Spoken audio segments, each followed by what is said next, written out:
carries a symbolism deeper than an academic conference.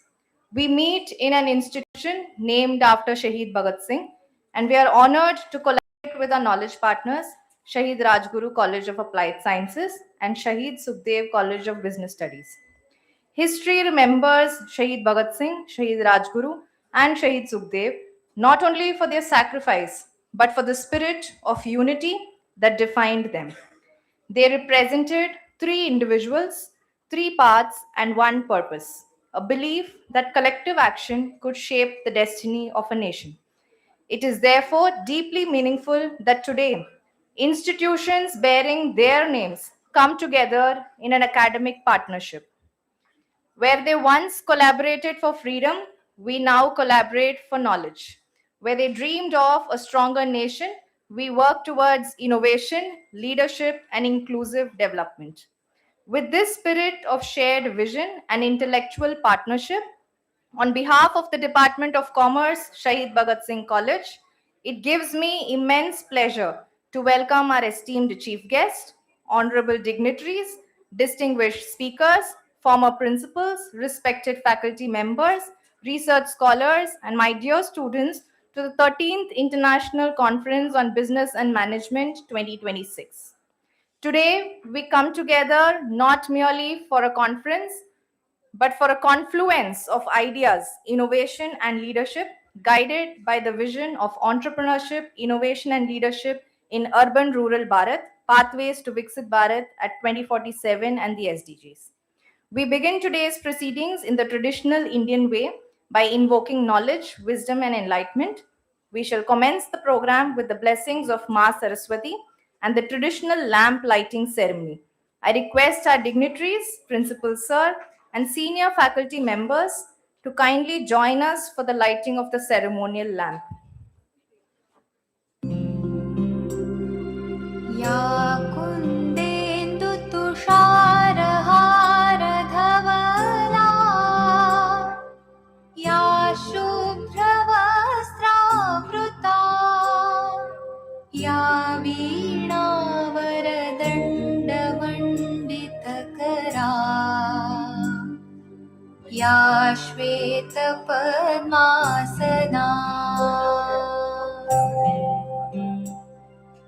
या ब्रह्माच्युतशङ्करप्रभृतिभिः देवैः सदा वन्दिता सा मां पातु सरस्वती भगवती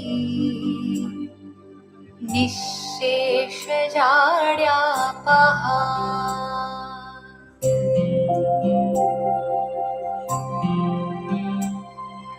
शुक्लां ब्रह्मविचारसारपरमाम् आद्यां जगद्व्यापिनीं वीणापुस्तकधारिणीम् अभयदाम् जाड्यान्धकारापहा हस्ते स्फाटिकमालिकां विदधतीं पद्मासने संस्थितां वन्दे तां परमेश्वरीं भगवतीं बुद्धिप्रदां शारदाम्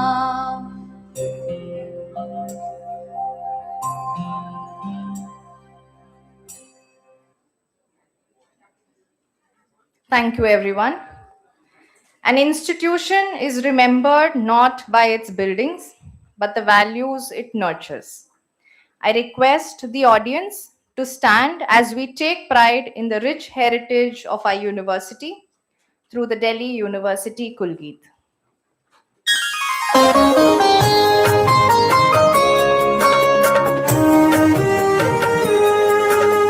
जयति जय जय जयति जय जय ज्ञान का लोक अनुपम। श्रेष्ठ सुंदर दिव्य दिल्ली विश्वविद्यालय विहंगम। जयति जय जय जयति जय जय ज्ञान का लोक अनुपम।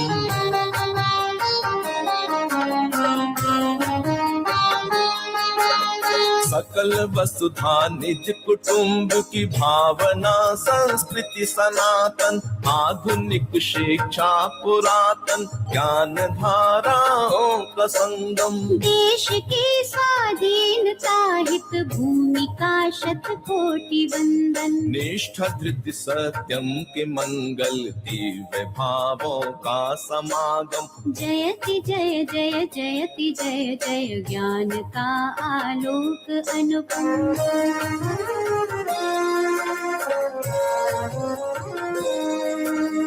भव्य महाविद्यालयों के परिसरों से चिर सुशोभित। श्रेष्ठ गुरुजन कर रहे नित्य छात्र और छात्राएं दीक्षित। सदचरित्राचार पावन साधना संकल्प संयम। नवल वैश्विक चेतना नव क्रांति संस्कारों का उद्गम। जयति जय जय जयति जय जय ज्ञान का लोक अनुपम। श्रेष्ठ सुंदर दिव्य दिल्ली विश्वविद्यालय विहंगम। जयति जय जय जयति जय जय ज्ञान का लोक अनुपम।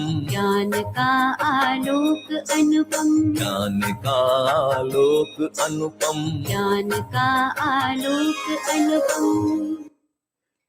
May I request everyone to kindly remain standing for the Vande Mataram.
Thank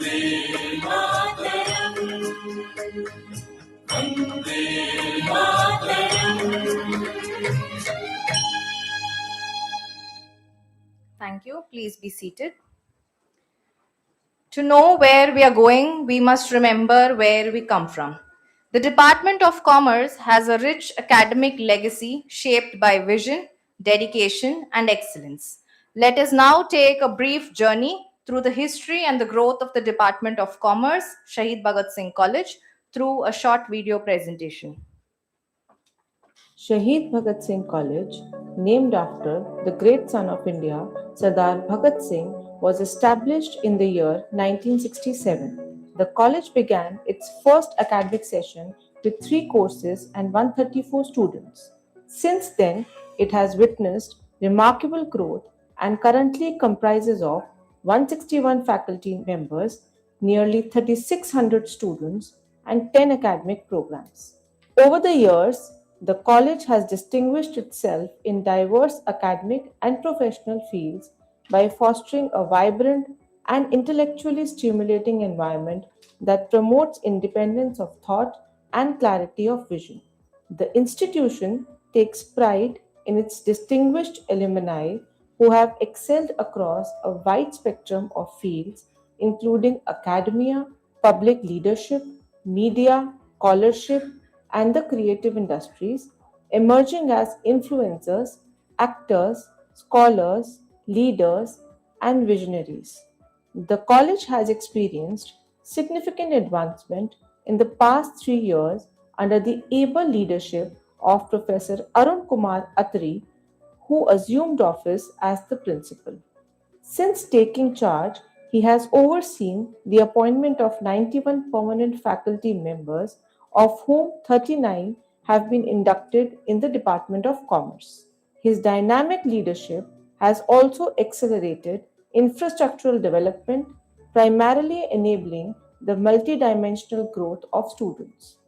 Recently, the Honorable Vice Chancellor of the University of Delhi, Professor Yogesh Singh, inaugurated several state of the art facilities on campus, including new staff room, parking area, conference hall, upgraded Bhagat Singh statue, and elevators. He also commended the college's commitment to aligning its academic and institutional philosophy with the national vision of Viksit Bharat 2047.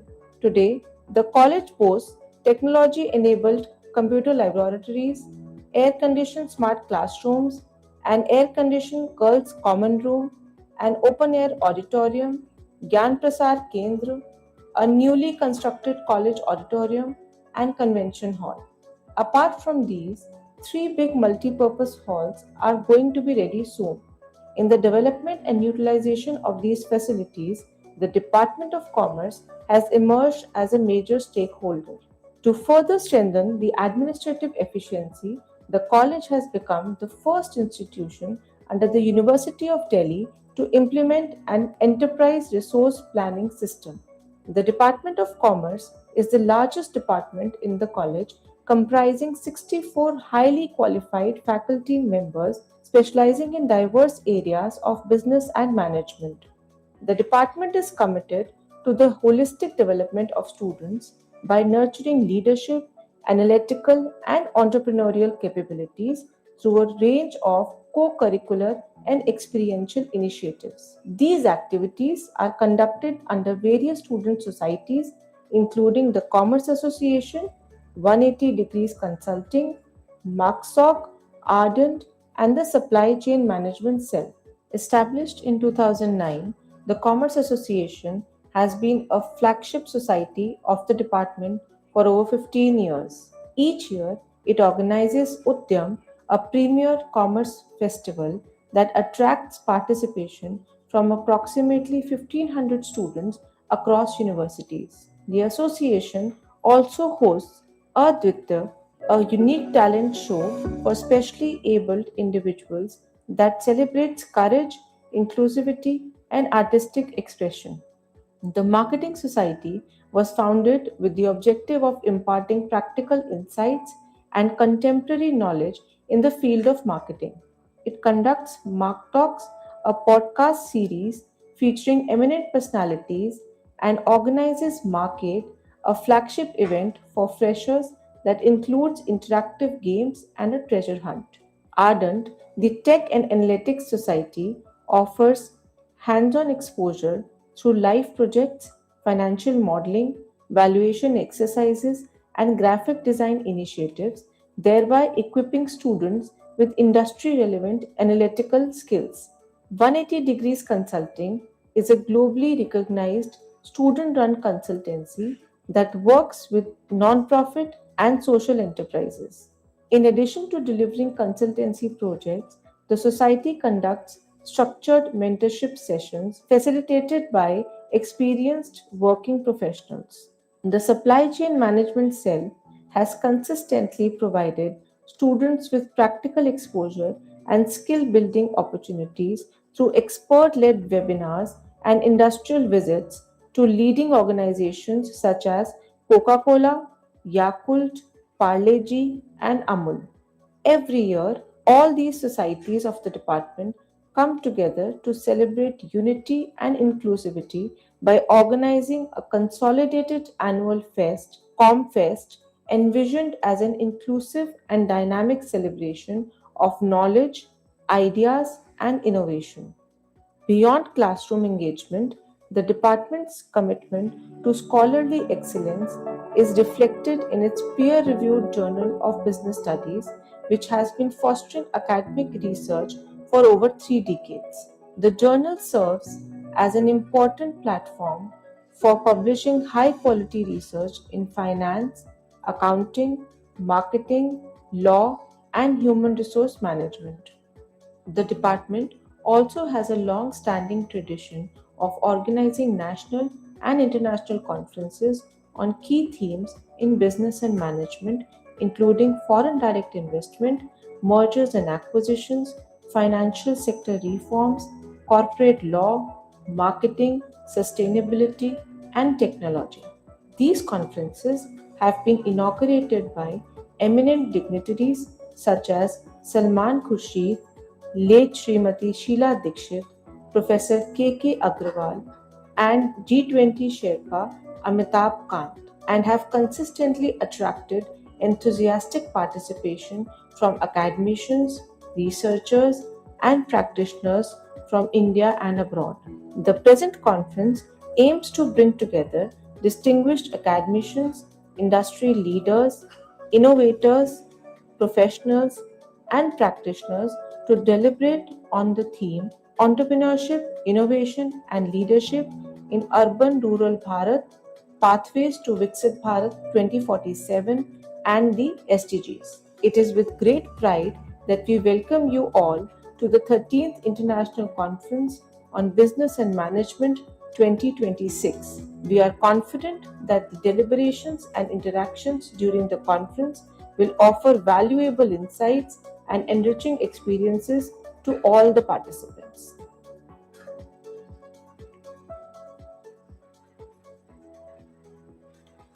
May I now request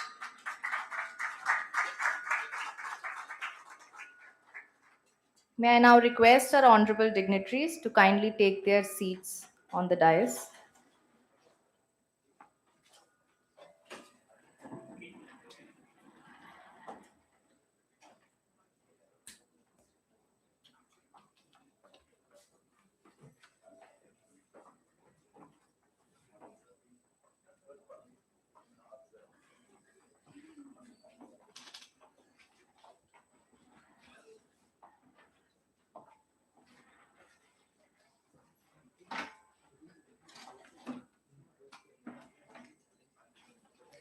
Gratitude is the memory of the heart. Honoring our guest is a cherished tradition and a symbol of our respect and appreciation. As a part of this tradition, I now request our principal, Professor Arun Kumar Atri, to felicitate our chief guest, Sri Rajesh Gupta, with a shawl.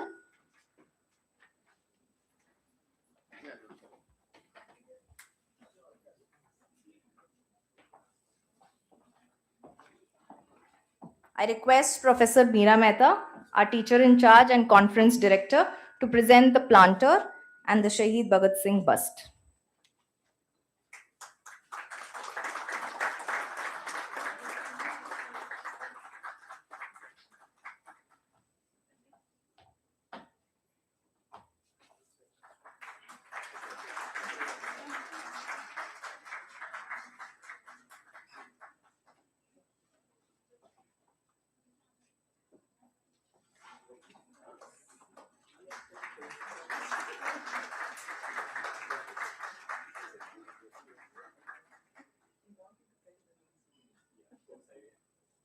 Thank you, ma'am. Thank you, sir. I request Principal Sir to felicitate our guest of honor, Professor Payal Magu, with a shawl. I invite Dr. Rati Dillon, the organizing secretary, and Dr. Ranjana Thakur, conference coordinator, to present ma'am with a planter and a bust.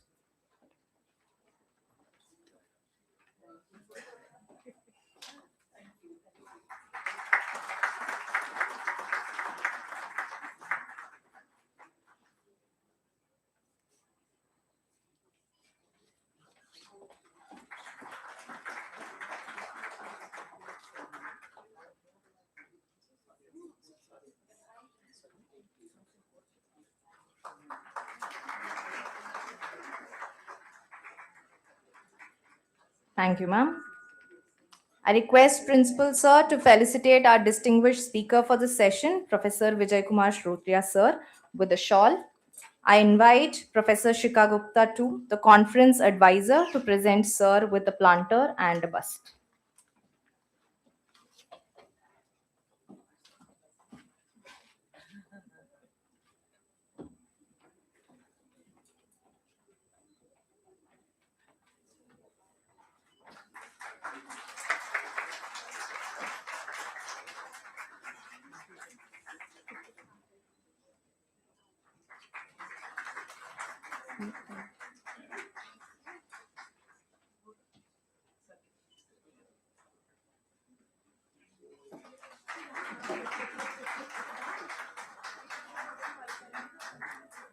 Thank you, sir. Thank you, ma'am.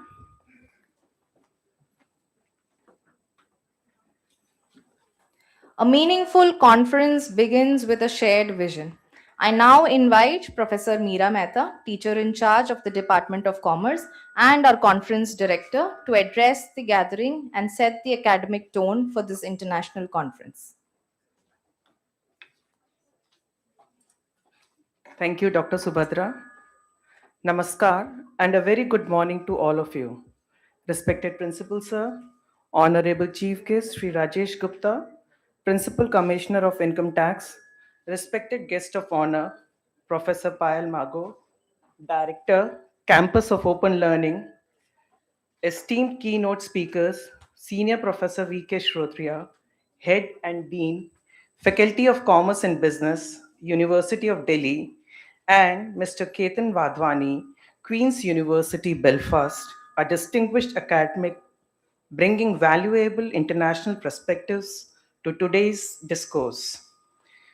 Distinguished guests, dear colleagues, researchers, and students, I begin by offering my gratitude to the Almighty for blessing us with this moment of shared purpose, meaningful dialogue, and collective reflection.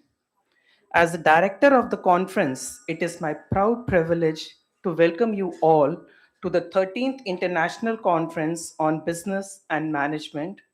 The theme, Entrepreneurship, Innovation, and Leadership in Urban Rural Bharat, Pathway to Viksit Bharat 2047 and the Sustainable Development Goals.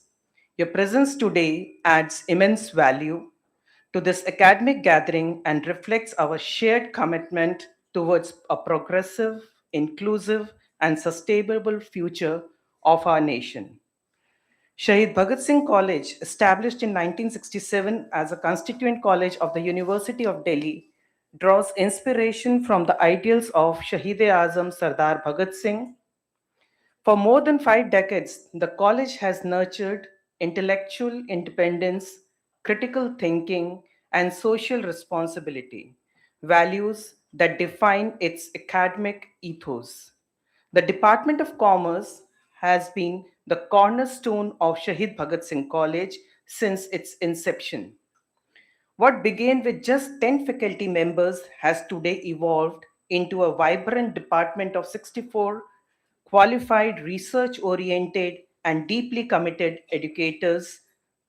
Since 2009, the Department of Commerce has been consistently organizing national and international conferences on contemporary business and economic issues, providing a robust platform for quality research, scholarly exchange, and academic collaborations.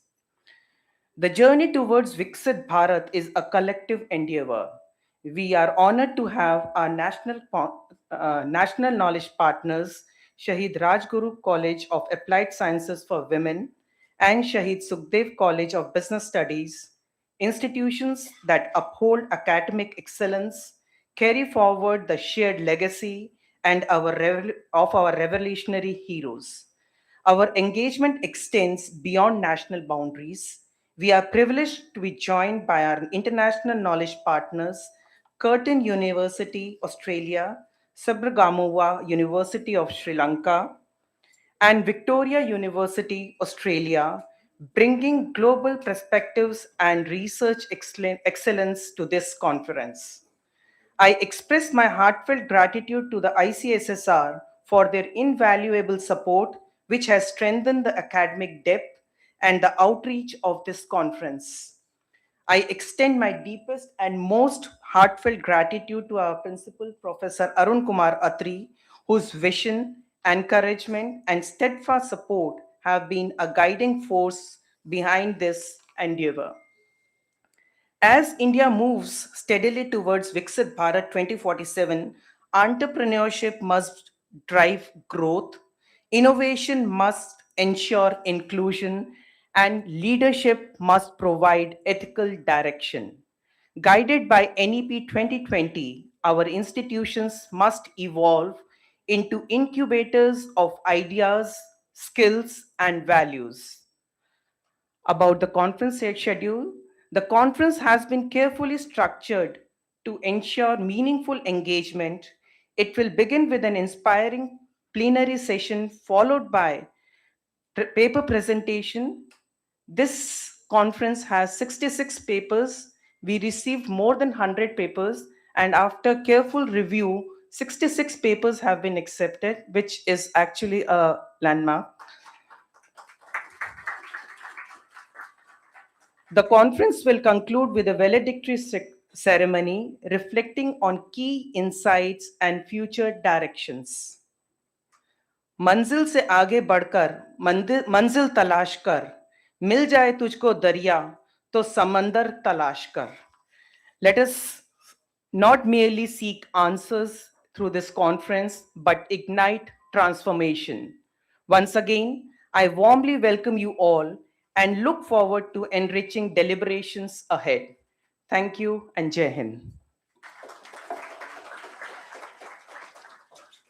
Thank you, ma'am. Leadership is not about authority, but about inspiration. It is a privilege to introduce the man who has worked and continues to work tirelessly for this institution, the flag bearer for major student centric transformations in the college, the one who has visualized what a new beginning should be like for the college and strives to achieve it through his absolute diligence, far-sightedness, and commitment. In addition to enhance security, transparency, efficiency, and accessibility in the college, in the last 3 years, the college is in the process of undergoing furthermore infrastructural improvements and technical advancements under the able orchestration of our principal. It is my honor to invite the magnificent name across the university, Professor Arun Kumar Atri, Principal, Shahid Bhagat Singh College.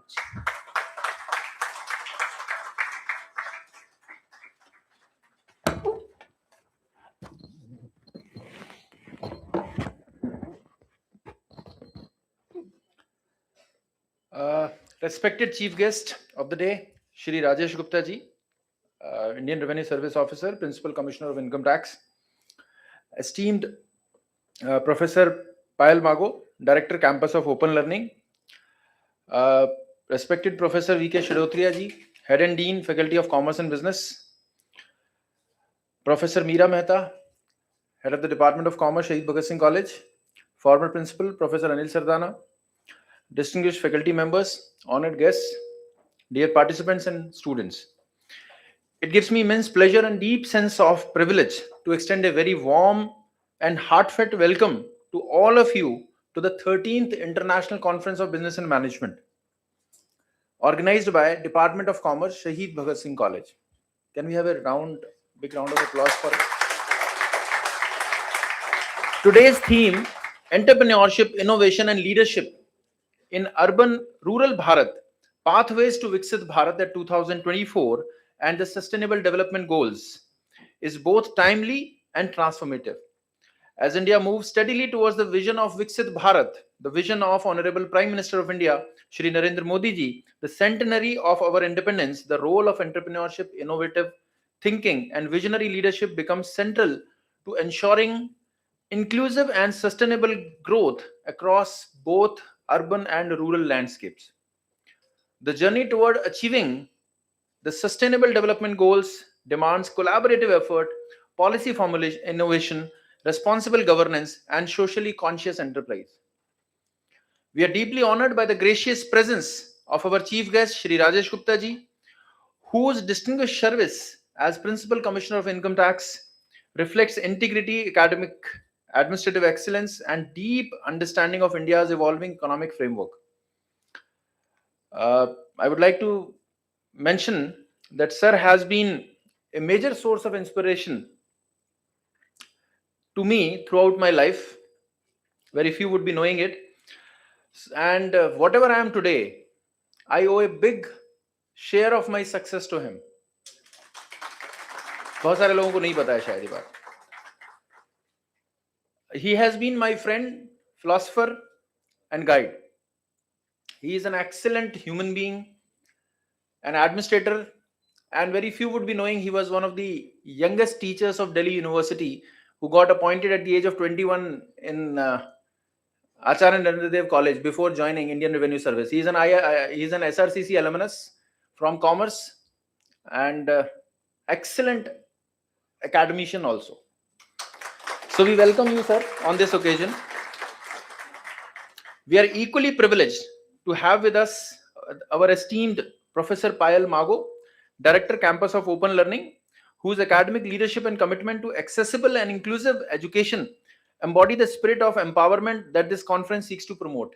Very few would be knowing it that earlier School of Open Learning या distance education जब हम बोलते थे, तो it was a kind of a stigma to the students. But now ma'am has transformed it, and now students proudly join School of Open Learning. The way the education is being imparted to the students sitting everywhere in the country, and even people those who are abroad, they are having the access to the lectures, material, and she has ensured going out of the way and making that School of Open Learning becomes a success, a path for the students, those who are even underprivileged. So, ma'am, your presence reinforces the importance of expanding educational horizons as a foundation for entrepreneurial and social transformation. I also extend my respectful greetings to Professor V.K. Shirotria ji, Head and Dean, Faculty of Commerce and Business, whose scholarly guidance and academic stewardship continue to strengthen the discipline of commerce and management education. Sir, your encouragement and supportive approach serve as a constant source of motivation for institutions like ours. This conference aims to create a vibrant platform for scholars, policymakers, industry experts, and students to engage in meaningful dialogue on bridging the urban-rural divide, fostering grassroots innovation, nurturing ethical leadership, and promoting sustainable enterprise models. The integration of technology with traditional knowledge systems, the empowerment of rural entrepreneurs, and the cultivation of responsible corporate leadership are essential pillars in shaping a resilient and developed India. Shahid Bhagat Singh College, inspired by ideals of courage, commitment, and nation building, remains steadfast in its mission to promote academic excellence and socially relevant research. Through this 13th ICBM, we aspire not only to deliberate but also to design actionable pathways that contribute meaningfully to India's developmental aspirations. We have seen through the video that how long we have come, and we have continuously maintained this tradition that every year we hold this conference. I am thankful to Professor Anil Sardana ji, हमारे former principal हैं. इन्होंने भी ये नींव रखी, and he is one of the pillars of this conference. जो एक tradition हमने शुरू किया, एक culture जो शुरू की. So credit goes to him. So we would like to thank him as well. In fact, इनको धन्यवाद देने के साथ साथ मुझे एक कवि हैं शिव मंगल सिंह सुमन, उनकी कविता याद आती है. 3-4 पंक्तियां मैं उनकी बोलना चाहूंगा इस कॉन्फ्रेंस के ट्रेडिशन की सक्सेस पर, कि जिस जिस से पथ पर स्नेह मिला, जिस जिस से पथ पर स्नेह मिला, उस राही का धन्यवाद. जीवन अस्थिर अनजाने ही हो जाता, पथ पर मेल कहीं, सीमित पगडग लंबी मंजिल, तय करना कुछ खेल नहीं. दाएं बाएं सुख दुख चलते, सम्मुख चलता पथ का प्रमाद, जिस जिस से पथ पर स्नेह मिला, उस राही का धन्यवाद.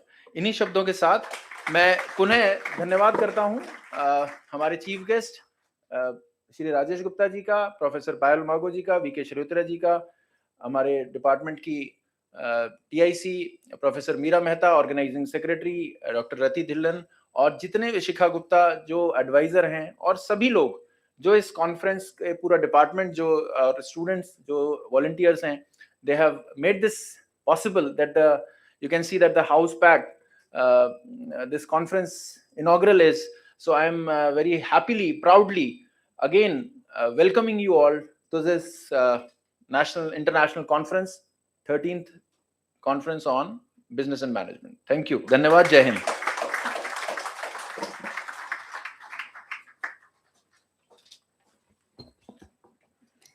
As Sir has mentioned, great institutions are built when scholarship meets vision.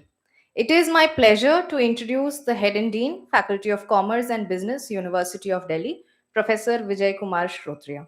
Sir has a teaching career of more than 35 years, which includes teaching in Bhutan for around a decade and in Shillong for around 13 years. He was also professor and head Department of Commerce, Northeastern Hill University, Shillong, Meghalaya. All these years, Sir has been actively involved in teaching, research, extension, and administration. As an expert on happiness, he is actively involved with the activities of the Rajya Anand Sansthan, Bhopal, Government of Madhya Pradesh ever since its inception. He runs a research lab called HAP Lab. In 2020, he authored a book entitled Human Wellbeing and Policy in South Asia. He has had several publications in reputed national and international journals. His research papers are well cited across disciplines and geographies. He has developed a monograph for India Policy Foundation for consideration of happiness in policy as an alternative to GDP. He is a recipient of the Gold Medal for being the Best Business Academic of the Year award in 2018 and Young Researcher Award in 2001, apart from many other awards and accolades. We are extremely happy to have you here amongst us, sir. I request you to kindly address the gathering.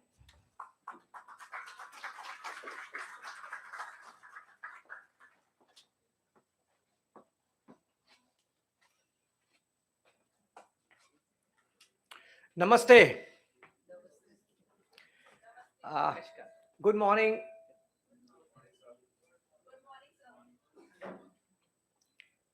Respected Chief Guest, Shri Rajesh Gupta ji. Respected Guest of Honor, Professor Payal Mago ji. Your young and dynamic Principal, Professor Arun Atri ji. Former Principal, Professor Sardana ji. Conference Convener, Professor Meera Mehta ji. Co-conveners, Dr. Rati Dhillo, Professor Shikha, all dignitaries attending this conference, participants, students, ladies and gentlemen. I feel very happy being part of this event, this conference. I'm happy because, last time, also in February 2025, I came for conference and it was organized here in this. I think that was the first event of this kind. And so it makes me more happy. It makes me happier. When I received the invitation, I was just looking at my schedules and I said, okay, I'll revert back. So since I didn't have my morning class today, so I said, yes, Friday I can come. I feel sorry because because I reached little late, and you can't predict. जैसे हम लोग कहते हैं कि कई यहाँ दिल्ली में traffic के बारे में आप कुछ भी प्रिडिक्ट नहीं कर सकते. और मैं आज अत्री साहब से कह रहा था कि मेरे को इधर साउथ दिल्ली अगर मैं ज्यादा आता रहूं तो मुझे ज्यादा आइडिया होगा यहाँ की सड़कों का. तो I am really sorry for that. So when they asked me that, sir, what would you talk about, what you would like to talk, I gave a topic very simple, looking at the broader domain of the conference, broader theme of the conference. And that was because I knew that there are going to be more students. I thought, let me just connect with them and talk to them. And the topic which I chose was prosperity with purpose, role of commerce, business, and everything. When we talk about Viksit Bharat 2047, we need to get prepared for that. और विकास और समृद्धि और खुशहाली ये सब एक साथ चलते हैं. So I go a little beyond Viksit Bharat. I look at it as a Khushhal Bharat. And when we look at prosperity of our nation, there are few pointers which I would like to leave behind by the time I finish. And I wish that during the whole day of your conversations, you ponder on those issues. I'm sure when I was looking at the program, I was seeing the topics, few topics, and I was happy that there are people who are going to talk about that, some of them. When we talk about prosperity, economics comes first. We cannot have prosperity in isolation of economic growth. Economic growth is a precondition, and that's important. And for that, we need to salute the efforts of the government of India, where they are talking about increase in GDP, maintaining GDP growth rate. And as you all know, we have been one of the fastest growing economies of the world in last few years. So that gives us a basic pillar. So economic growth has to happen. There is no doubt about that. And we have a strong potential.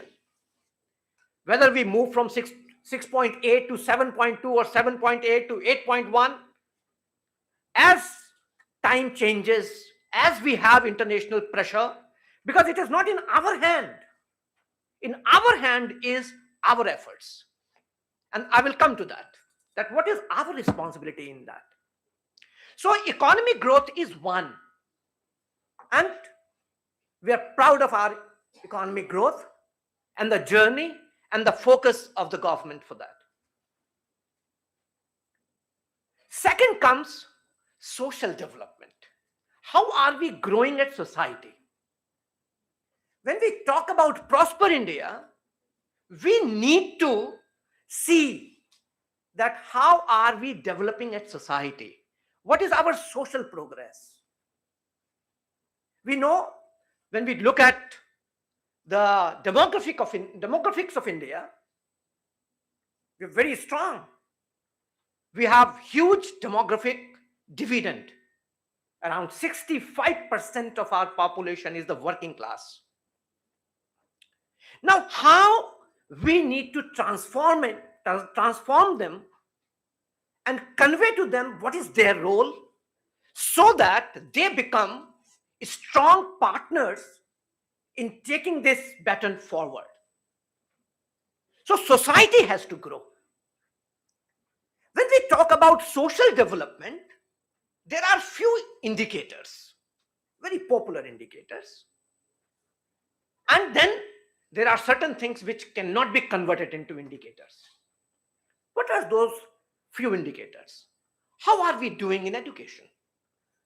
What are our health parameters? What are our governance parameters? When we look at the parameters as such, you find a lot of positivity.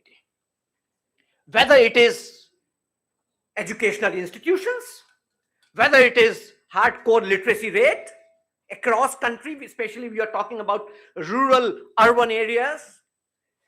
So you do find that there are avenues being created in the semi-urban areas, even in rural areas. So we are talking about balanced growth. We are talking about growing the societies through economic progress, because this is what, when you have industries, you have, the ancillaries flourishing around those industries, and that is what creates employment. And through that kind of employment generation, you see you are translating social progress. You are improving their standard of living. So education is one of the key indicator, and that is where the role of all teachers and students become more important. As teachers, what is our responsibility? What kind of content we are delivering? And in the changing environment, role of teacher has become more important. It is not what are you teaching that's important in today's context. It is how you are teaching, because attention span of young student is getting reduced. So standing in the class for an hour, you will find it difficult. You have to engage with them. You need to look at the teaching pedagogy through which you can impart that kind of education which they are not able to get through YouTube channels or through online courses. Because gone are those days when there used to be there used to be one source from parents that students used to learn, or teachers, or they used to go to library. Today when they come to class, they come into class with a lot of information in their head. A role of teacher is to develop a kind of mechanism through which students are able to convert this information, churn this information, and convert it into knowledge. We have that greater challenge as teachers. And I think we need to look at that. And that's how we can assure social progress. Education plays a very, very important role. Then comes health.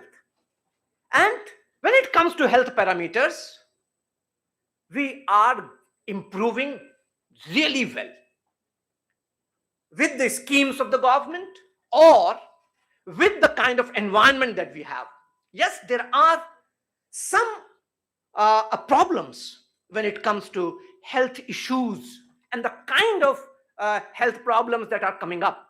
But the way investments are made in the researches, in building that kind of health infrastructure in the country, we are really proud that there are a lot of countries from where people are coming to India to seek medicine, to get treatment. And that's a very, very positive sign. And then comes the governance. What is our role in market? How are we responding to market forces? अगर बिकने पे आ जाओ तो घट जाते हैं दाम अक्सर. अगर बिकने पे आ जाओ तो घट जाते हैं दाम अक्सर. न बिकने का इरादा हो तो कीमत और बढ़ती है. आपको यह देखना है कि क्या आप मार्केट फोर्सेस से को रेस्पॉन्ड कर रहे हैं, या मार्केट में नई अपॉर्चुनिटीज क्रिएट करने के ऊपर काम कर रहे हैं। अगर आप मार्केट फोर्सेस पर खाली रेस्पॉन्ड करते रहेंगे तो आपकी प्रोग्रेस मार्केट पे डिपेंड करेगी।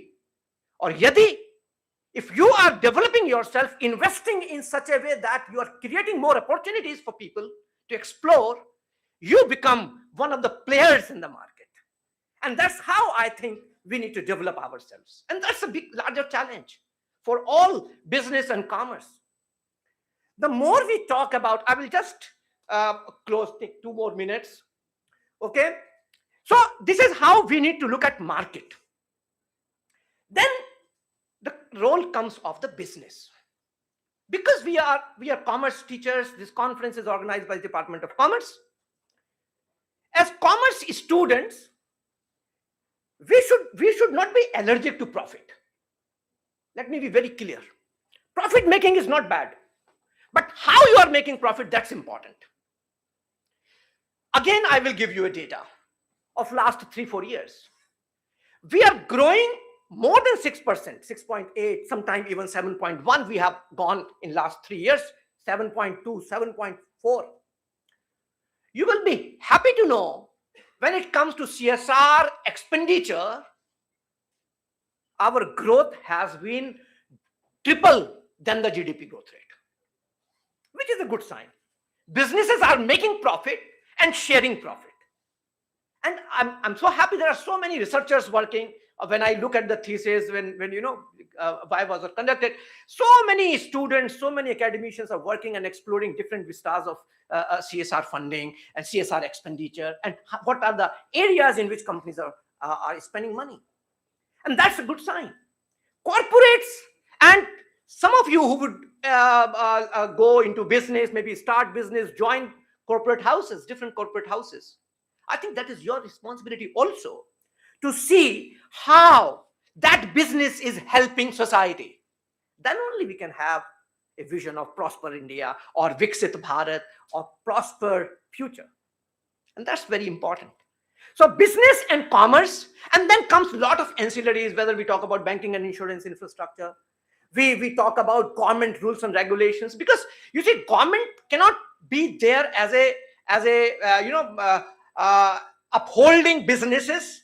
Government can only make rules and regulations. Government has to withdraw itself slowly from business operations. Government has to have maintain law and order and proper regulations, and see that regulations are followed. Even when they are privatizing, I don't see much of a problem there. But problem is that there where people like us who are individuals and we are part of system, where maybe sometime you are not able to do things the way you want them to do. So I think these are the challenging times. And in this, if you have this thinking that we need to, apart from Viksit Bharat, which is just a translation of GDP growth, if we make Khushhal Bharat, that would be great. I wish all the best for the deliberations today, the whole day. I'm hopeful that you will have nice time, learn new things, and under the dynamic leadership of Professor Atri, this conference will also add a lot of value. Okay, thank you very much for having me here. Once again, I would like to thank each one of you to give me a patient hearing. Thank you very much.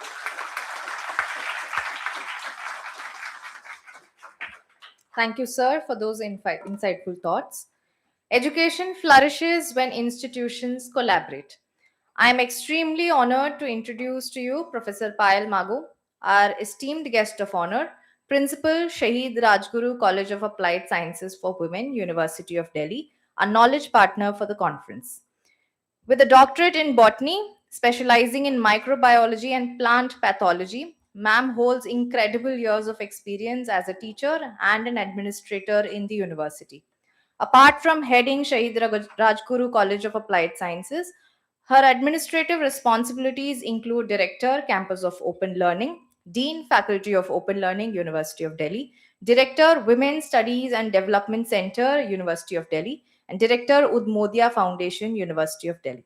Ma'am is also a member of the general body of National Open School Society, chairperson for the skill enhancement courses in the university, and a consultant for mushroom growing.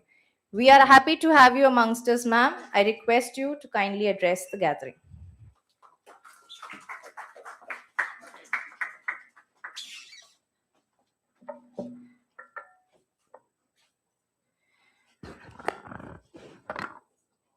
Thank you so much for such nice words. I'm deeply indebted to the principal of the college, to the organizing committee of this conference for making our college as the knowledge partner. Thank you so much.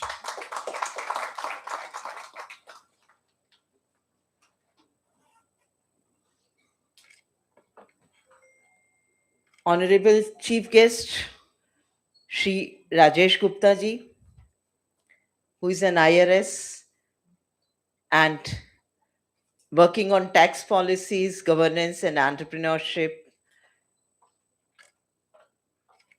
Honorable Head of the Department, शिरोतिया जी, जो अभी उन्होंने बहुत अच्छा अपना विषय रखा और उसके ऊपर जो हैप्पीनेस, खुशहाली, that's I agree with you sir. Conference Director Professor Meera Mehta, Organizing Secretary Dr. Rati Dhillon, Sardhana Sir, Retired Principal of SDB's Shahid Bhagat Singh College, and Honorable Principal of the College, Professor Arun Attri. Thank you so much for calling me here.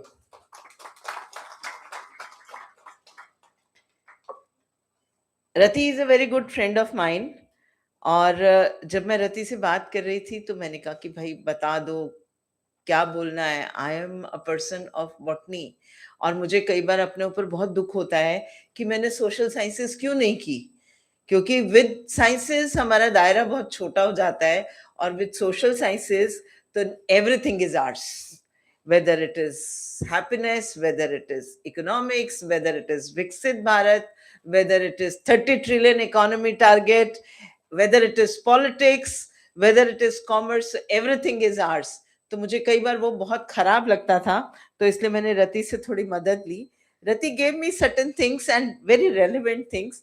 उन्होंने कहा कि you can speak on, you are a skill chairperson for skill development committee, so you can speak on skilling women for Viksit Bharat from policy vision to ground impact and skill development and women economic empowerment. मैं पूरा नहीं बताऊंगी. She helped me a lot. But when it comes to women, then that comes naturally to us. And when it comes to happiness, then this can be related very much to women. And when it comes to Viksit Bharat, then women cannot be left out. तो जब भी हम अपने घर की तरफ देखते हैं, अगर उसके अंदर माँ है, उसके चेहरे पे सेटिस्फैक्शन है, पत्नी है वो खुश है, बेटी है वो चहचहा रही है घर के अंदर, तो मुझे लगता है कि जो खुशहाल भारत की बात कर रहे हैं, जो विकसित भारत की बात कर रहे हैं, वो अपने आप हमारे सामने वो लक्ष्य पूरा होता हुआ नजर आना शुरू हो जाएगा.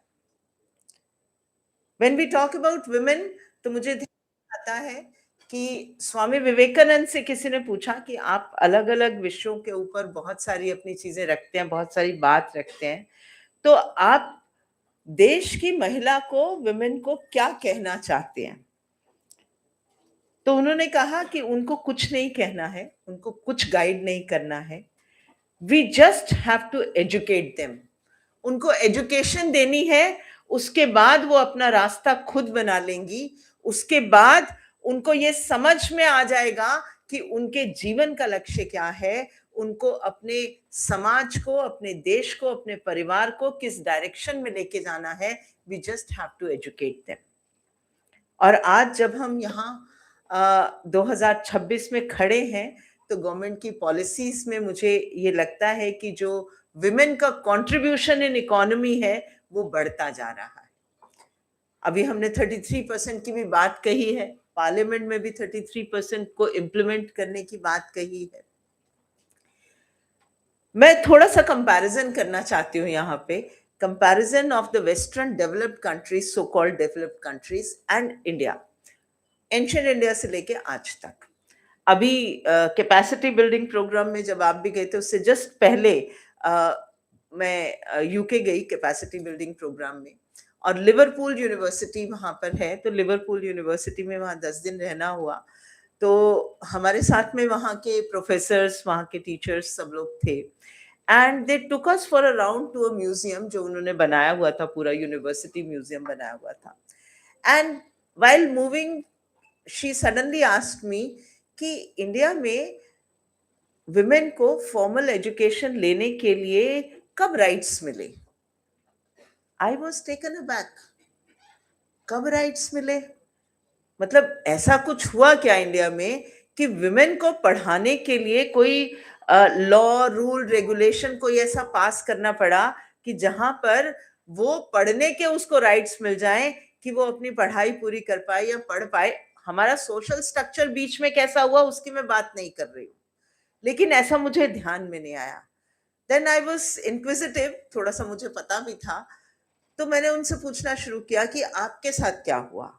तो she said it was in late 1800s, early 1900s, जब women was allowed to go to the university या colleges या senior schools, लेकिन उसमें उनके साथ उनकी एक असिस्टेंट जरूर, शेफर्ड, और वो राइट्स भी जो मिले वो अपर क्लास में जो इकोनॉमिकली वेल ऑफ फैमिली से लेडीज थी उनको मिले। उनकी शेफर्ड उनके साथ जाएगी, उनकी जो एक असिस्टेंट है उनके साथ जाएगी।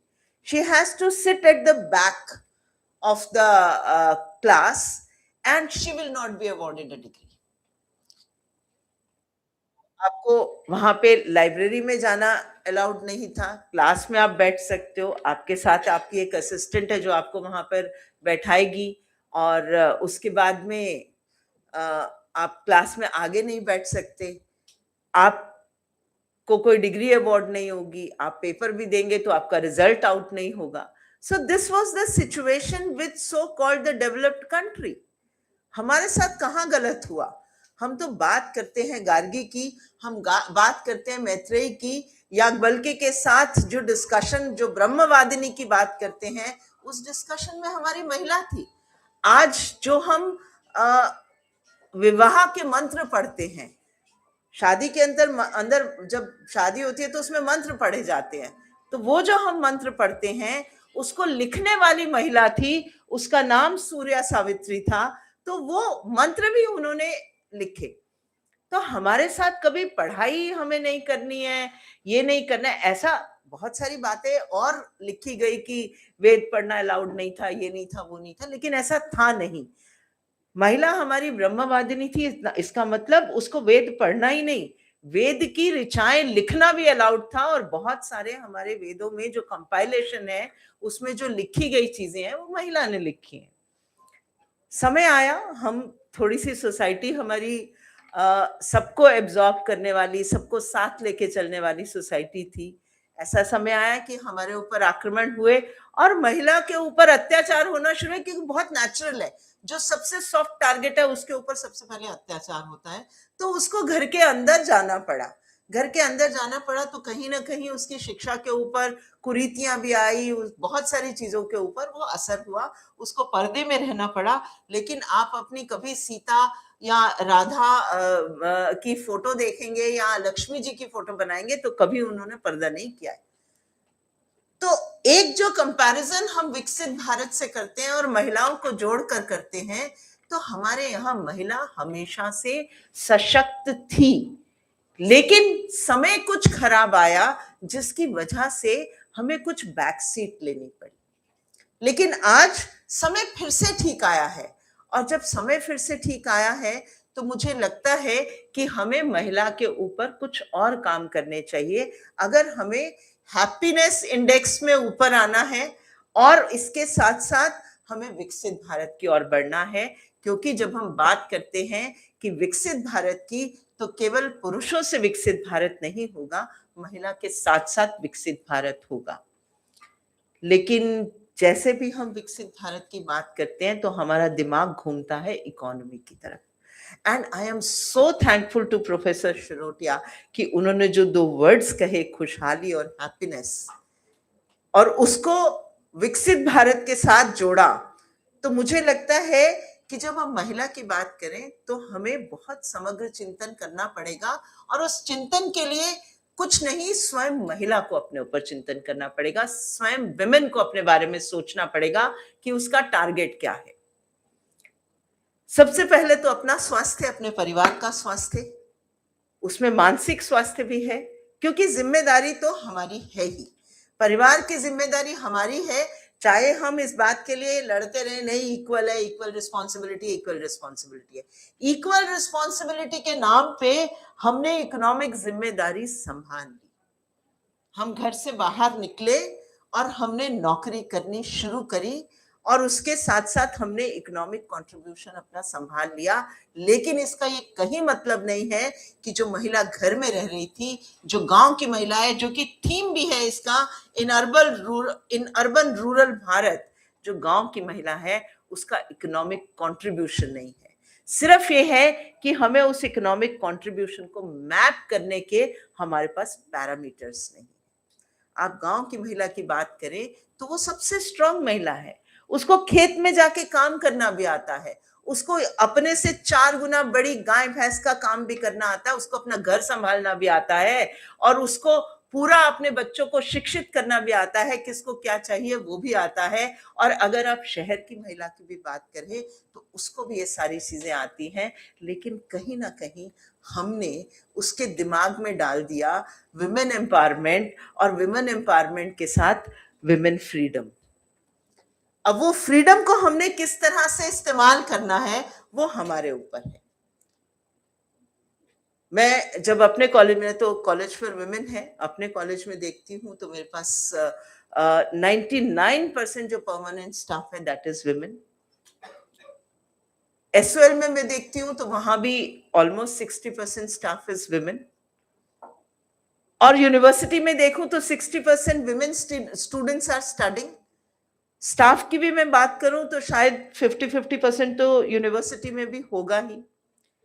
अभी आपने टीचर की बात की, अगर हमें ऐसे लगने लगे कि टीचिंग में आना है और जो 5.5 घंटे हैं रहना है वो हमारे लिए बोझ है, तो मुझे लगता है हमें दोबारा सोचना चाहिए।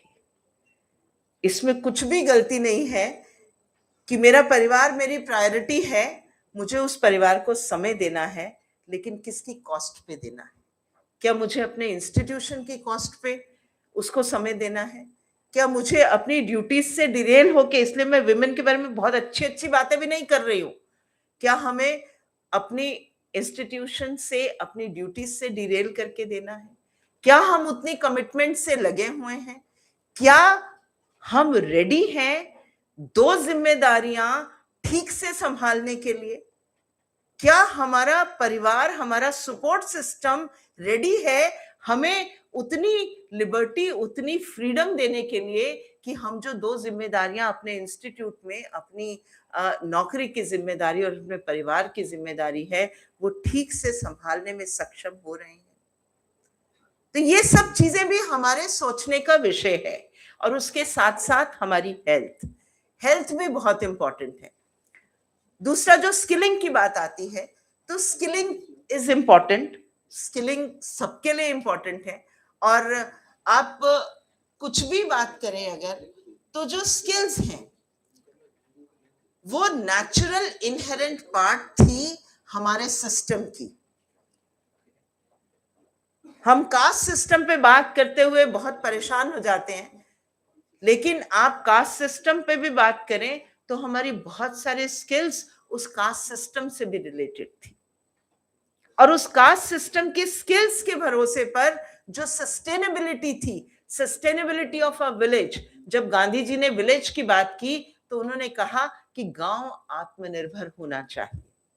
और वो गांव आत्मनिर्भर तब होता था जब उसमें सब तरह की स्किल्स मौजूद थी, और जो भी स्किलिंग उसमें मौजूद थी, वो जो भी पार्ट ऑफ द सोसाइटी उसको फॉलो करते थे, उनकी रिस्पेक्ट उस गांव में थी, उनकी रिस्पेक्ट वहां थी, क्योंकि उनके बिना वो काम चल नहीं सकता था।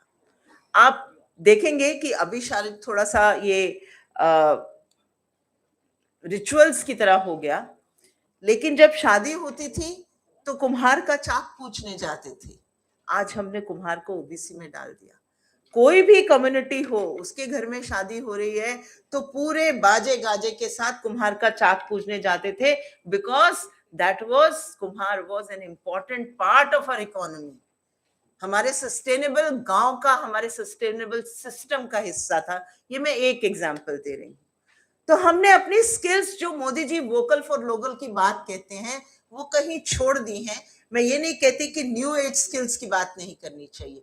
न्यू एज स्किल्स के साथ में जो हमारी लोकल स्किल्स थी, उसको भी दोबारा से हमें प्रैक्टिस करना शुरू करना चाहिए, और वो हमारे नेचुरली हमारे ब्लड में भी। कन्नौज के इत्र की बात करें तो फैमिलीज थी जो कन्नौज का इत्र बनाती थी।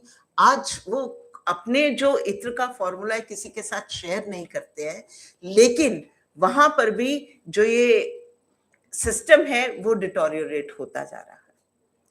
हम और भारतवर्ष की स्किल्स की बात करें, एग्रीकल्चरल स्किल्स की बात करें, बाकी चीजों की बात करें, तो हम कहीं ना कहीं अपनी उन स्किल्स को मॉडर्न अपने इकोनॉमी के साथ जोड़ नहीं पाए। तो ये भी हमारे को अच्छे से सोचना पड़ेगा। और जो स्किल्स इंपॉर्टेंट हैं, सभी के लिए इंपॉर्टेंट है, विमेन के लिए भी उतनी ही वो स्किल्स इंपॉर्टेंट है, लेकिन हमें चूज अपना रास्ता स्वयं करना पड़ेगा। स्वामी विवेकानंद के अनुसार हमें पढ़ाया गया, लिखाया गया, पढ़ने के बाद हमने क्या करना है? Are we ready for all kinds of responsibilities? क्योंकि हमें कहीं कहीं लगता है, मैं बहुत बिल्कुल साफ साफ बात कह रही हूं इसमें, कि we are overworked because of our family responsibilities also, and because of institutional responsibilities also. At the same time, are we giving enough time to the future generation? अभी इतनी सारी प्रॉब्लम्स हमारी मेंटल हेल्थ की इस generation में है। आपने मेरे वाली जनरेशन जो है, मेरे को शायद शिरोतिया जी, आप मेरी जनरेशन के होंगे, अरुण जी भी बहुत छोटे हैं मुझसे, सर आप मेरी जनरेशन के होंगे। मैं तो अपनी जनरेशन में मेंटल हेल्थ इश्यूज बहुत कम देखे, मतलब जो बेसिक मेंटल हेल्थ इश्यूज होते हैं। कोई होता था कि किसी 4 घरों में कोई बच्चा थोड़ा सा ऐसा होता था, वो अलग बात है। लेकिन जो आज हर बच्चे के साथ में, हर स्टूडेंट के साथ में एक मेंटल हेल्थ इश्यू जुड़ा हुआ है, उसकी कहीं ना कहीं नींव हमारे घर में है।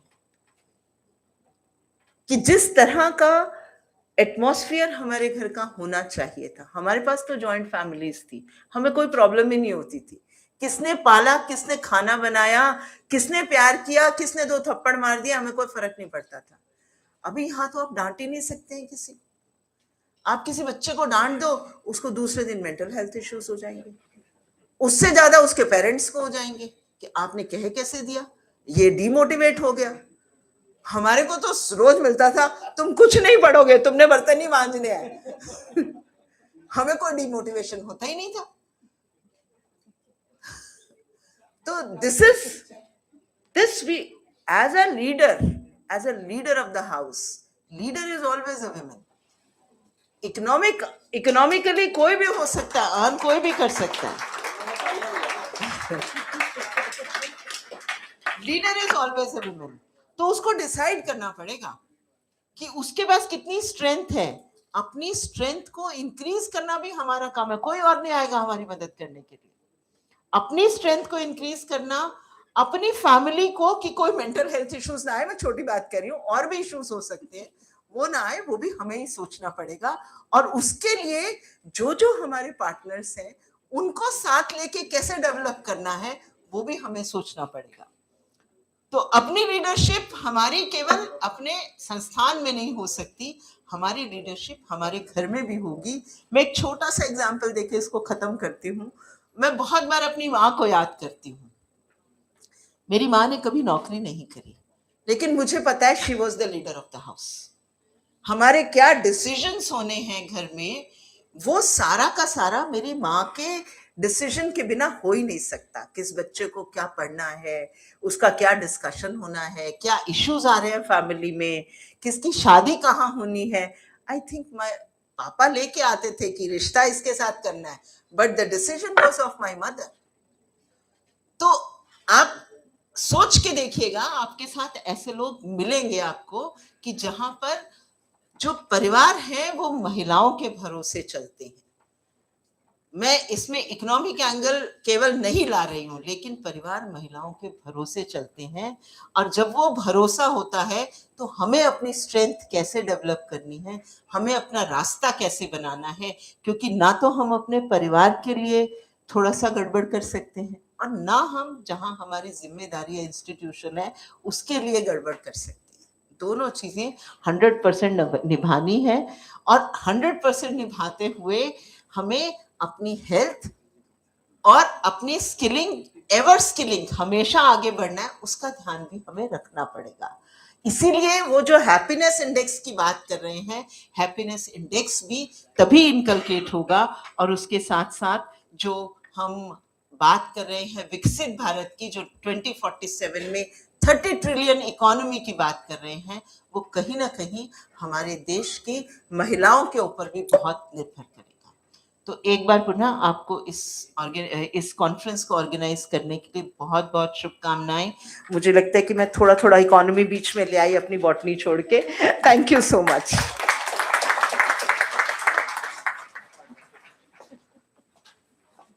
Thank you, ma'am, for those very beautiful and invigorating words of wisdom. True leadership lies in service, integrity, and impact. It is my honor to introduce to you our honorable chief guest, Sri Rajesh Gupta. So, with the permission of the dignitaries and principals, sir, I would like to take a few extra minutes. So, when I read sir's bio, I was so confused on what would be the most justified version to introduce you to our students, sir. And students, please pay attention to hear what a great feat sir has accomplished. I'm sure you'll be inspired. So, sir belongs to the 1995 batch of the Indian Revenue Service and is posted as Principal Commissioner of Income Tax and the Secretary Board for Advanced Rulings, Department of Revenue, Ministry of Finance. He was the CBSE Gold Medalist with All India Rank 1 in Commerce at the Senior Secondary Examinations in 1986. He has received Principal Jay Naren Vaish Gold Medal at SRCC in 1989. He secured an All India Rank 58 in Civil Services Examination 1994 and has joined the prestigious Indian Revenue Service. He has held key positions across various verticals of the Income Tax Department, such as assessment, new SSCs, inspection, and audit.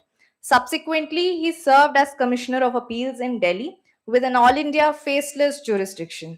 His current assignment as the Secretary Board for Advanced Rulings is a highly challenging role in the crucial field of international taxation. His vertical is focused on fostering tax certainty, transparency, and ease of doing business, themes that resonate strongly with our conference. Beyond the official corridors, Sir is known for his passion for teaching and mentoring civil service aspirants.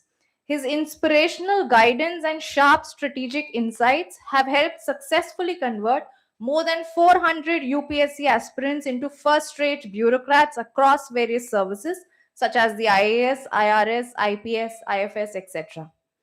From being the sole breadwinner for his family at the age of 14 to the commanding halls of fiscal policy making in New Delhi. Sir, your journey is a remarkable testament to determination, resilience, integrity, and purpose. As a first generation graduate, he has transformed challenges into milestones through sheer academic brilliance. With deep respect for your exemplary contributions via both mentorship and nation building, I now invite you, sir, to address the gathering.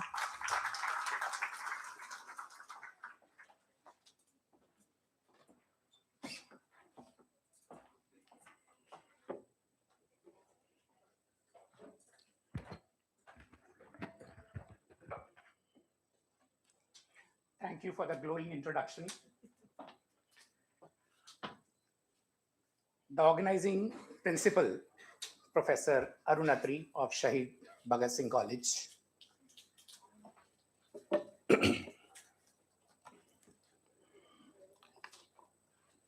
Principal, Shahid Rajguru College of Applied Sciences for Women, Professor Payal Mago, about whom I learned a lot more during the course of this session, that she's not just the principal, but wears many hats. And I found her talk very inspirational because it was also one of my sub-themes that today we don't have to rely on development for women, but development by women. That is the road forward.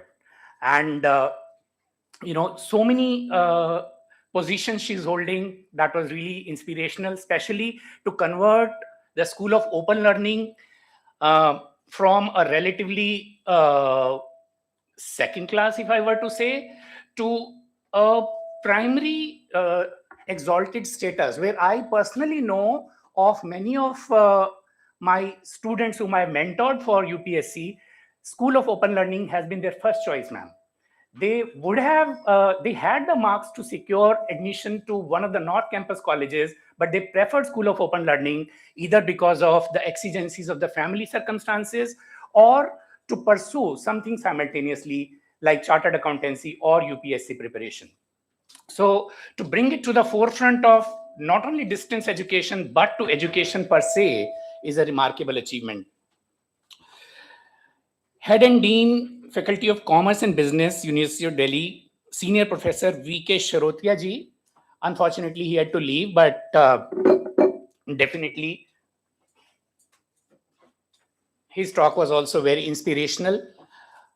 Professor Anil Kumar of the Department of Commerce, former principal Mr. Sardana, esteemed guests, and dear students. It's my privilege to be with you today to deliver a talk on a topic which is so vital that it could shape the future of our country. Viksit Bharat at 2047, and the role that tax policy, governance, and entrepreneurship will play as pathways to Viksit Bharat. That has been the topic given to me. Friends, as we all know, the Government of India has adopted for us all the cherished vision of Viksit Bharat by the centenary year of our independence. The conception and the vision of Viksit Bharat is a reflection of our aspirations for a developed India. Now, development is a term which can be understood at a very generic level as a desirable change. Various developmental experts over the decades and policy planners have tried to give meaning and crystallization to this rather generic term of a desirable change. And initially, till 1990s, it was thought that development needs to be measured via the quantitative factors, especially in the form of matrices and indicators like the GDP or the per capita income, as if development was synonymous with economic growth. In the year 1990, UNDP, in its Human Development Report, for the first time gave this wake-up call when it was observed, and I quote, that we must resist the temptation to measure development via any single factor. Because it was realized very soon and increasingly over the next 3 decades then that development and economic growth are not synonymous by any means. If anything, economic growth is a subset. Maybe a necessary condition, but certainly not a sufficient condition for development. Development is a qualitative, multivariate thing involving and depending on dynamic and plural factors. For example, the two distinguished speakers before me both mentioned about happiness. an idea which was initiated in Bhutan and then taken forward by the Nordic countries, can we not have a happiness index? For example, Bhutan for the first time talked about gross national happiness rather than gross national product or gross domestic income. So various indicators covering a wide gamut of desirable changes. You know, if you get good roads, that's a desirable change. If women are sent to school and they get equal opportunities, that's a desirable change. Infant mortality rate reduces, that's a desirable change. So desirable change can be anything. Communities and people and sections get political voice, government becomes accountable. All these are desirable changes. Now, a manifestation of this multivariate and plural nature of development was formalized when the United Nations General Assembly adopted Sustainable Development Goals. You all are aware of them. 17 goals covering a wide gamut of indicators of development, focusing not just on prosperity or economic growth, but also on people, planet, peace, participation, and partnerships. And that and various other theoretical constructs and policy planning endeavors today tell us very clearly that if we are trying to conceive a Viksit Bharat, it's not just about how much. There are more vital qualitative questions like how will it be achieved? For whom will it be achieved? Who will become the recipients of the fruits of development? And how long will it last? So plural indicators of development, composite indicators like the Human Development Index, multidimensional poverty measures, various other governmental and transparency indicators that have now made it very clear to everybody on either side of the planning desk that we cannot have a overly simple meaning of development. We certainly cannot equate with economic progress. GDP is not destiny, and economic progress, no matter 5 trillion or 30 trillion, that's not a panacea. That is not the be all and end all, and that cannot justify, or legitimize whatever the government can or cannot do. Ends cannot justify the means. Means have to justify themselves as a separate metric, as a separate indicator. That brings me to a theoretical construct of authentic development, which although was initiated as a theoretical construct, but for developing or Vikashsheel countries like India, that emerged as a boon. That emerged as a very important pathway for policy making and policy refining. Now, authentic development or development is described as authentic when it is achieved correctly, that is by using appropriate technology, and B, it is shared or distributed correctly in an inclusive, equitable manner. Now, when we talk about strategies, appropriate strategies or appropriate development, we need to have focus on indigenous, context sensitive, and strategies of the soil. To give you one example, many of you would have heard of the Western approach of big factories, big dam. That was always the developmental model. In fact, initially after our independence, we also adopted that as part of the Nehru-Mahalanobis strategy. Temples of modern India, big factories and big dam, making steels and heavy industry, and having Sardar Sarovar and Bhakra Nangal. But rather than having that as the mimetic or one-size-fit-all kind of an approach, because it has worked for 10 other countries or 40 other countries, it will work for us also. Rather than that, India soon realized that we need to supplement it via homegrown strategies.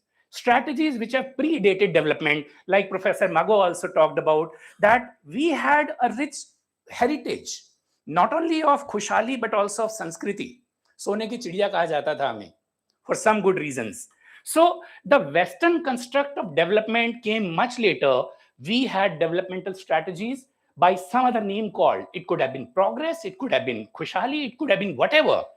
So let's not be fanciful about the Western names, terms, constructs, or theories. For example, instead of big factories, we realized that we need small-scale industries. Cottage, village industries, today we are calling them MSMEs, beautiful. Those are employment dense, and therefore they are context sensitive, rather than a context blind strategy, which is a one size fit all or a ready-made solution. We need tailor-made solutions or customized solutions. Similarly, instead of the big dams, which create so much of displacement and are a huge environmental standpoint, instead of that, why not go back to, or at least use as supplements, our age-old micro irrigation and river harvesting technologies like johars or ponds or bowlies? We are using them increasingly, and that's beautiful, because we leave lesser carbon footprint, we make development more sustainable, and again, those are employment dense. So we are using strategies of the soil and making our developmental endeavor as well as developmental output as authentic rather than mimetic or a imitation of what has worked for somebody else. What works for somebody else may not work for you. You have to see what suits us the best, and that is what is appropriate development. The second limb of authentic development is inclusive development. I pose a question to this house. Will we call India's development, or any country's development for that matter, as authentic if a minuscule 1% of high net worth individuals contribute 40% to the wealth and 23% to the GDP or income of the country? Will it be authentic? The answer is a resounding no. Because for development to carry any meaning, it must go everywhere and to everyone. The outreach of development and the trickle down of fruits of development has to be generic rather than specific, inclusive rather than exclusive, and needs for all becomes a very important parameter by which we have been judging. Thankfully, our governments, especially of the last decade and a half, have really made tremendous efforts to include all these ideas into our developmental discourse. And I have no doubt in saying that Sabka Saath, Sabka Vikas is not just a slogan. In fact, since I'm aware of the economic development and public administration's theoretical constructs, I can say it with 100% conviction that it is nothing but a manifestation of lot of theoretical discourses as well as lot of policy think tank work across the globe, which has been done over the last 2 decades and a half. So when we have Sabka Saath and when we try to distribute Vikas to everyone, that is when we call development as authentic. In this context, I'm also reminded of a very important developmental scholar, Robert Chambers, who worked extensively in India also. A lot of his researches on developmental dynamics pertain to India or were set in India, and he gave one of the theories which is called the theory of reversal, where he recommends or gives a clarion call to the policy planners to put the last first. Putting the last first. Imagine the proverbial last man standing in the queue and wondering कि यार सुना है विकास हो रहा है, but मेरा number कब आएगा? When will I get food security? When will I get employment? When will I get employability? When will I get healthcare? Now, Robert Chambers says putting the last first or reversing the queue is one very important policy priority which any country must adopt if they are serious about bringing authentic development and not some caricature of development. And that is what the government is very seriously pursuing. And we are taking the developmental outcomes, the developmental payoffs to the last mile. And the only development which we are seeking via this goal of Viksit Bharat is development which goes to the nooks and corners of the country, and whereby we can make our top priority of developmental endeavors as the poorest, the remotest, the most unserved, the most marginalized, and the most discriminated against sections. So equity in development on parameters like regional equity, religious balance, gender, like we've already talking about gender inclusive development, not just for development as a patronage, but by development as an asset. Imagine a factory owner having 2 factories and trying to become prosperous while one factory is locked. should it not be a smart idea to open up 2 factories and use multiple, twice the resources for the same goal? You can achieve much faster, much better. So regional, religious, gender, caste, and class inclusion, these are very much the important priorities of Viksit Bharat. And I can tell you with, some knowledge of the way the policy is taking, not only because of my own individual capacity, but also the capacity of many of my batchmates who work in various ministries of the department, that is the direction we are headed into.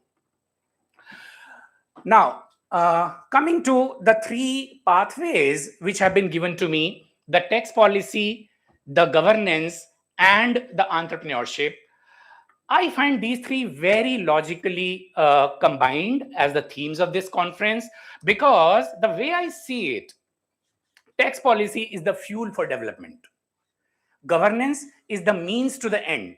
If development are our goals, Viksit Bharat or the 17 sustainable developmental goals, if that is what we are chasing, then governance is the means for achieving that. Entrepreneurship is assisted by both tax policy and governance via enabling systems, via concessions, incentivization, streamlined procedures, because capacity building in governance is the only way to build capacity in a country's capability to achieve development. If there is a capacity deficit in governance, there will be a developmental deficit, because the resources which need to be channelized towards those developmental goals, they will be leaking. There will be systemic leakages. It'll be the money and resources will be flowing into the wrong directions, going into the even the personal pockets of politicians or bureaucrats. Unless we ensure that there is capacity in governance, there cannot be developmental capacity. And finally, entrepreneurship is the steam engine which can create and deliver development. So all 3 themes are related to the 4th end theme of Viksit Bharat. I'll try to give a couple of thoughts on each of the 3, starting with tax policy first. It is a no-brainer that we need taxes. Government needs taxes, because taxes are the mechanism by which there will be investment in public assets and community assets, whether it is big ticket infrastructure, whether it is community assets like rural roads or a rural tube well, whether it is education, healthcare. Government's resources have to come from tax kitty. So tax policy is fundamental to the very idea of macroeconomic progress or the multidimensional development of a country. In this context, I would like to cite a maxim from Kautilya's Arthashastra, Kosh Mulo Danda, which roughly translates into treasury is the backbone of any administrative system. Incidentally, I say it with a lot of pride that this is also the motto of my service, the Indian Revenue Service, Kosh Mulo Danda. That is a reflection of the fact of the reality that unless we have Kosh, we cannot have development. We cannot channelize into development resources out of deficit financing and borrowings. We have to generate our own revenues. And I'm very happy to note some statistics from the recent Union Budget 2026-27 that at present, 64% of our budgetary spendings of the Union are financed via taxation. 20 years ago, that percentage was only 40. Also, which means the moment we say only 40% comes from taxation, it means we are looking at the, relatively undesirable kinds of financing, borrowings, and even worse, deficit financing. Today, in current year's budget, borrowings have a role to play only to the extent of 24%. 20 years ago, that was close to 40%, including the even negative kind of financing, namely deficit financing. Moreover, another very important statistic that stood out when I was going through the budget proposals is that today the ratio of direct taxes in the total tax kitty is more than 60%. Again, about 20 years back, it was mid 30s. So almost double. And many of you know as students of commerce that a rising share of direct taxes in the tax kitty is a sure sign of development, because you're collecting more income tax and corporation tax.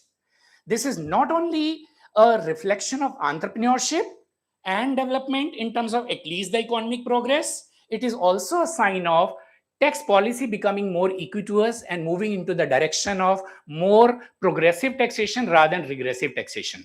As you can easily imagine, income tax or corporation tax is being collected from corporates and high net worth individuals. Whereas indirect taxes, whether it is GST or excise, that is levied even on wage goods.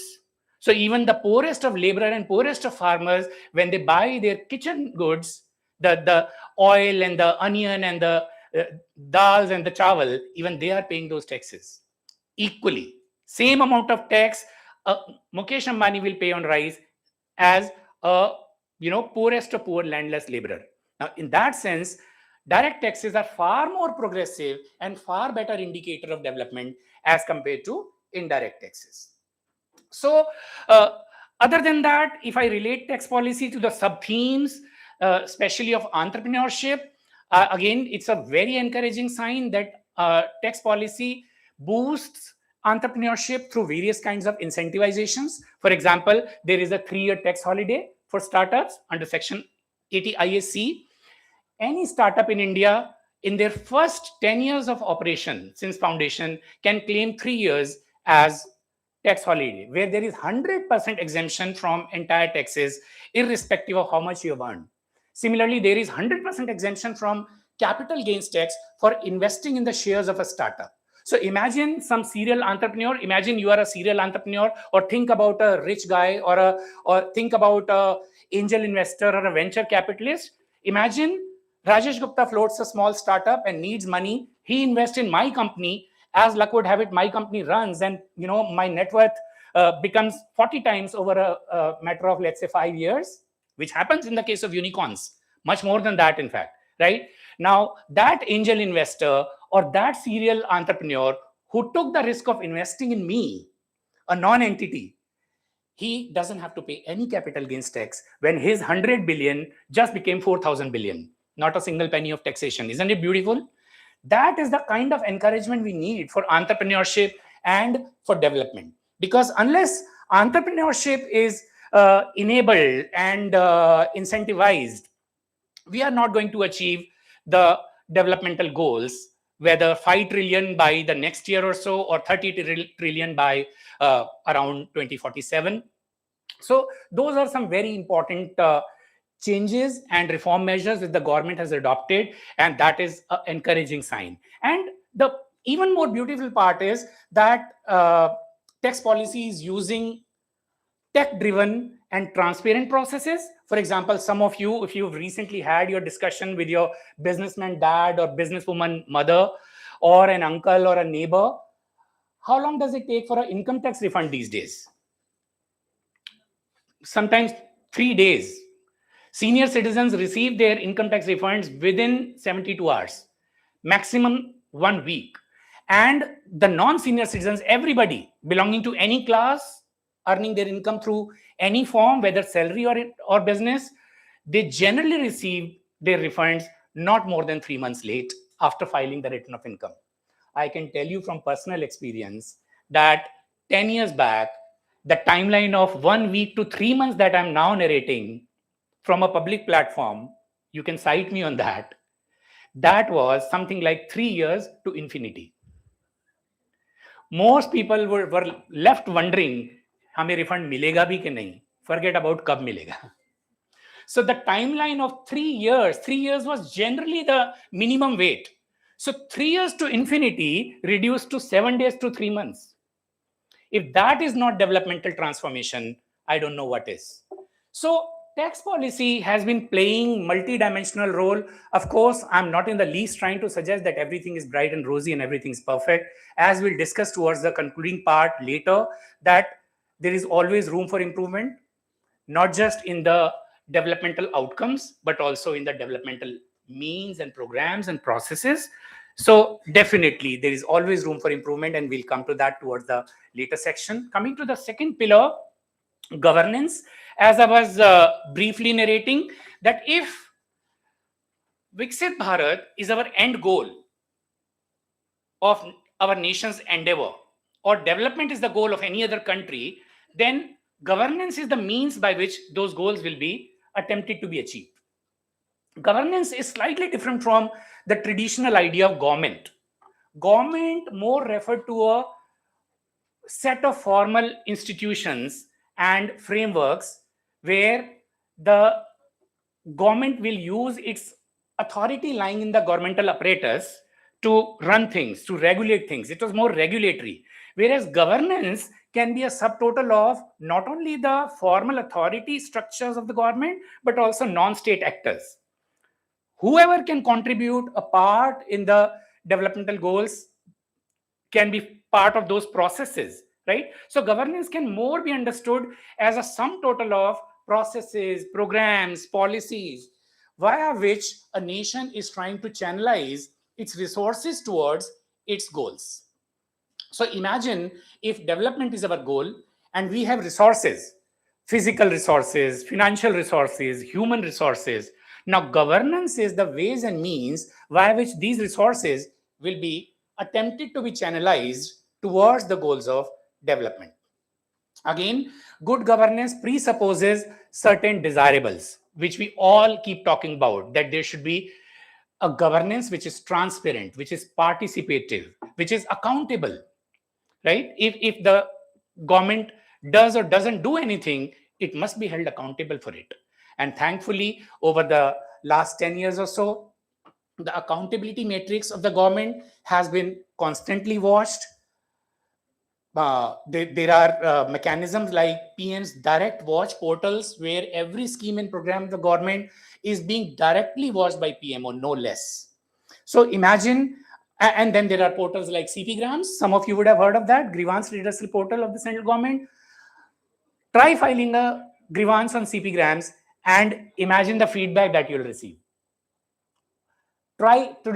Some of you try Googling CPgrams and try to file a complaint on it, that last week my road was constructed and today I park my bike and it goes 3-inch deep, or whatever, potholed roads, or a delay of income tax refund, or a corruption complaint against someone. You'll receive a reply within 48 hours. And thereafter, you'll keep receiving the updates on that, because that complaint is being watched at the highest level. If it is dealing with MCD, it is being watched directly by the commissioner of MCD. If it deals with, let's say, National Highway Authority of India or CPWD, again, it is being watched at the highest level, because they are being watched by the PMO. So these desirables are also developmental desirables. Like I said, development is any desirable change. So transparency is development, participation is development, accountability is development, voice and involvement, freedom of expression is development, right? So governance per se, trying to connect back to tax policy and forward to entrepreneurship, governance these days has adopted certain catchy buzzwords. Some of you have heard of those. SMART, for example, simple, moral, accountable, responsive, and transparent government. All of you have heard of ease of doing business. Maybe some of you have heard of ease of governance, ease of living.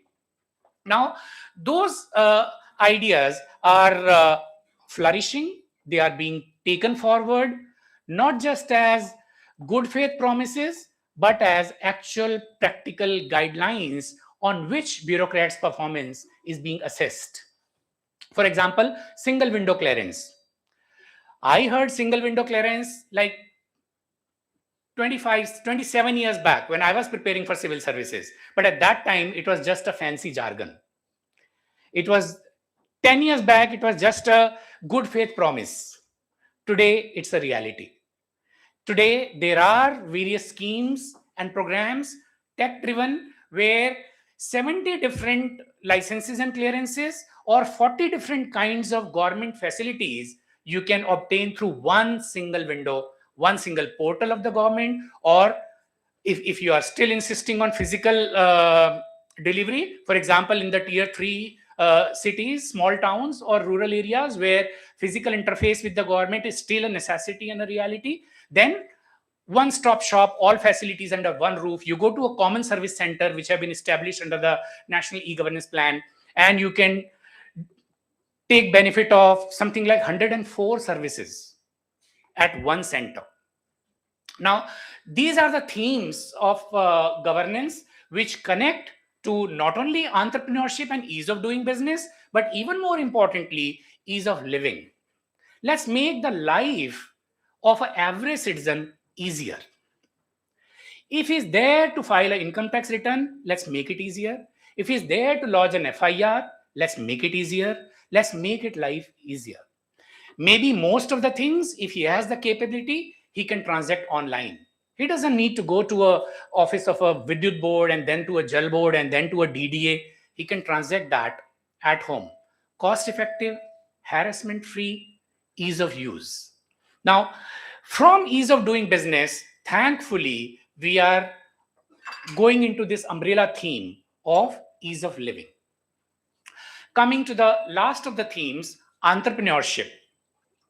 Now, entrepreneurship, we all know, refers to starting up a business by committing investments in the hope of profits, but with readiness to bear losses.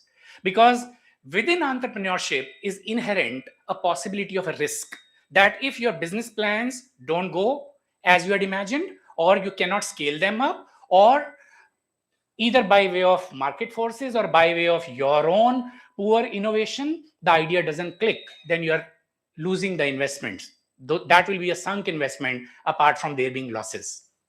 Now, in today's era, we are using the term startups as a very popular and catchy phrase to describe what earlier was described as entrepreneurship, for the simple reason that that also meets with all those 4 criteria. A startup is where you have a business plan, you want to commit your private investment, and you are willing to take the risk in the hope of profit. So you're starting up, right? So the startup ecosystem in India has progressed by leaps and bounds. Many of you already know, especially if you are dabbling into the idea of a startup, that India has the 3rd largest startup ecosystem in the world. There are more than 6 lakh startups which are currently having the capital.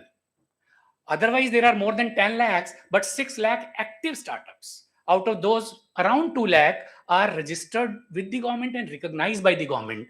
Out of that, around 80,000 are women-oriented startups, where women are in the foundational or operational leadership roles. Now, all these things, were not even possible even 10 years back. Forget about 20 years back. Today, 50% of all startups have been founded in tier 2 and tier 3 towns. We talk about regional balance. We talk about rural urban development as part of the conference theme of Viksit Bharat. That's where we have it. More than 16 lakh jobs have been created by startups. And today, it's such a beautiful time that we are living in as Indians. As Indians, especially youth, like the students sitting here, they aspire to become job creators rather than job seekers. So that has been made possible by a series of enablement, by a series of supporting ecosystem initiatives, and by a series of incentivization.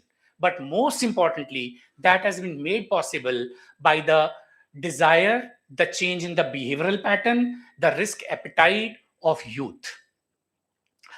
Now, as far as the challenges are concerned, or the way forward, how startups or entrepreneurship can contribute and make Viksit Bharat happen within the timelines that we are aspiring for, some challenges still remain. For example, no matter how much we talk about ease of doing business and streamlining the processes, there still are bureaucratic hurdles.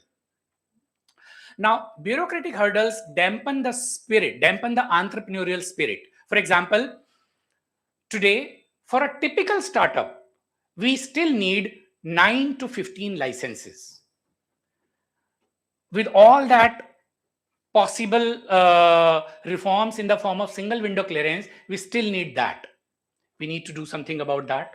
We still need to. So we may have made progress, especially when starting from a zero base. Imagine a student who was getting 0 or 5 marks out of 100. He has reached to 75. That is a huge progress. Maybe he has reached 85. But thereafter, every mark is a struggle. After 85, to convert it into 90, and to convert a 90 into 92, and to convert a 98 into 99, that's where the real struggle is.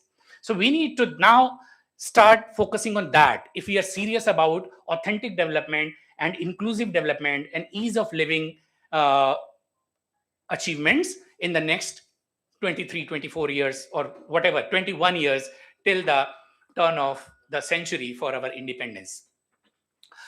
Now, a second hardship is the funding gaps. No matter how much evolution has taken place in various aspects of funding, whether it is seed capital, venture capital, or whether it is institutional financing supported by the government, whether via the banking network or via the specific initiative like the funds for startup under the Startup India plan, some of you would have heard about it, or credit guarantee. No matter all these schemes, institutional and non-institutional, serial entrepreneurs and Shark Tank, all those are today's possibilities. But beyond that, we still have funding gap, and especially at the earliest stage startups. That's where nobody trusts you. When suppose a Rajesh Gupta or any X, Y, or Z standing here as a 22-year-old wants to start an idea, that's where he needs the capital the most. And that's where people have the least trust. Something needs to be done, and government is already coming up with the Fund of Funds for Startup 2.0 that is already under conceptualization, and probably it will have something on that count. Early stage funding gaps, that is one of the biggest problems that our startups are facing right now. Finally, there are failure rates in startups because of various things like competition suddenly heating up, domestically also, not just internationally. Rules of the global market are changing. We all know about the tariffs and so many other things. So there are things which we still need to improve and hone up going into the next 2 decades or so. Notwithstanding these challenges, the two most encouraging trends which make me very excited about the startup ecosystem in India are: one, the momentum in social entrepreneurship, and two, the boom in youth entrepreneurship. Increasingly, our startups are now focusing on leveraging technology for socially relevant programs and sectors like education, like healthcare, like microfinancing and financial inclusion, like livelihood. And that is a beautiful sign.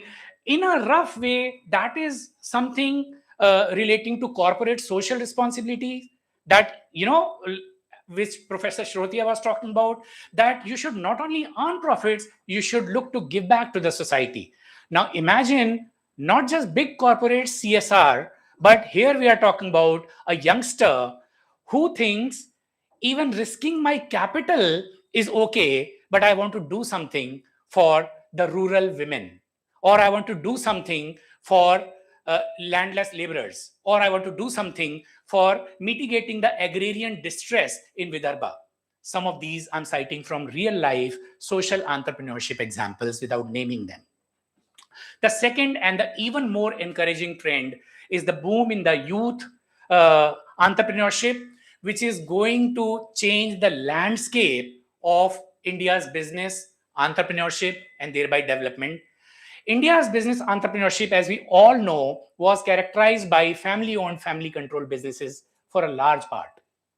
However, today I'm very happy to share a statistic with you, which some of you may already know. 82% of startup founders in India are first-generation leaders. Isn't that beautiful? Even more encouraging are some other statistics that 1/3 of the founders of our top 200 startups as of today are aged 40 or less. The median age of a startup founder in India today is 27.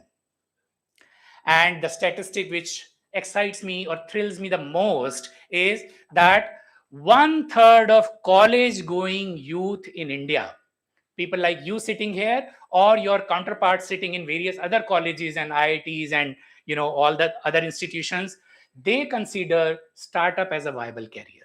33%. They have given it a thought, they consider it viable, and they plan to float a startup. Now imagine, compare this with 30 years back, compare it with the, let's say, late 80s when I graduated. And at that time, cracking UPSC or belling the cat were considered to be the biggest career options, right? Essentially, we were job seekers. That's why I'm standing here as an IRS or a principal commissioner or whatever, because I was a job seeker.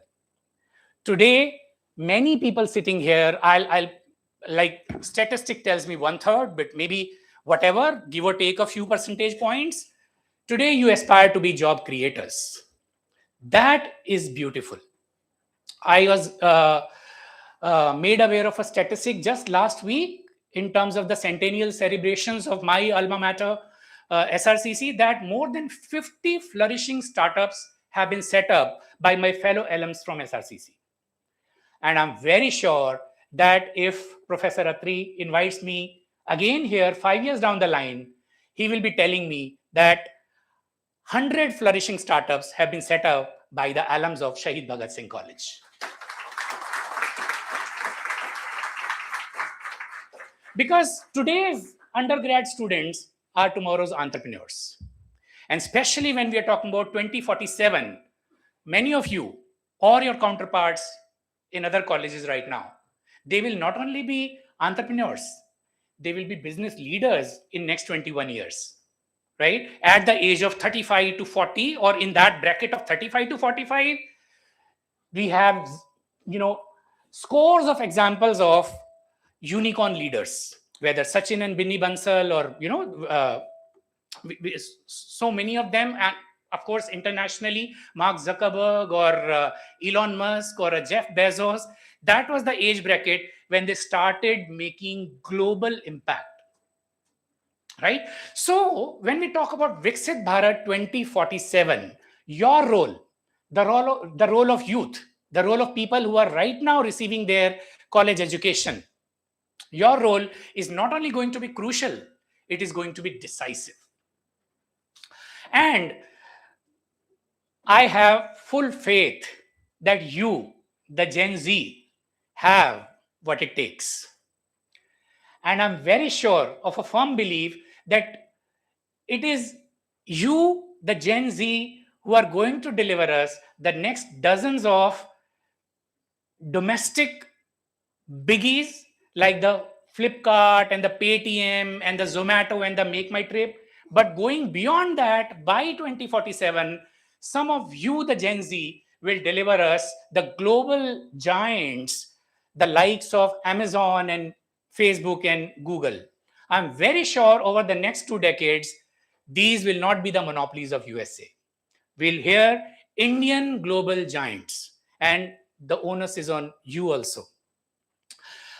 Almost 100%, although I would have said 100%, but I'm still erring on the side of precaution.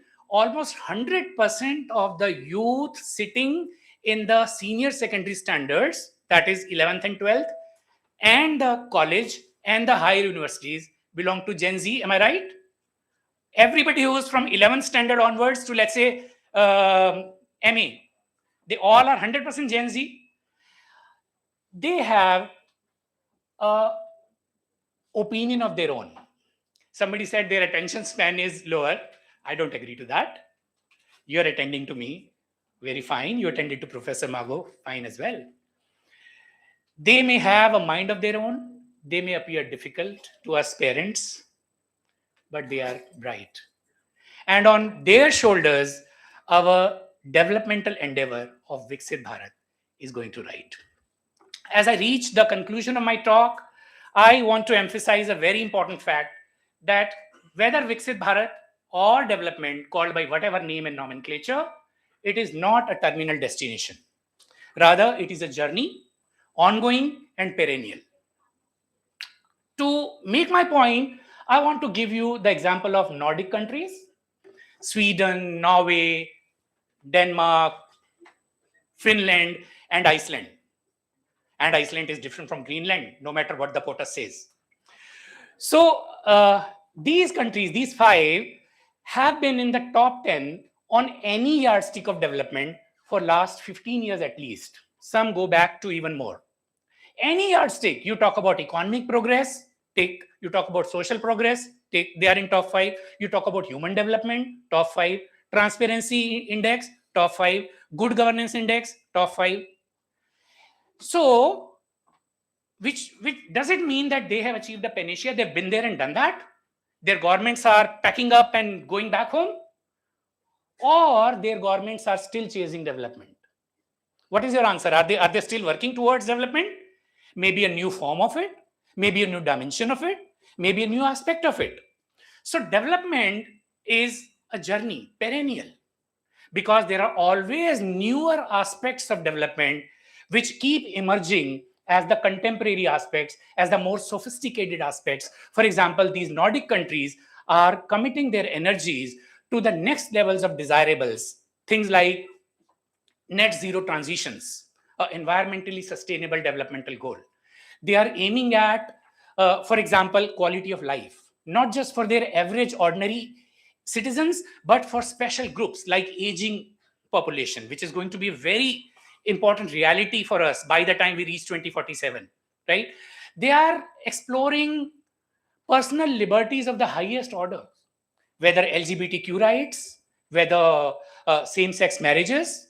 Now, if that is desirable, if bringing the hitherto disadvantaged and discriminated against sections, whether LGBTQ or whether sex workers or whether widows or whether the landless farmers and landless agriculturalists, if bringing them to the forefront is a desirable change, then that should be development. So even those countries are still seeking development. So जैसे कि हम पिछले 40 साल से विकासशील हैं, ऐसा नहीं है कि कम 2047 एंड विल बिकम विकसित, उसके बाद हम विकसित का बड़ा सारा रेंज है, राइट? तो दोस्तों, विकास का इंतजार तो 200 मुल्कों की सरकारें कर रही हैं. जिनको मिला वो भी संतुष्ट नहीं है, like the Nordic countries, right? They still want a bigger version of development, a better version of development, a more contemporary version of development, a more sophisticated version of development. इस पे मुझे गालिब का एक शेर याद आता है, यूं है कि हजारों ख्वाहिशें ऐसी कि हर ख्वाहिश पे दम निकले, बहुत निकले मेरे अरमान, लेकिन फिर भी कम निकले. So development has scores or maybe hundreds of aspects, each one more worthy. Each khwahish is very important. And no matter how many boxes you keep ticking as a government, suppose we tick the box, food for all, okay, tick. Jobs for all, tick. By 2047, suppose, right? Education for all, tick. Universal healthcare for all, tick. There will still be more boxing popping up as the emerging, evolving concerns. So, more the development we achieve, more we should seek. We should not stop at our past laurels, and we should keep looking for newer developments, newer aspects of development, right? And as a concluding remark, I'll say that I'm sure that by 2047, we will be a Viksit Bharat.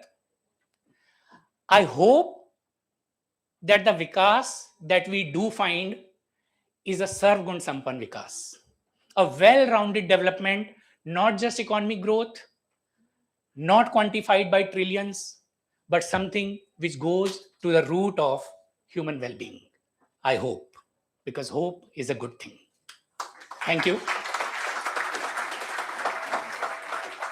I thank you all for lending me your ears. I especially thank the dynamic principal, the enthusiastic students, and the energetic faculty, especially the organizing team, Professor Meera Mehta, the conference director, Professor Shikha Gupta, the conference advisor, Dr. Ranjana Thakur, the conference coordinator, and Dr. Rati Dhillon, organizing secretary, for having me here. Thank you. Jai Hind. Thank you, sir. It is our honor to listen to your remarkable words and your take on Viksit Bharat.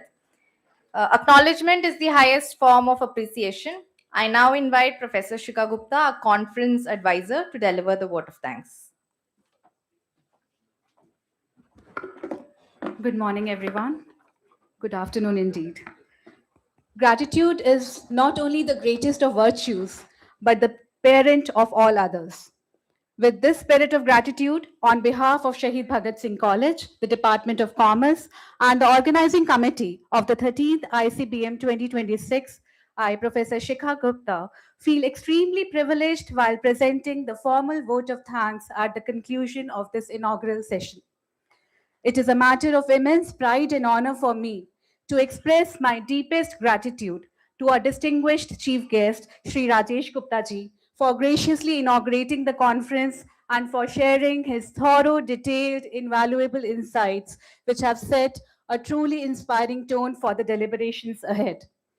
I also extend my sincere thanks to Professor Payal Magoji and Professor Vijay Kumar Shotriya ji for gracing the inaugural session and enriching it with their esteemed presence and insightful addresses. The organizing committee gratefully acknowledges ICSSR for sponsoring the conference. Their generous support has significantly enhanced the academic and professional eminence of the conference. I would also like to place on record our profound appreciation to our esteemed knowledge partners, Shahid Rajguru College of Applied Sciences for Women, Shahid Sukhdev College of Business Studies, Curtin University and Victoria University of Australia, and Sabargamoa University of Sri Lanka for bringing their invaluable expertise and collaborative insights, which will add great intellectual rigor to the conference. I would also like to express my sincere gratitude to the formal principals of the college, Professor P.K. Khurana and Professor Anil Sardana, who have been the pillars and patron of this conference since its inception. And we thank Professor Sardana for gracing the occasion today. The Department of Commerce, Shahid Bhagat Singh College, extends its heartfelt thanks to our respected chairman, Sir Professor Rajiv Kaul, for sending his blessings despite being unable to attend due to prior travel commitments. Our sincere gratitude to our visionary principal, Professor Arun Kumar Atri, whose progressive outlook, ardent leadership, and constant encouragement have always inspired the department to excel and successfully organize such academic events. We extend our sincere thanks to all the speakers, delegates, researchers, session chairs of the technical sessions, and participants for taking time out of their busy schedules to be a part of the 13th ICBM 2026. It is indeed a proud moment for us to witness the participation of our first batch of fourth-year NEP research students who are gaining early exposure to the world of research and academic dialogue. A big round of applause for all of them. My heartfelt thanks to the conference director, Professor Meena Mehta, conference coordinator, Dr. Ranjana Thakur, and my deepest appreciation to the organizing secretary, Dr. Rati Dhillon, who has worked with exceptional dedication and tireless commitment for the organization of this conference. As in past conferences, the organizing secretary was to originally present this formal vote of thanks, but Dr. Rati graciously entrusted me with this responsibility. I thank you for the opportunity. I also extend my sincere appreciation to the entire organizing committee for their relentless efforts and valuable contributions in the organization of this conference. Last but not the least, sincere gratitude to all faculty colleagues, non-teaching staff, student volunteers, whose presence and dedicated efforts have ensured the smooth conduct of this inaugural session and the conference proceedings for the day. With this, we look forward to meaningful deliberations and enriching academic engagement over the course of the conference. Thank you once again. Thank you, ma'am. May I request everyone to rise for the national anthem? Jana Gana Mana अधिनायक जय हे भारत भाग्य विधाता पंजाब सिंध गुजरात मराठा द्राविड उत्कल बंगा विंध्य हिमाचल यमुना गंगा उच्चल जलधि तरंगा तव शुभ नामे जागे तव शुभ आशीष मांगे गाहे तव जय गाथा जन गण मंगलदायक जय हे भारत भाग्य विधाता जय हे जय हे जय हे जय जय जय जय हे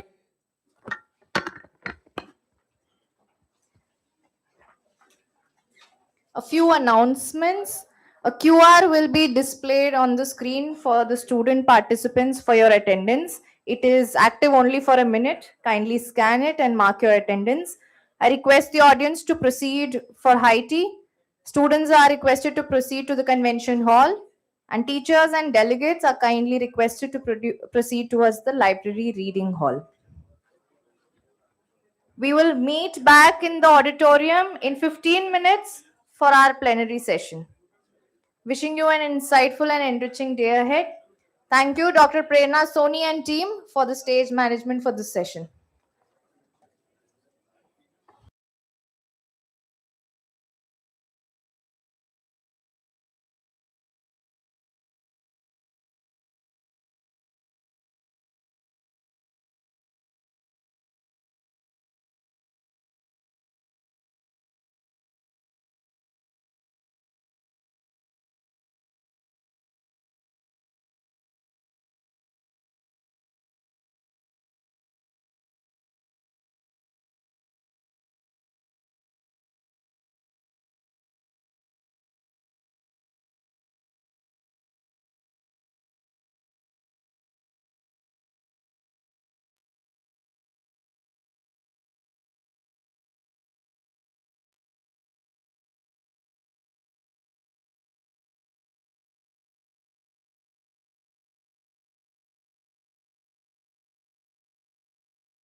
Dignitaries, honorable guests, and dear participants. I, Dr. Divya Mehta, Assistant Professor, Department of Commerce, welcome you all to this plenary session.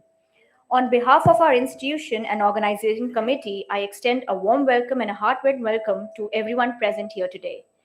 We are truly honored to have such distinguished experts, academicians, researchers, and professionals gathered under one roof to share knowledge, ideas, and experiences. Our first guest is Mr. Harinderjit Singh Ji. He is a former senior assurance partner of PwC and former member of Central Council member of ICAI. He is currently a fellow member of Institute of Directors and ICAI. Also, he is the Indian advisor of International Corporate Governance Network based in the UK. He has been the president of our Alumni Association too. We are pleased to have you with us, sir. Now I request Professor Anil Kumar, Dr. Nisha, and Mr. A. Shivashankran to please felicitate sir with shawl, planter, and bust.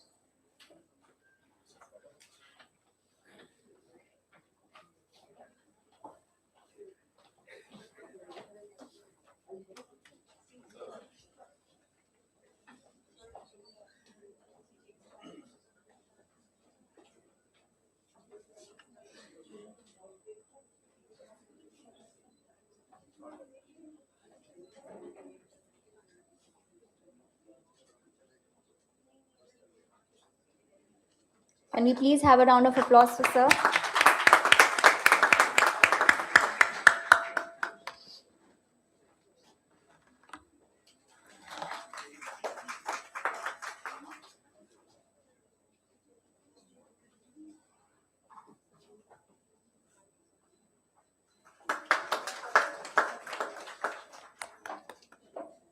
Thank you so much, everyone. Next, we have with us Dr. Abhishek Tandon. He holds the position of Joint CEO with Mode Foundation Startup Ecosystem of University of Delhi. He is currently working as an associate professor in the Department of Operational Research, University of Delhi. He is currently a member of the steering committee of G20 University Connect. He holds a PhD degree in marketing and reliability. He has a major research project fully funded by ICSSR and 2 innovation projects by University of Delhi. He was awarded as the best teacher by the Government of NCT of Delhi in 2016. He was awarded prestigious scholarships by UGC, Ministry of Education, and was also awarded by Society of Reliability, Quality and Operations Management for exemplary promise and potential in research in 2009. Heartiest welcome, sir. Now I request Dr. Vandana Daya, Dr. Neha Nainwal, and Ms. Pooja to please felicitate sir with shawl, planter, and a bust.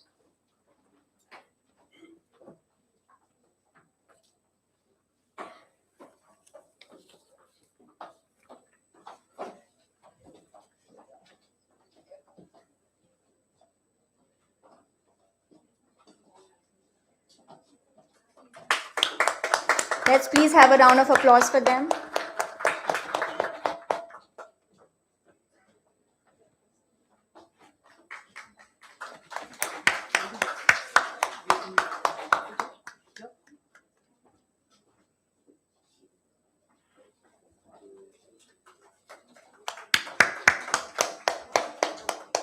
Thank you, everyone.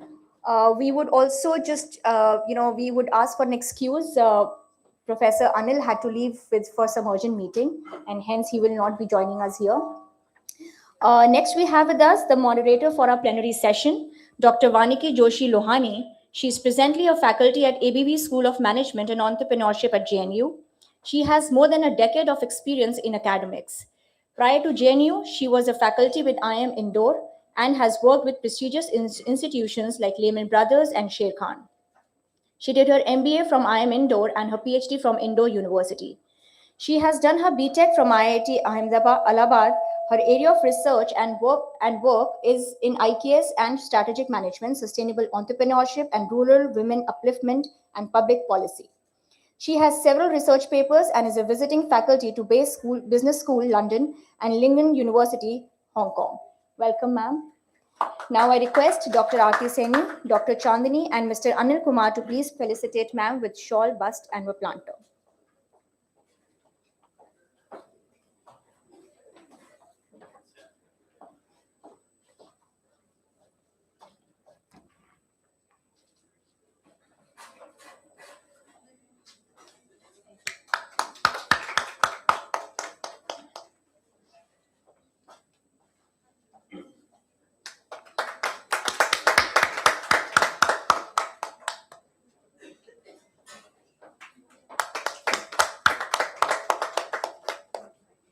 Thank you, everyone. A very warm welcome to all of you, sir and ma'am. And I wish the plenary session a great success. Over to you, ma'am.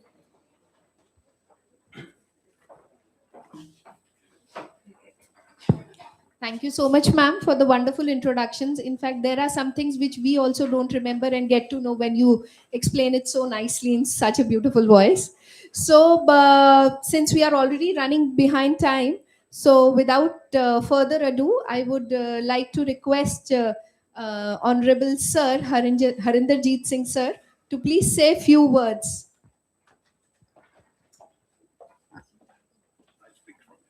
Okay.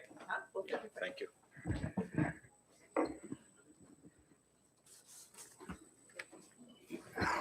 Good afternoon, everyone.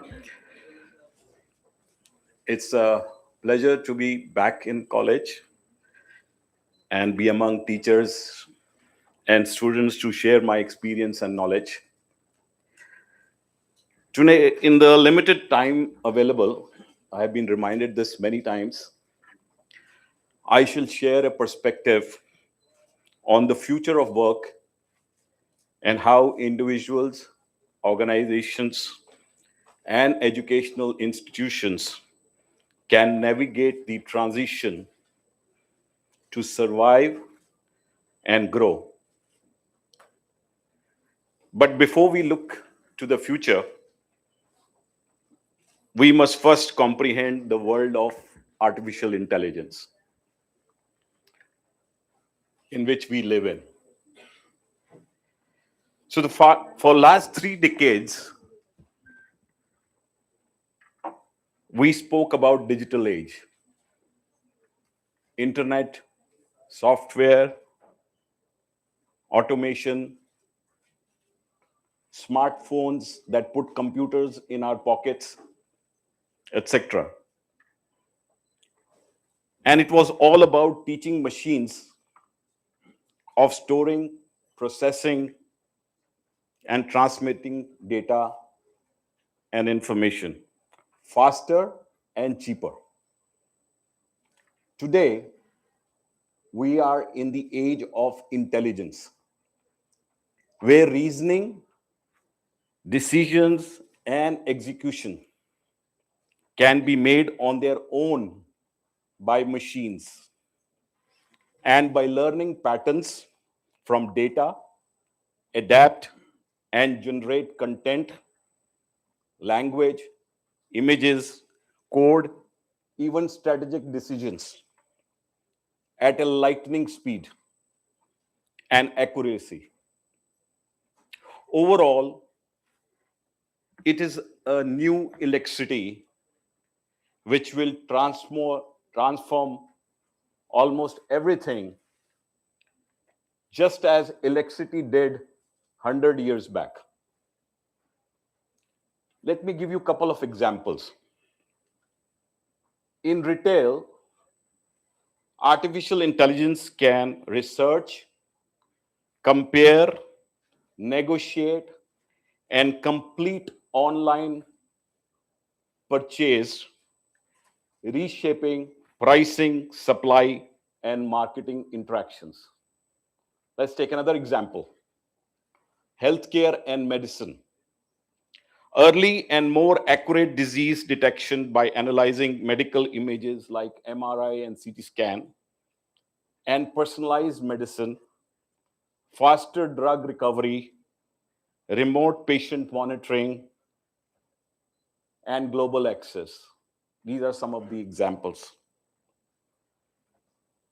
So with this background of age of intelligence, what does it do to future of work? Maybe we can categorize this future of work in 4 categories. The first category is the high risk category, which means the jobs will disappear. And I'm talking about repetitive jobs. Today, every CEO of a corporate, of a company asks whether before taking an employee into the company, whether this task can be done by AI or not.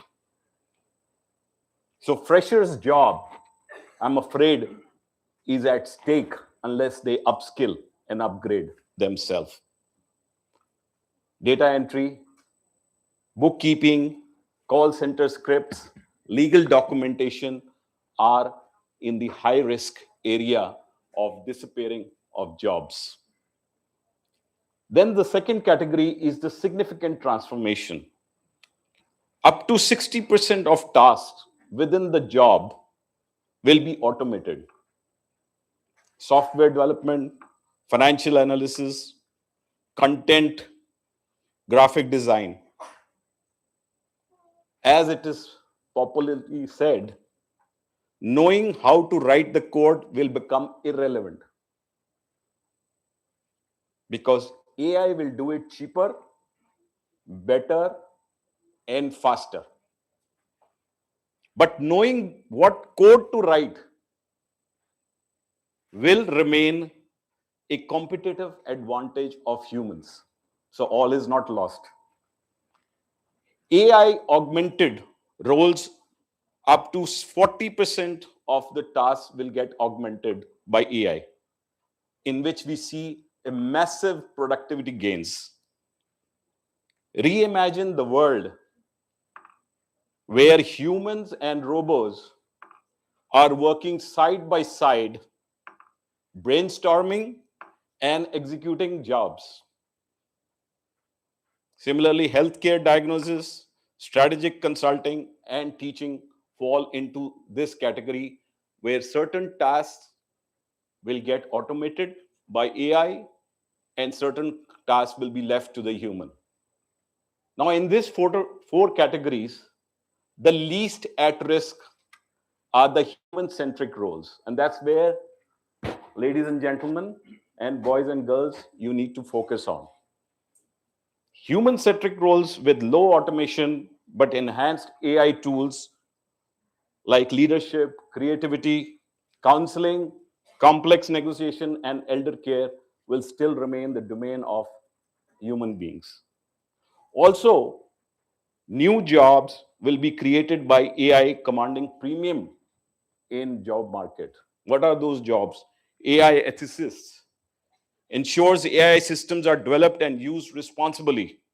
Prompt engineer crafts effective prompts for generative AI tools. AI operation manager oversees AI implementation, coordinating with data items, engineers, and business. Similarly, in the field of gaming, music, fashion, art, filmmaking, advertising, and other industries, new opportunities will arise provided we are up to that AI literacy. Even AI literacy trainer will emerge as a new job which teaches AI and practical uses of the workforce. So according to an estimate by World Economic Forum, AI will have dual simultaneous impact on jobs. Globally, while 92 million jobs will be displaced, 170 million new jobs will be created by 2030, provided we learn how to work with AI. Now, the most critical part and the last part of my presentation is how to navigate the transition to survive and grow in the AI world. For this, I give you three of my favorite quotes.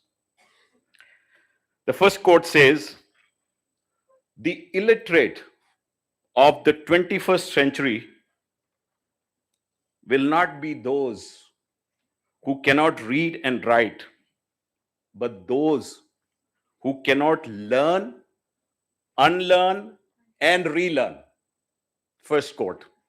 Second quote, "It is not the strongest of the species that survives, nor the most intelligent, but one most adaptable to change." And the last favorite quote, "AI will not replace you, but someone using AI might." Okay? So we need a skilled revolution in this country if we have to survive and thrive in this world. I'll take 5-6 minutes more, but I hope you are interested in that. That brings me to the most critical part of this transition, which is the future of education. The current model is increasingly misaligned to the realities of the intelligence age. For example, this model was designed for industrial or early digital age, has silos between disciplines, rewards memory. Remember, no marks for memory anymore. Okay? Need to shift from centers of instructions to centers of learning. What does that mean? The focus must move from what students know to how students think. Education system must prioritize problem solving, creativity, collaboration, ethical judgment, and adaptability. That's what you should be coming to the college for. AI literacy must become as fundamental as reading and numeracy. Not just learning to use tools, but understanding the limitation, biases, and ethical implications. Evaluations of the students must focus on reasoning, originality, application, and reflection. So the entire evaluation system needs to change. For faculty, shift from content delivery to mentoring, coaching, and guiding students in higher order thinking.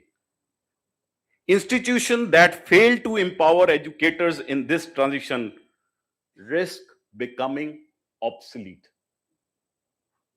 Okay, very clear messages.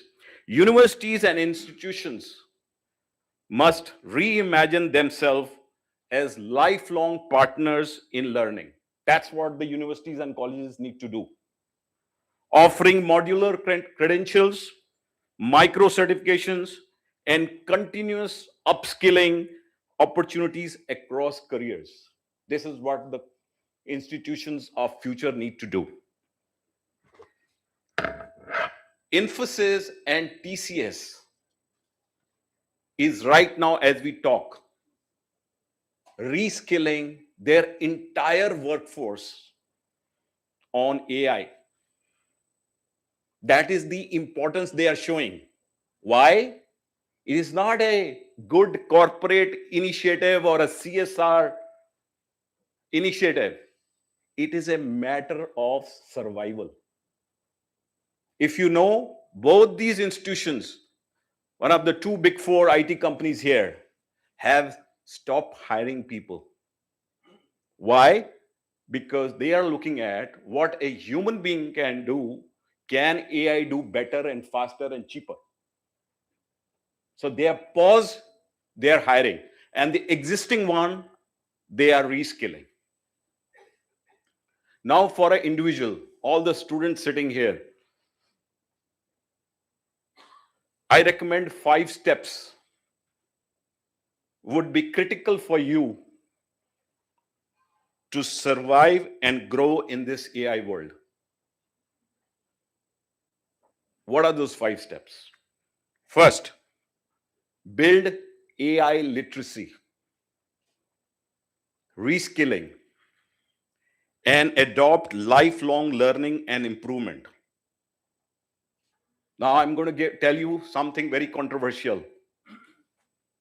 You have to apply, and which is different than what you're doing right now. You have to apply a 70-20-10 model of learning. What is that? 70% is doing, looking at real life problems and apply tools on them through experimentation and evaluating impact and integrating in the workflow to bring massive productivity gains and remaining relevant to the job market. 20% learning by others. So join AI communities. There are plenty of them. If you Google, there are plenty of AI communities in India. You have to join them and learn from others. And 10% is your structured learning. There are enough free courses on the web which you can learn. So 70, 20, and 10. Let's not take away another crucial point here, which is the second point: depth in your core discipline and domain knowledge, whether it is engineering, medicine, business, or arts. Third, obtaining apprenticeship, even if you have to pay for it, get apprenticeship. Get trained in AI startups, digital transformation teams, innovation, and R&D labs. This is very crucial in today's world. Fourth point, demonstrate capability by building portfolio. What is the portfolio approach? You need to let the world know that you have solved some problem of the business or a community. Build your portfolio of 3-4 projects using AI, solving real problem with impact with creative, innovative projects, and share your learning on public platforms. One of the important things you have to learn is self-branding. So you have to find out those forums where you share your knowledge about these projects and be recognized. And last point, and this is the most important point, and this is where the college and the institutional can play a major role. Build human skills to counter AI limitation and biases. What are those skills? Ethics, judgment, curiosity, adaptability, flexibility, creativity, emotional intelligence, leadership, critical thinking, governance, and communication. We have to be ahead of AI in the race. If AI takes over human being, how this world will look like, you can imagine that. In conclusion, I would like to say that the future is already here. It is not evenly distributed. Favoring those who embrace it, adapt it, and shape it, it is favoring those people who have taken an early lead on adapting to AI. Choice of which group you want to belong is entirely yours. And the future of work will be shaped by people who choose to lead rather than follow. This explains why the Magnificent Seven technology companies listed in India, in US, are spending billions of dollars. According to one estimate, $500 billion. The Microsoft of the world, Amazon of the world, Meta, Alphabet, Tesla, Nvidia, all are spending billions of dollars every year. Why? They want to be ahead of the race. They want to govern the AI infrastructure. This is where the world is going. Thank you very much. Sorry if I exceeded the time. Thank you so much, sir, for such a wonderful and innovative things which you have explained to all of us. Your 5-step approach, your 70-20-10 approach, which I guess will be very useful not only for the kids who are sitting here, but also for people like us, like how to learn, unlearn, and relearn all the things. So without further ado, I would like to request Dr. Abhishek Tandonji for his words.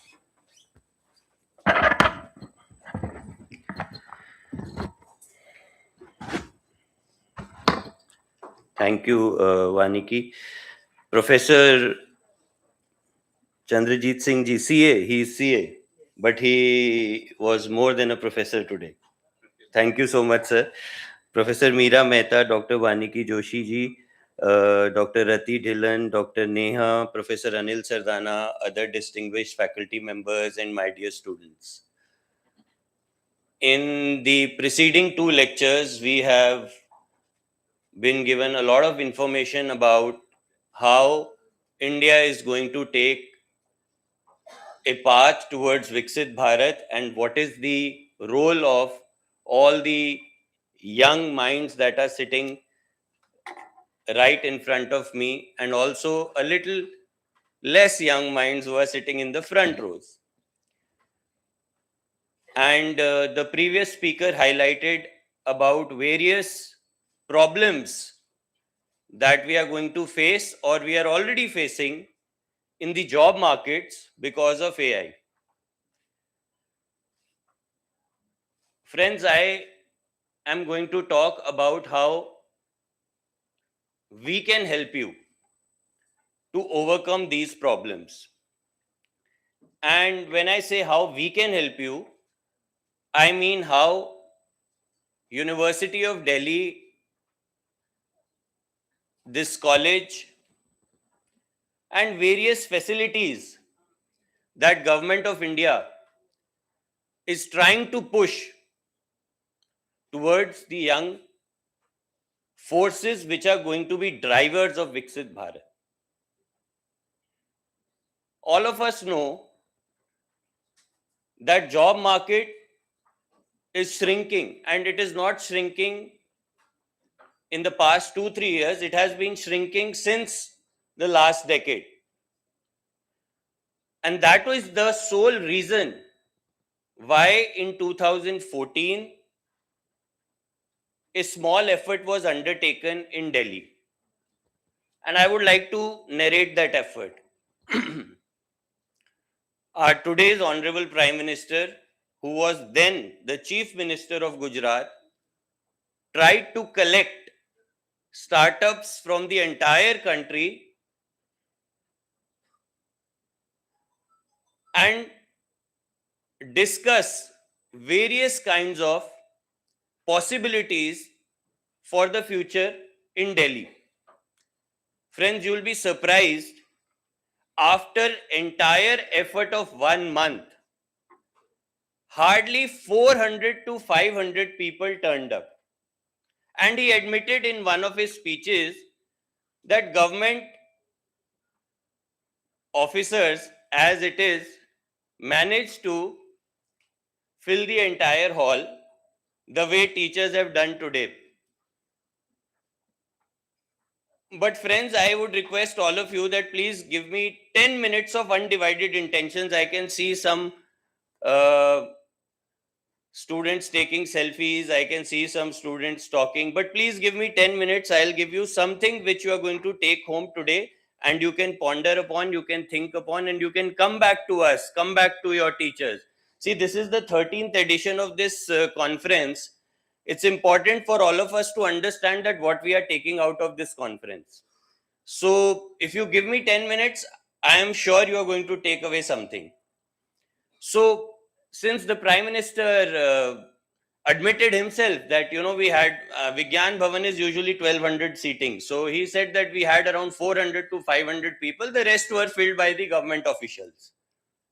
So then there the idea started to come that how to convince people to take up this idea of startups. And eventually in 2016, a scheme was launched, which now all of us know has completed 10 years, and that is Startup India. Another data I'll give you.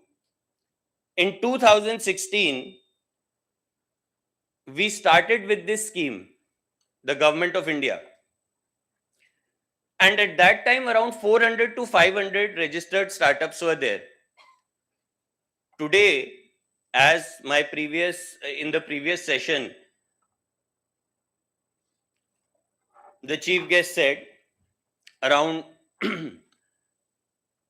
8 lakh startups, 6 lakh startups are there, but I'll not exaggerate it. I'll take the number which is there on the DPIIT website, which says around 1,80,000 registered startups are there.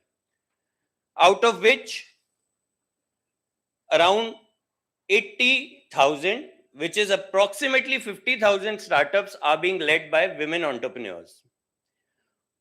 But the topic is inclusive growth. So I want to give you one more number. Earlier, when we used to talk about startups, let's say in 2014 or 15, there were 3 to 4 cities which were there in the horizon or landscape. One was Gurgaon, one was Delhi, a few had in Hyderabad, Bangalore, and financial capital of our country, Mumbai. Let's say 5. You'll be surprised today, as I'm speaking, I don't know the exact number, it might be increasing every single day. But last when I checked, around 621 districts in the country have registered startups. And these districts include the aspirational districts. So whatever Sir said about our jobs and job markets was perceived 10 years back. And friends, I'm really happy to tell you that Viksit Bharat 2047 is not something which is only an economic goal. Whatever we are perceiving that's going to happen in 25 years ago, we are trying to conquer the odds. We are trying to prepare ourselves to face the odds. So what are we doing? During the Startup India program, everybody knows Startup India was there, but what exactly happened in Startup India program? University and education institutions were asked to be the drivers of Startup India program. Of course, our university was a little late in the curve for various reasons, which I would not like to discuss here. But you'll be happy to know that around 8,000 crore rupees has been exhausted by Government of India in funding the university-led startups. In 2022, University of Delhi also finally set up its incubator, which is known as Udmodaya Foundation. Now, something which is important for all of you to understand what Udmodaya Foundation does. We try to catch young talents who have ideas. And friends, let me tell you, there is a difference between entrepreneurship and startups. You need to appreciate that difference. And there is not a dictionary difference between entrepreneurship and startup. The Gazette of India clearly identifies what a startup is and what a startup is not. That doesn't mean that people who are not doing startups and are doing entrepreneurship are not successful. I'll just quickly give you an example. All of you must have heard about Sudama Tea Stall in North Campus. Have you heard of Sudama Tea Stall? How many? Please raise your hand. Majority of you. That's an entrepreneurship. You'll be surprised to know that every day, and leaving aside the peak hours, he earns around 5,000 to 6,000 rupees per day. Sometimes 10,000, sometimes 15,000 by just selling tea. So you can multiply it by 30. That's entrepreneurship. But if you club it together with technology, innovation, that is a startup. I want all of you who are sitting in this hall to take up startups. At the end of the day, either you succeed or you learn. You're never going to fail. And I'll tell you why. So if you have an idea which you think is a scalable idea and can be converted into a business model, we are happy to help you. Your teachers are happy to help you. We fund your ideas.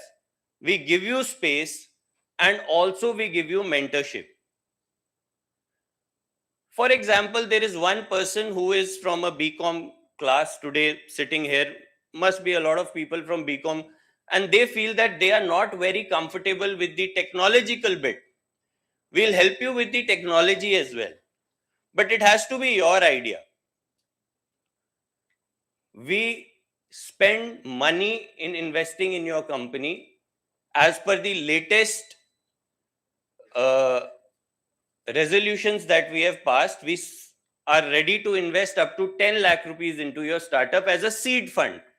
For someone who is in his first year or in their first or second year, they are 20 years old, 10 lakh is not a mean amount. And that because we have not got the benefit or slice of the cake from the Startup India Seed Fund because we were late. In the budget that was passed recently, government has announced a funds of 10,000 crore rupees, but that's specifically for deep tech, that's specifically for artificial intelligence. They have also increased the limit. Earlier, a startup used to be a startup till 10 years of its inception. Now it is for 20 years and or 100 crores, whichever is first. Now it is 300 crores. So friends, what I want to tell you is that the university, the college, the government, the state government, the center government, everybody wants you to take up startups. Everybody wants you to be a job provider rather than a job seeker. And the question that the government has posed you was answered by my previous speaker. Because we are going to be in a position where we are going to be having a complete mismatch between demand and supply of jobs. And that's not only because of AI. Today we have AI, tomorrow we'll have something else. 10 years piche chale jaiye, go back 10 years, no one had ever assumed that we'll have AI. 10 years from now, we may not see Vaniki sitting here, we may see a robot sitting here. We may see robots in the classroom. We may see robots doing work in the companies. What will we do then? That's why we want all of you to be that set of population that is creating that technology rather than that set of population that is using that technology. This process of diffusion is divided into two subgroups. Subgroup A, people who are creating this technology, people who are playing with this innovation.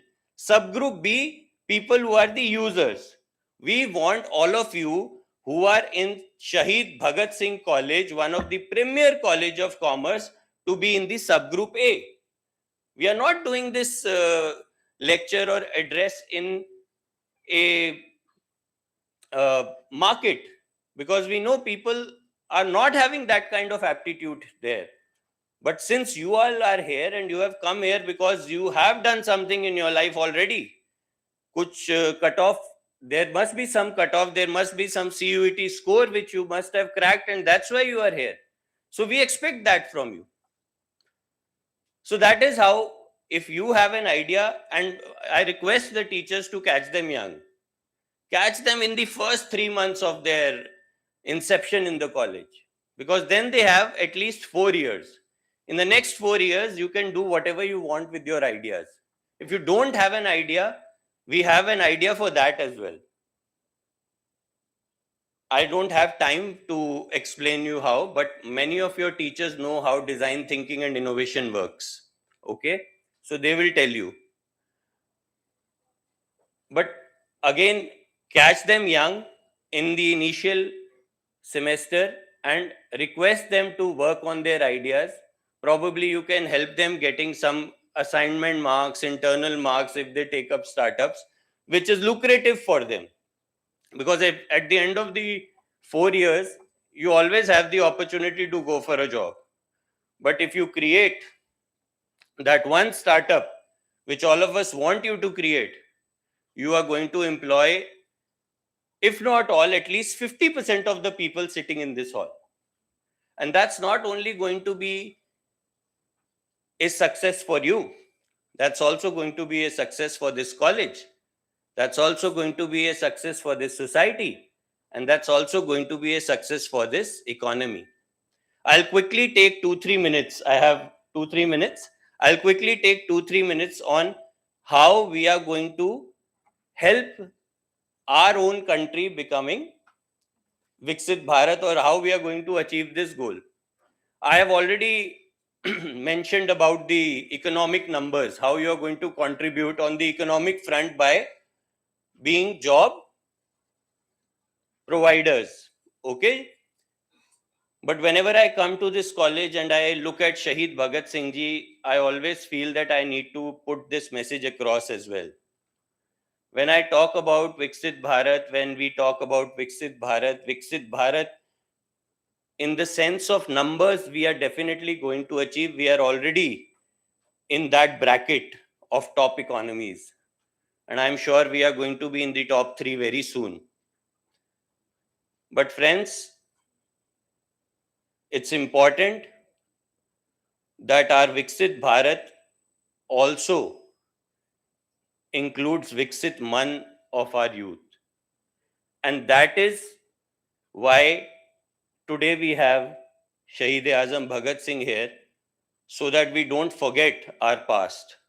We don't forget how much sacrifices have been done, how much has been taken by our ancestors for what we are today. And if you want to have a Viksit Man, that is a strong mind, which is essential for Viksit Bharat. Please read Swami Vivekanand ji, please read Shahid-e-Azam Bhagat Singh ji. Even Bhagat Singh ji used to be motivated by Swami Vivekanand ji's teachings. And that's important for all of you as well. Because decision making is also a function of a strong mind. And one last thing I want to tell you, social impact is also very important when we talk about AI. I would like to quote Sundar Pichai here. He says that AI is as profound as electricity or fire. So it is important that we all choose our options very carefully. We can all use ChatGPT to write letters, write applications. And I'm sure all of you are, now pro in that. But also it is important to understand that AI in the field of agriculture, AI in the field of health, AI in the field of social service, we need to come up with such innovations. And innovations are going to come from the classrooms. So once again, I request all of you to try and think of some innovative ideas. Initially, they may not be converted into business models, but once you get into this habit of thinking in these lines, I'm sure very soon you're going to get a business model out of it as well. I'm going to share a few success stories if time allows later on. But once again, thank you very much for having me here. And I am hoping that I made some sense, and the 10 minutes I requested you to not look at your mobile phones would definitely yield in some result. Thank you.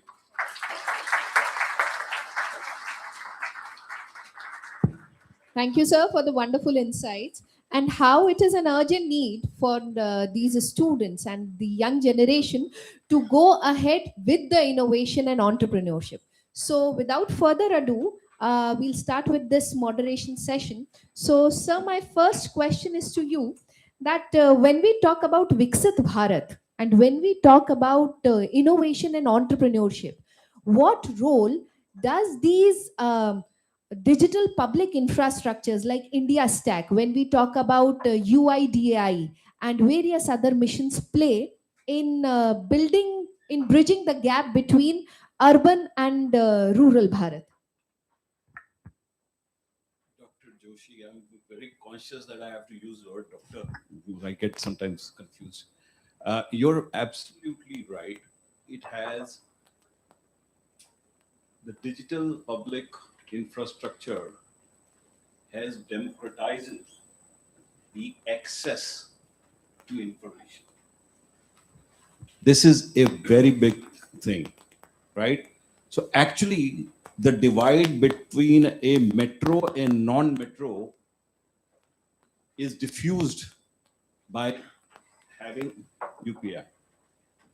having Aadhaar card and having all those digital public infrastructure. So I think one of the best things which has happened to this country is that we have leapfrogged many years in terms of digital literacy and have laid a strong foundation for AI. Second is that obviously if you look at Aadhaar card, it has given identity to each one of us. More than billion people, I am told, or around billion people are already covered by us, which makes access to credit, access to schemes, possible. So I think these are very good point. But the best part I like is the access to the information. The difference between haves and have-nots has been. So that way we have leapfrogged. And believe me, I move around in the world. I mean, I attend conferences around the world. This is so unique. India has taken a big, a leadership in this digital infrastructure. I don't know if I've answered your question. Thank you so much, sir. Yes, you duly have. So, sir, my next, not a question, but more like a query. When we look into India, we see this concept of frugal innovation, that is Jugaad, in and around us, and especially in the rural India. How can these concepts be taken up to meet the global scale innovation, or can be formalized? Means what steps can we take right from the education side, or maybe can scaled up later? So, as I've already mentioned, that a lot of aspirational districts, a lot of districts which were earlier not considered to be ahead of what you call is the growth curve, are now coming up with startups, innovations. One of the main reasons for that is the thinking that has changed over the period of last decade. You have schemes like one district, one product. You have schemes where money is directly being transferred to rural India's bank account. Initially, when the Prime Minister gave a clarion call that everybody in the country should have a bank account, whether you have zero balance or not, it was not accepted easily. But today, if you see, almost every single person who is part of or who is covered under the social welfare scheme is using DBT. So once you start connecting with them, once you reach out to them, whether it is financially, whether it is institutionally, whatever innovation they are doing comes up to the table, and then if that particular innovation is part of the one district, one product, it comes to the center. So it's important that, and also a lot of common service centers are also taking care of all these innovations which are happening in the economy. And frugal innovation is something which is part of our system in our country. It is not only in rural belt, but also in urban belt. We saw that with the COVID, how companies made immediate adjustments and created PPE kits, something which was not being manufactured in India, and we ended up giving it to so many countries. And same was with the ventilators. So I think slowly and steadily our rural India is coming up, and very soon, as the chief guest in the inaugural session also said, that tier 2, tier 3 cities are coming up in the economic numbers as well. Thank you, sir. Sir, since you are a CA and you often visit so many business houses and various you meet entrepreneurs day in and day out. So, what do you think has been the role of women in the entrepreneurship and in this innovation? And also, can you guide our students, especially since we have all the young generations over here, the various tools which they can focus on to enhance their skills, as well as to increase their not only employability but also work on innovation and entrepreneurship? So I have a bit of a radical thinking into this divide between men and women. I mean, let's get out of it, right? Women are no less than men. I don't have to repeat this many times. And let's get out of this debate, because it's very interesting when you talk to women entrepreneurs in the industry. They don't want to be counted as entrepreneurs because they are women. They say that there is no difference between man and woman. And it's my capability, right? And it is my education and it is my experience which has brought me to this point. Similarly, I meet a lot of women independent directors, on the board of the company. I don't, if you're aware, the SEBI has a rule that there is one women director has to be on the board if your company is of a certain limit. And when you talk to that women director, she doesn't want to be counted because there was some kind of a reservation there. She says, I've come here because of my capability. So in my view, this discussion of man and woman has to go away in the classrooms. By bringing that discussion into the classroom, we are trying to make this difference. In my view, there is no difference. Number one. Number two, as part of my giving back to the society, I'm involved in a trust which is into rural education. And you'll be so happy to know that all those areas in rural where I visited, majority of the classroom was girls.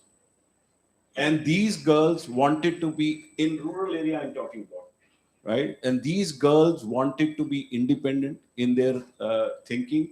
They wanted to join these entrepreneur because that's where I help them in terms of employability. I will talk about that later on, in terms of getting jobs and how to be employable after they finish their college. And therefore we have this amazing power which was underutilized or suppressed in years 20, 30, 40 years back, but no more. So I think it's a very good news for India that these women are coming forward and showing their might, not because of their gender, but on their own. So this is the confidence I see in the corporate world of the women entrepreneurs. Thank you, sir. Thank you for elucidating it for all of us. So when we look into the social entrepreneurs, so why do you think that these social entrepreneurs will be the major backbone of Viksit Bharat? And since you are already into the university-led incubation center, so it will be very helpful for our students if you could share some success stories as well. So I'll first share about a few startups and then I'll come to the second question. One startup which was started in our own University of Delhi, incubated at Youth Udmodya Foundation. Name of that startup is Kabad Hatao. So you can go on and read more about it. And very recently, when the Honorable Chief Minister of Delhi recognized top 100 startups in the city, 3 of our startups were in that particular list of 100. One of them was this social startup. See, social entrepreneurship or startups that are looking at or catering to the society are very important. One more startup that I would like all the young students here to kind of go and look at how they are working is Donate Cart. This is something which is very important for all of us to understand about their model. We see at our house, at our homes, we have more than what we want. And that is universally true. Majority of us end up buying more, majority of us end up getting more, and we don't have the right kind of space where we can donate, or we don't have the right kind of processes in line where we feel that these things are going to reach to the right kind of people. So Donate Cart is doing that, and they are doing it very well. Of course, they are quite big now and they are scaling up exponentially. I feel these startups are going to act as the buffer to the Viksit Bharat.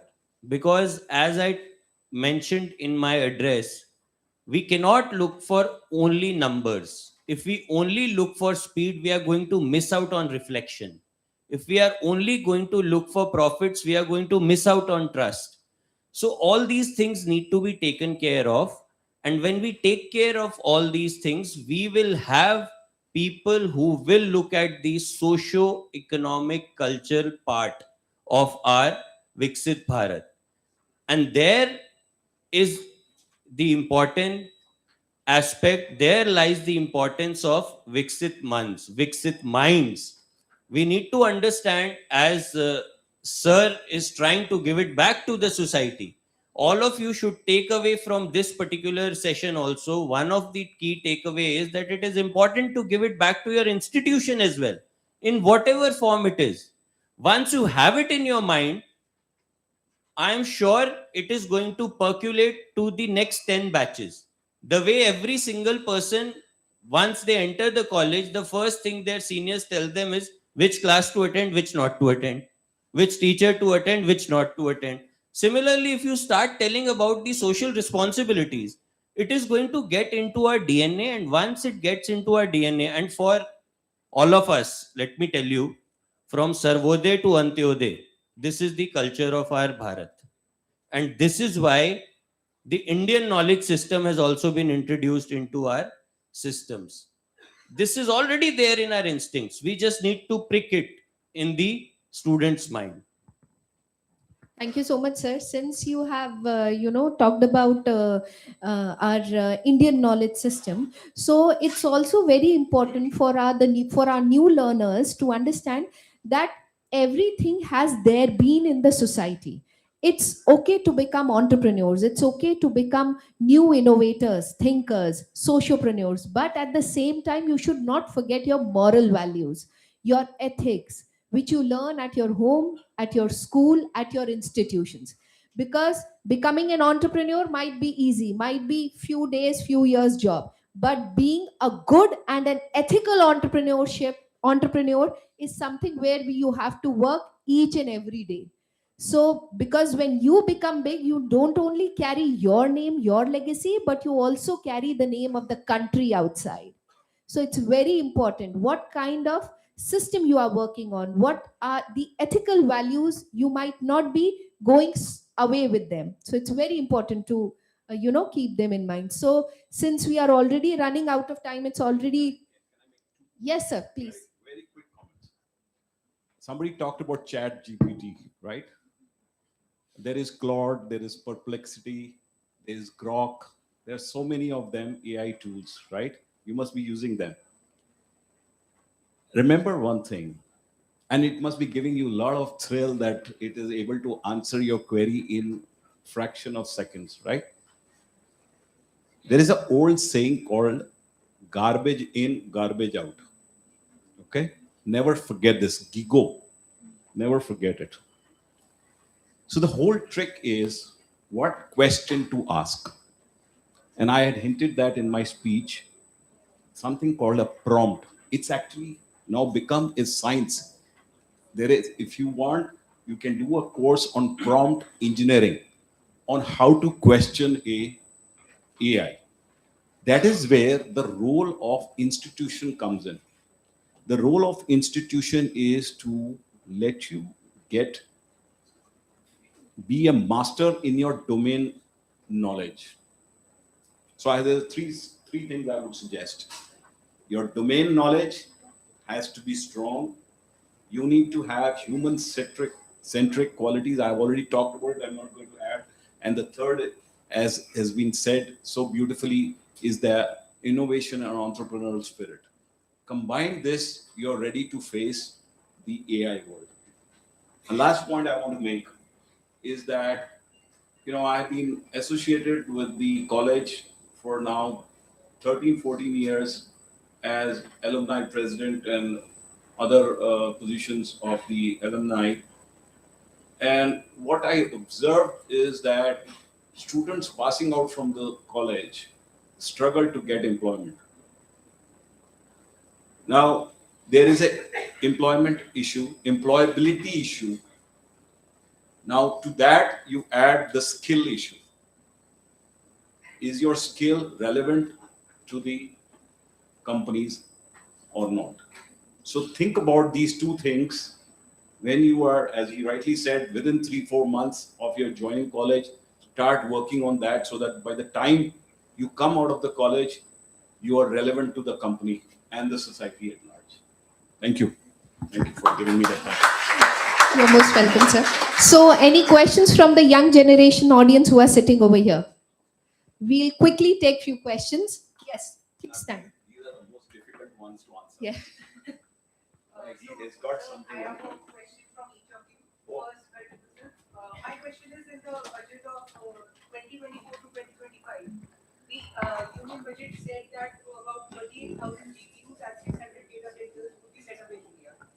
But the previous government policies in regards to skill funding posed a problem that the skills they were teaching to the youth were mostly based on IT or basically all the redundant skills. So when you're talking about infrastructure, how ready is India to adopt those data centers in implementing their skill funding? Take it. Do it. What's your name? So my name is Prakhar Gupta. Prakhar, very good question. Let me give you a data. 20% of the designers that are working on GPU in the entire world are from India. So you need to appreciate that data. I'll give you another data. Majority of the GCCs that are working here have employed Indians as designers. Now, there is a difference between AI training, conventional education, skill training, value-based training, and other modes of training. We are trying to bring a combination of all in the national education policy that was launched on 29 July 2020. Right now, we are just 6 years into the policy, and every single day we are learning. If you see, all your teachers and even the students would appreciate that every month we are changing, we are seeing changes. Sometimes we see different evaluation patterns, sometimes we see different other evaluation patterns. I'll give you an example. We need to be aware. Yesterday, University of Delhi has launched a course of AI in healthcare, which teaches you all that which you want to learn. So this is something which needs to be taken care of by your teachers or by the class representatives, that how you are aware of what is happening around you. So there are things that are happening. You may not get everything on your plate in the classroom. You will have to scout for it. You will have to go out. And that is what I meant when I said, try to look at it in the initial 3 months of your joining of college. Okay? I think I've answered your question. I have been working on my own idea, and hearing you talk about how to execute that idea was very exciting for me. So my idea is also based around the research that I'm presenting today in the conference. So my question is, I have the problem statement. I expect to build the MVP within the next 21 days. And I am looking for like how to get into incubators. So what would be your advice on that in generalization? Just Google and fill up a form. To identify which incubator is good? Is it just historically seeing its data of its startup, or how do we assess them? It's important for you to understand which year you are in. Sir, I'm in second year. It's important for you to understand that how you have to manage your regular classes together with the incubator. So geographical location also is important. If you find something which is very close, which is itself in your college, I don't know if you have an incubator here or not. If it is in your own college, go for it. If it is in your own university, go for it. If it is not there, then go for a convenience mapping. Whichever comes first, take it. But it's important what you are looking from an incubator. Are you looking at funding? Are you looking at mentoring? Are you looking at space? These are the functions which need to be taken care of once before answering your question. So you have to see what you are looking at. Okay, sir. Thank you so much. One thing I'd like to add is there are few specific schemes which are being run by the government. Let me tell you, there are more than 120 schemes run for entrepreneurs and innovators, keeping in mind where do they want assistance. For example, if you want assistance with respect to technology understanding, etc., they have a specific cell for that. If you want understanding related to space, logistics, or maybe help from the different kind of technology, you have various schemes for that. Aspire scheme is there. Atal Innovation Mission is there. Then incubator centers are there. There are centers which are specially established to mentor students and people like you. So search out a scheme which is good for you. In every scheme, whether it may be Stand Up India program, Startup India program, Atal Innovation Center, AIM, Aspire, they all have a ready web page in their website. Go, log into it, see whether your requirements are being fulfilled by those schemes or not. If yes, then fill that form, and within 30 days, 30 to 45 days, you will get a sure shot solution to those problems. So in this way, you can take help of these kind of schemes also, so which will help you to move ahead. Okay. Thank you so much, ma'am. Thank you, sir. Any other one last question, if anybody has? Yes, the one at the back.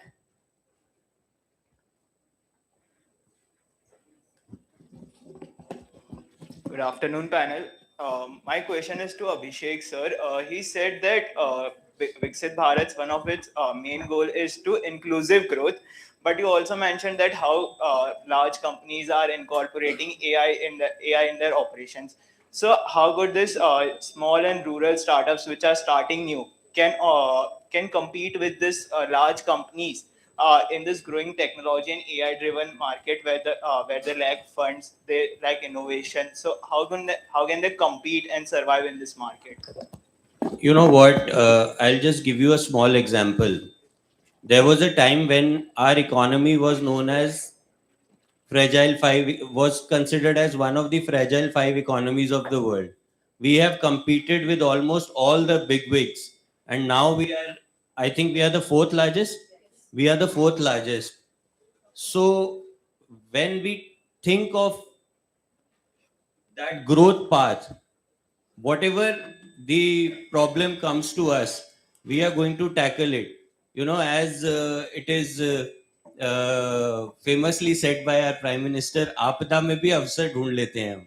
So that is how, you know, see, I'm absolutely convinced by what you are saying. We may face problems, and that is the reason that all of us who are sitting here, or probably the tier 2, tier 3 cities, everybody is not going to compete on AI. There are other areas also. There are other human touch areas also. For example, I'll tell you, when I talk about agriculture, it is not only the AI bit that is going to help us. There is a saying that it is important to know what, but it is also important to know how. If how is not there, what finally collapses? So it's important to understand what's happening. Human brain is a perfect example of machine learning. When I walked into this room, I was thinking that I'll speak something else. But when I heard Mr. Gupta, Rajesh Gupta, and when I heard Sir speaking, my mind changed. So this is how, you know, mind changes, and this is how eventually we will transform, and rural India is also going to get connected. Nobody had ever thought that around 90% of the population in this country is going to use UPI. तब ये भी प्रश्न आता था, यार सब्जी वाले कैसे करेंगे, रिक्शे वाले कैसे करेंगे, गांव में बैठा कोई यूपीआई कैसे चलाएगा? आज तो सब चला रहे हैं ना. तो एक दिन ऐसा भी आ गया कि कॉमन सर्विसेज सेंटर में अब फेस की रिकॉग्निशन से एंट्री होने लग गई. People have People are now registering for it. So don't worry about it. We are on the right path. We will take over the fourth largest economy and become the third largest also. From there, our struggle will start for the next two positions. But we, as I've also said in my address, we are not aiming to become Viksit Bharat because we want to defeat someone. We are aiming for Viksit Bharat because we want to help everyone.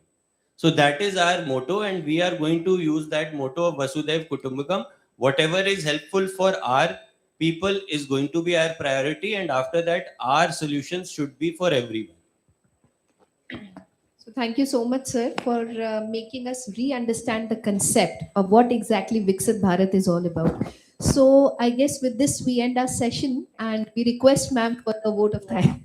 Right, so thank you so much. So today's discussion has been truly insightful, offering diverse perspectives and valuable takeaways. The knowledge shared by our distinguished speakers has not only enriched and understanding, but also inspired us to think critically and creatively. So I extend my heartfelt thanks to our speakers for their time and expertise. My appreciation also goes to the participants who for their active engagement and enthusiasm, which added depth to the discussion.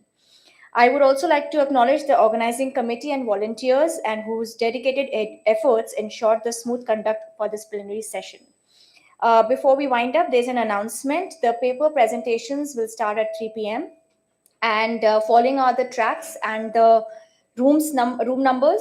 Track number 1 will be in C1, track 2 in C5, track 3 will be in C3, track 4 in C2, track 5 in C4, track 6 C6, track 7 C7, and the next 3 tracks are for students: track 8 in B1, track 9 B2, track 10 in B3.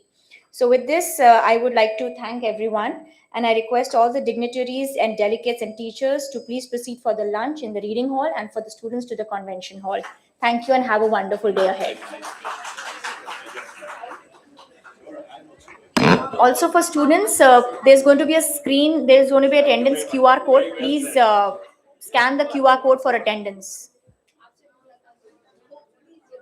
It's going to be there on the screen. Thank you so much.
पहुंच गए अंबर से आगे, धरती से फिर भी बंधे हैं धागे, रहते वतन की मिट्टी से जुड़ के।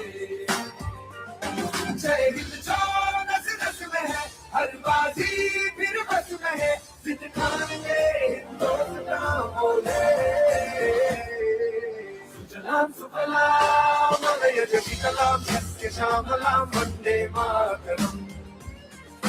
सुजलाम सुफलाम मलयज शीतलाम यस्य श्यामलाम वंदे मातरम।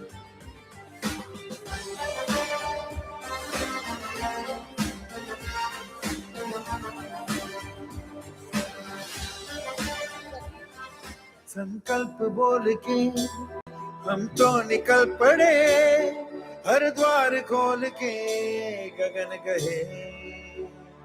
विजयी भव विजयी भव, गगन गहे विजयी भव।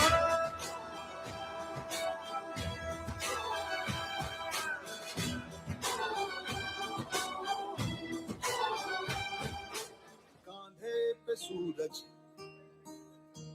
टिका के चला तू, हाथों में भर के चला बिजलियां।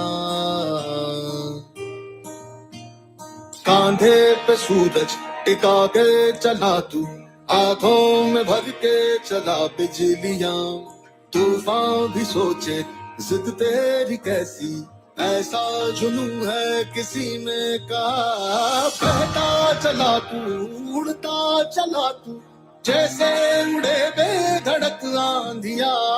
बहता चला तू, उड़ता चला तू, जैसे उड़े आंधिया। मंजर है ये नया, मंजर नया, मंजर है ये नया, के उड़ रही है बेधड़क सी आंधियां। मंजर है ये नया, मंजर नया, मंजर है ये नया, के उड़ रही है बेधड़क सी आंधियां।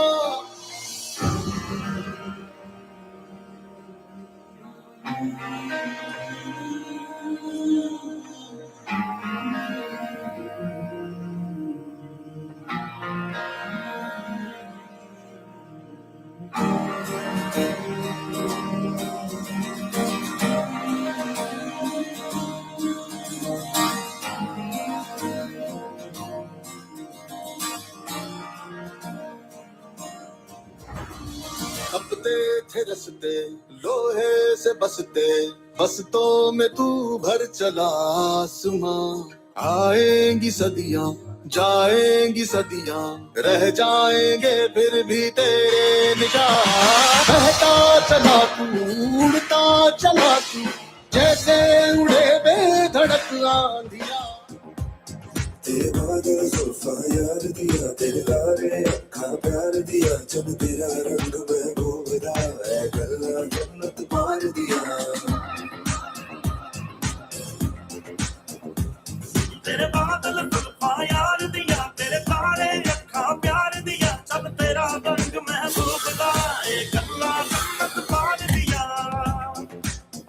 सभी वालों का समझ नहीं आनी, सभी वालों का समझ नहीं आनी, मेरी हीर आसमानी, मेरी हीर आसमानी।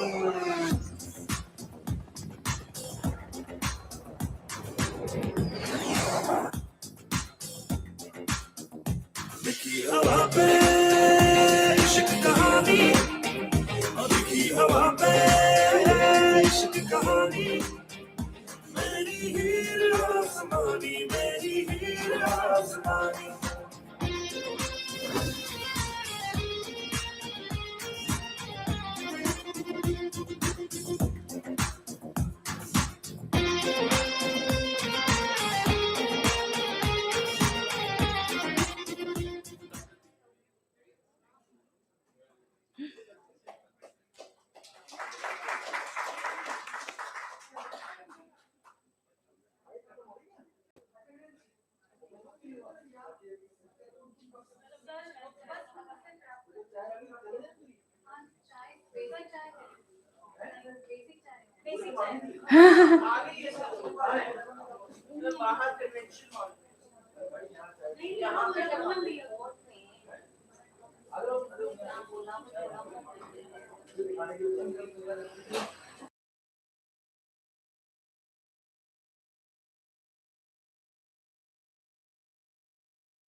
We are about to begin the session. Please be seated, everyone.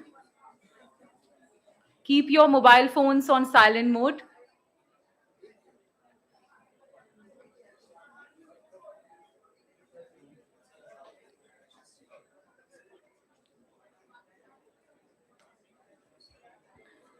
जो सुना गया वह शब्द था, जो समझा गया वह ज्ञान बना, और जो आत्मसात हुआ वही हमारी यात्रा की सार्थकता है. Honorable speakers, session chairs, delegates, researchers, faculty members, students, and dear colleagues, good evening to one and all. This valedictory moment is not an end, but a space for reflection, where ideas settle and future directions begin. As we arrive at this session of ICBM, we do so with a sense of fulfillment, reflection, and gratitude. Today, this one-day conference has truly lived up to its vision, serving as a vibrant platform for intellectual exchange, critical dialogue, and collaborative thinking across disciplines, institutions, and borders. Today, we are truly blessed to have with us our esteemed guest of honor, Professor A.K. Singh Sir, and our distinguished guest and knowledge partner, Professor Poonam Verma. To begin this session on a note of reverence and unity, I kindly request everyone present here to rise for Delhi University's Kulgeet.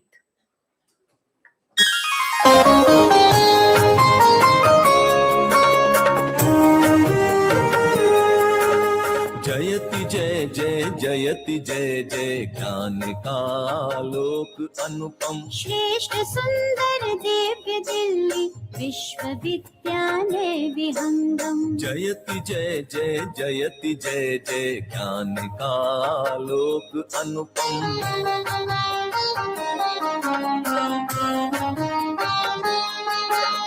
सकल वसुधा निज कुटुंब की भावना संस्कृति सनातन आधुनिक शिक्षा पुरातन ज्ञान धाराओं का संगम देश की स्वाधीनता हित भूमिका शत कोटि वंदन निष्ठा धृति सत्यम के मंगल दिव्य भावों का समागम जयति जय जय जयति जय जय ज्ञान का आलोक अनुपम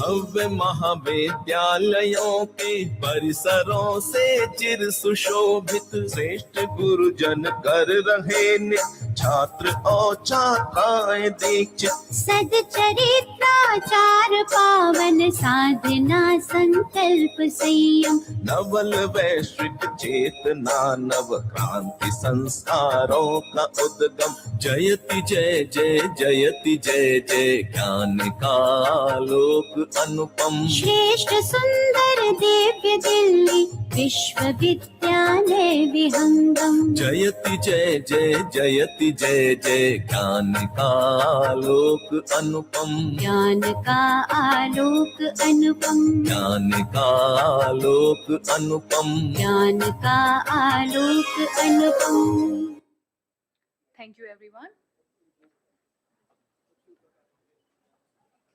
Ladies and gentlemen, as we proceed further, we would now like to take a moment to reflect upon the journey, vision, and achievements of our department. May I request you all to kindly direct your attention to the screen for a short departmental video presentation. Shaheed Bhagat Singh College, named after the great son of India, Sardar Bhagat Singh, was established in the year 1967. The college began its first academic session with 3 courses and 134 students. Since then, it has witnessed remarkable growth and currently comprises of 161 faculty members, nearly 3,600 students, and 10 academic programs. Over the years, the college has distinguished itself in diverse academic and professional fields by fostering a vibrant and intellectually stimulating environment that promotes independence of thought and clarity of vision. The institution takes pride in its distinguished alumni who have excelled across a wide spectrum of fields, including academia, public leadership, media, scholarship, and the creative industries, emerging as influencers, actors, scholars, leaders, and visionaries. The college has experienced significant advancement in the past 3 years under the able leadership of Professor Arun Kumar Atri, who assumed office as the principal. Since taking charge, he has overseen the appointment of 91 permanent faculty members, of whom 39 have been inducted in the Department of Commerce. His dynamic leadership has also accelerated infrastructural development, primarily enabling the multidimensional growth of students. Recently, the Honorable Vice Chancellor of the University of Delhi, Professor Yogesh Singh, inaugurated several state of the art facilities on campus, including new staff room, parking area, conference hall, upgraded Bhagat Singh statue, and elevators. He also commended the college's commitment to aligning its academic and institutional philosophy with the national vision of Viksit Bharat 2047. Today, the college boasts technology enabled computer laboratories, air conditioned smart classrooms, an air conditioned girls' common room, an open air auditorium, Gyan Prasar Kendra, a newly constructed college auditorium, and convention hall. Apart from these, three big multi-purpose halls are going to be ready soon. In the development and utilization of these facilities, the Department of Commerce has emerged as a major stakeholder. To further strengthen the administrative efficiency, the college has become the first institution under the University of Delhi to implement an enterprise resource planning system. The Department of Commerce is the largest department in the college, comprising 64 highly qualified faculty members specializing in diverse areas of business and management.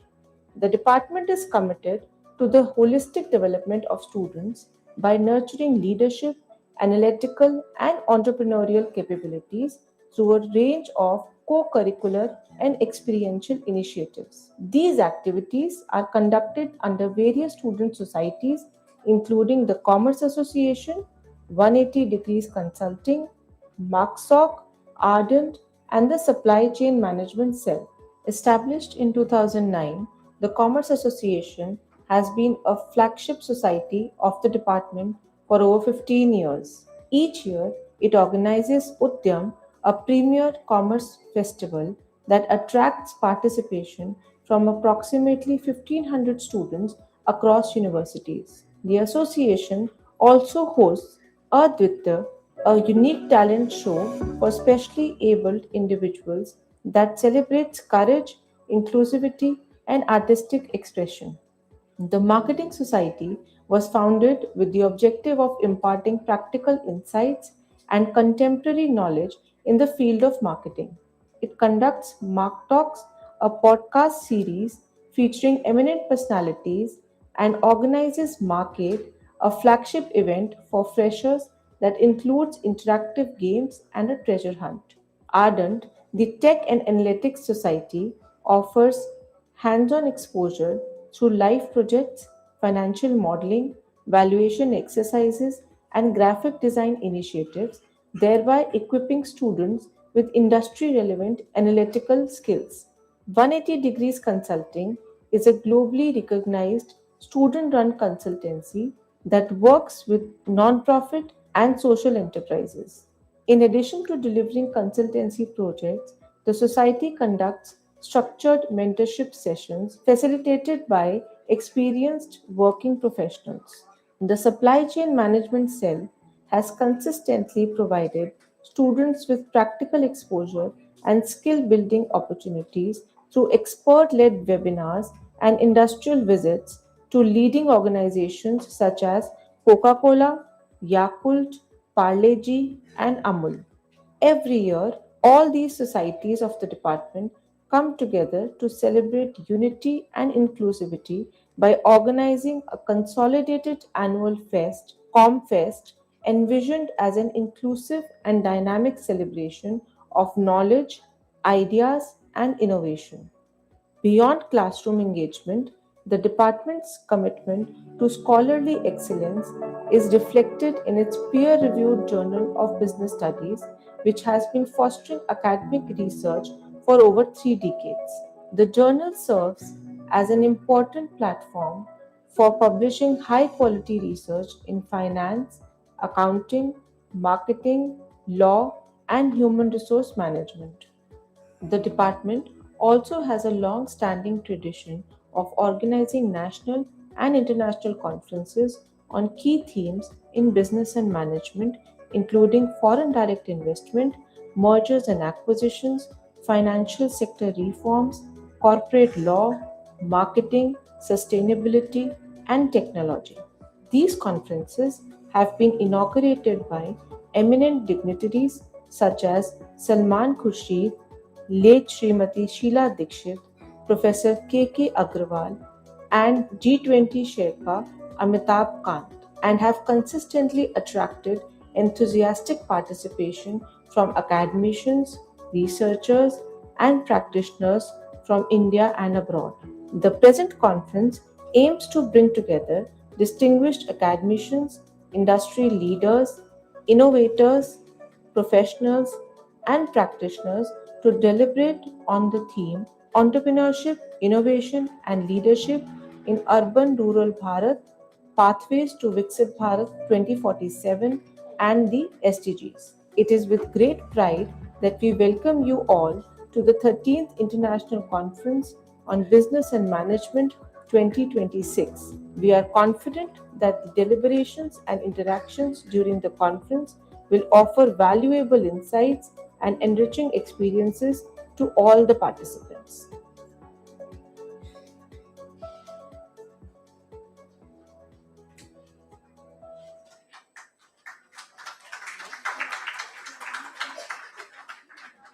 That brief presentation beautifully reflected the journey, values, and collective efforts of our department, a journey shaped by vision, collaboration, and academic commitment. A Viksit Bharat will be shaped by leaders who bridge knowledge, innovation, and inclusion. At this moment, it is my honor to invite our esteemed dignitaries to kindly grace the dais. May I request our guest of honor, Professor A.K. Singh Sir, our distinguished guest and knowledge partner, Professor Poonam Verma, our respected principal sir, Professor Arun Kumar Atri, and our teacher in charge of the Department of Commerce, Professor Meera Mehta, to kindly come forward and take their places on the dais. Our chief guest, Professor Rajni Abdi, couldn't join us today due to an urgent meeting called by VC Sir in the university, but she sent her best wishes and blessings.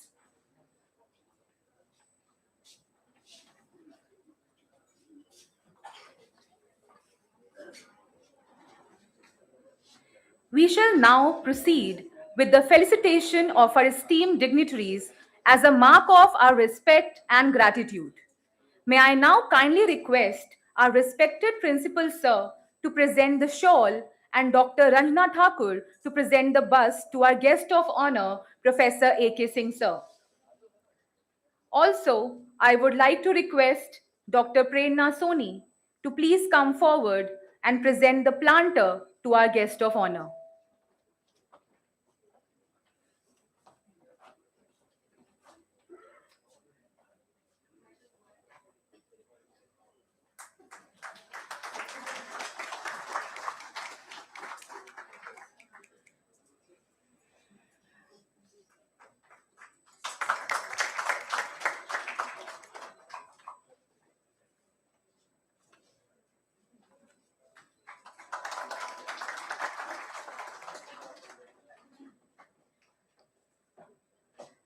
Thank you, everyone. May I now request Dr. Vikram Singh to present the shawl and Dr. Sandeep Trehan to present the bust to our distinguished guest and knowledge partner, Professor Poonam Verma. I would also like to request Mr. Ravi Yadav to kindly come forward and present the planter to our distinguished guest.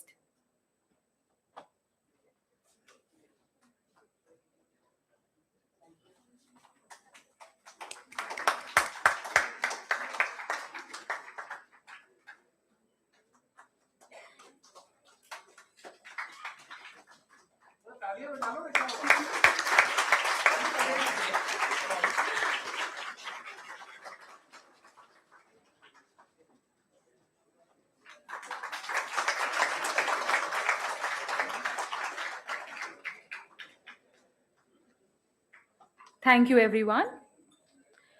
Today, we have with us a few more distinguished and esteemed guests.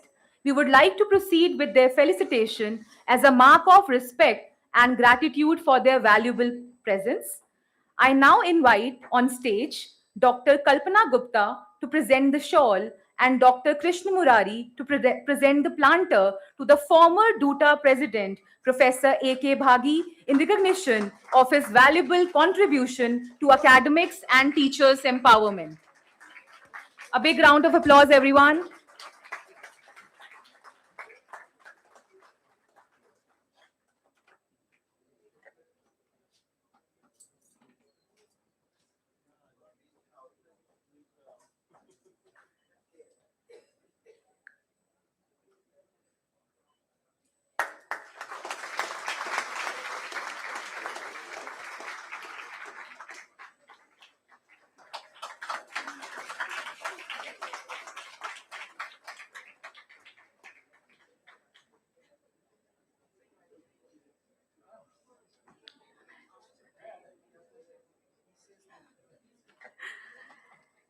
May I now request Professor Poonam Sharma and Dr. Amrita Kaur to present the planter and shawl to our esteemed guest and DUTA President, Professor V.S. Negi.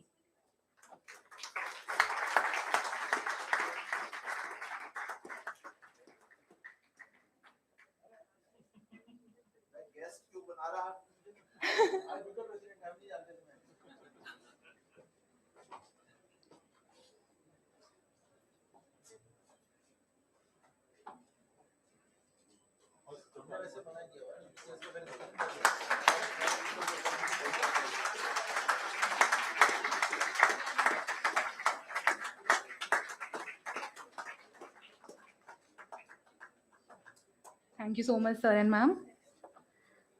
I now request our respected principal, sir, and Shikha Gupta too, ma'am, to present the shawl, and Dr. Rajiv Upadhyay to present the planter to our distinguished guest, Principal of Bharati College and Conference Advisor, Professor Saloni Gupta.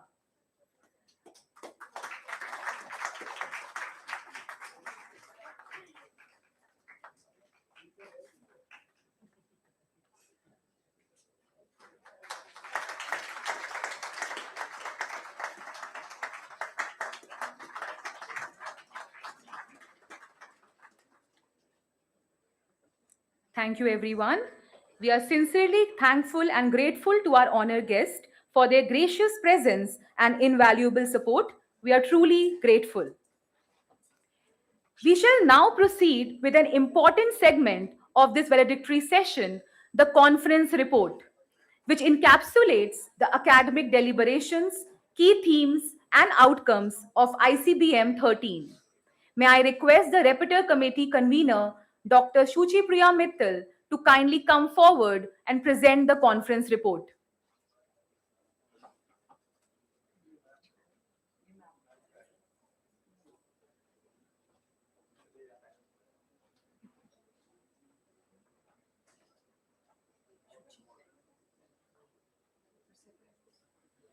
I request Shuchi Priya ma'am to please come forward and present the report.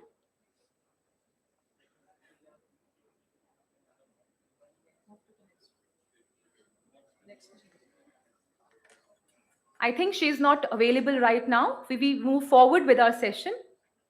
As India moves towards 2047, the idea of a Viksit Bharat compels us to rethink growth, not as an urban privilege, but as a national responsibility.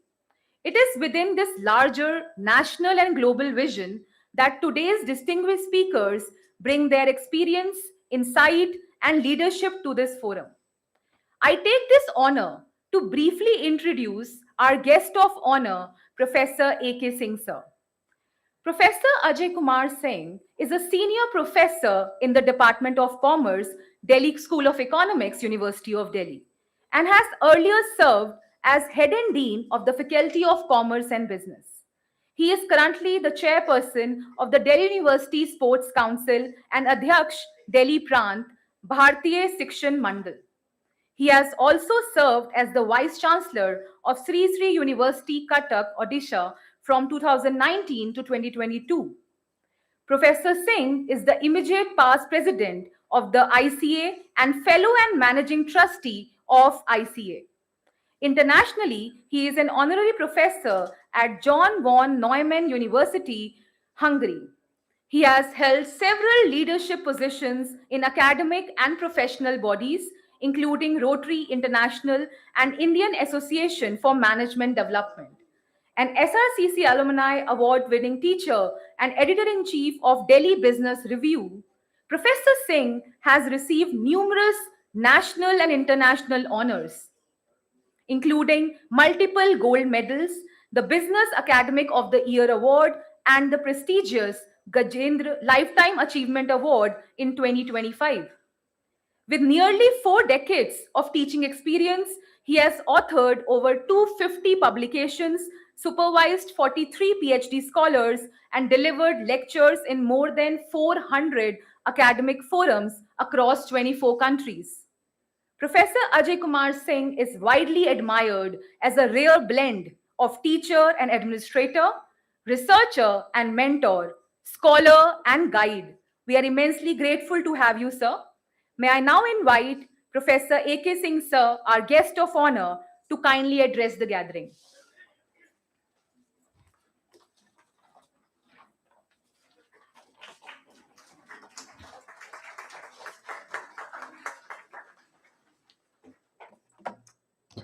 Good evening to all of you. Namaste.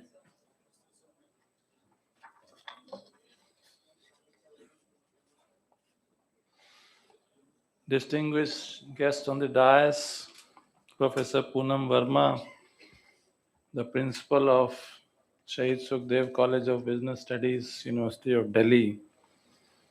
And she was saying the 3 Shahids, colleges of, Shahid Bhagat Singh College, Shahid Rajguru College, and her college. 3 partners are there in this conference. That itself is unique, for which Professor Arun Atri, the Honorable Principal of Shahid Bhagat Singh College, and his entire team deserves to be appreciated. The thought itself to combine them together, Professor Meera Mehtaji, other distinguished teachers of the college who are here, the special appearances of our former DUTA president, Professor Ajay Kumar Bhagi ji, who actually was instrumental in bringing me back from Shri Shri University, Cuttack, Odisha to Delhi to say that you should come back here.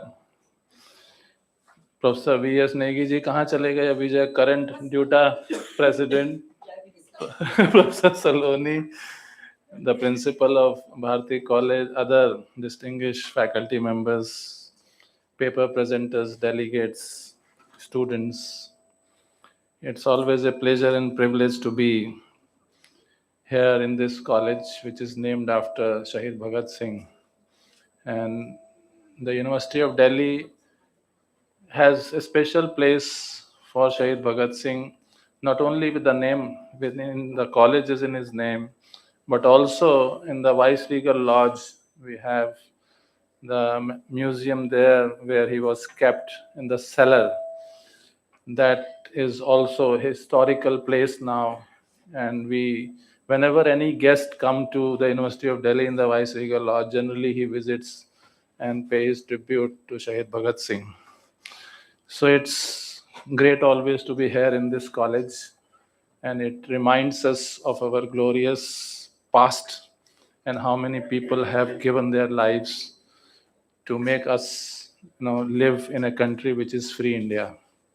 So for this freedom, how many people have given their lives, we should remember all the time.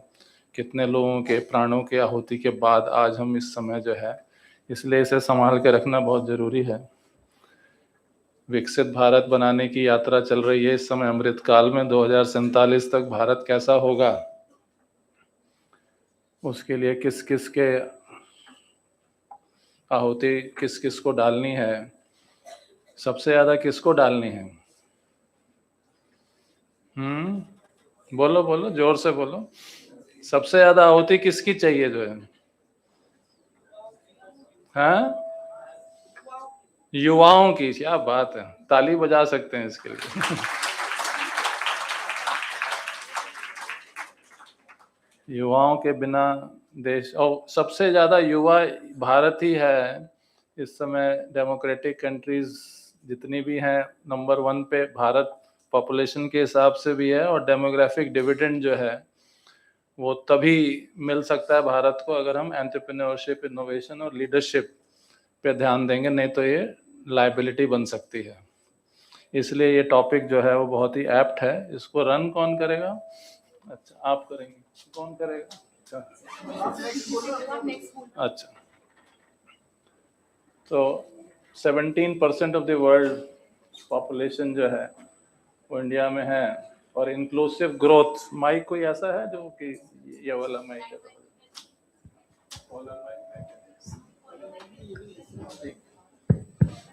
अच्छा, UN sustainable goals भी जो हैं वो भी ध्यान में देने की है। प्रोफेसर अजय भागी जी ग्रीन ट्रिब्यूनल और कहाँ कहाँ इन्होंने कंट्रीब्यूशन दिया है।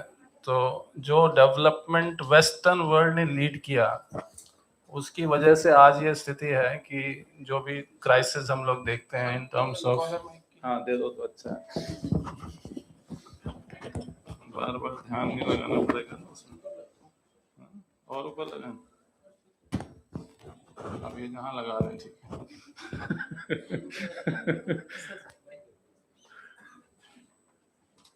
तो जब 100 साल की इंडिपेंडेंस का 2047 में हम मनाएंगे इस उत्सव, अमृतकाल जो इस समय चल रहा है, तो मैं नहीं कर सकता इसको बंद, कोई और ही करेगा। सो रेजिलियंस, इक्विटी एंड सस्टेनेबिलिटी, ये तीनों जो कीवर्ड्स हैं बहुत इंपॉर्टेंट है। Next. So, Viksit Bharat 2047 envisions India as a developed, resilient, and inclusive and environmentally sustainable nation. Next. India is the youngest, as I was saying to you, and by 2047, it would be 65% of the population would be, youth, working age, offering an unprecedented demographic dividend, which I was talking about.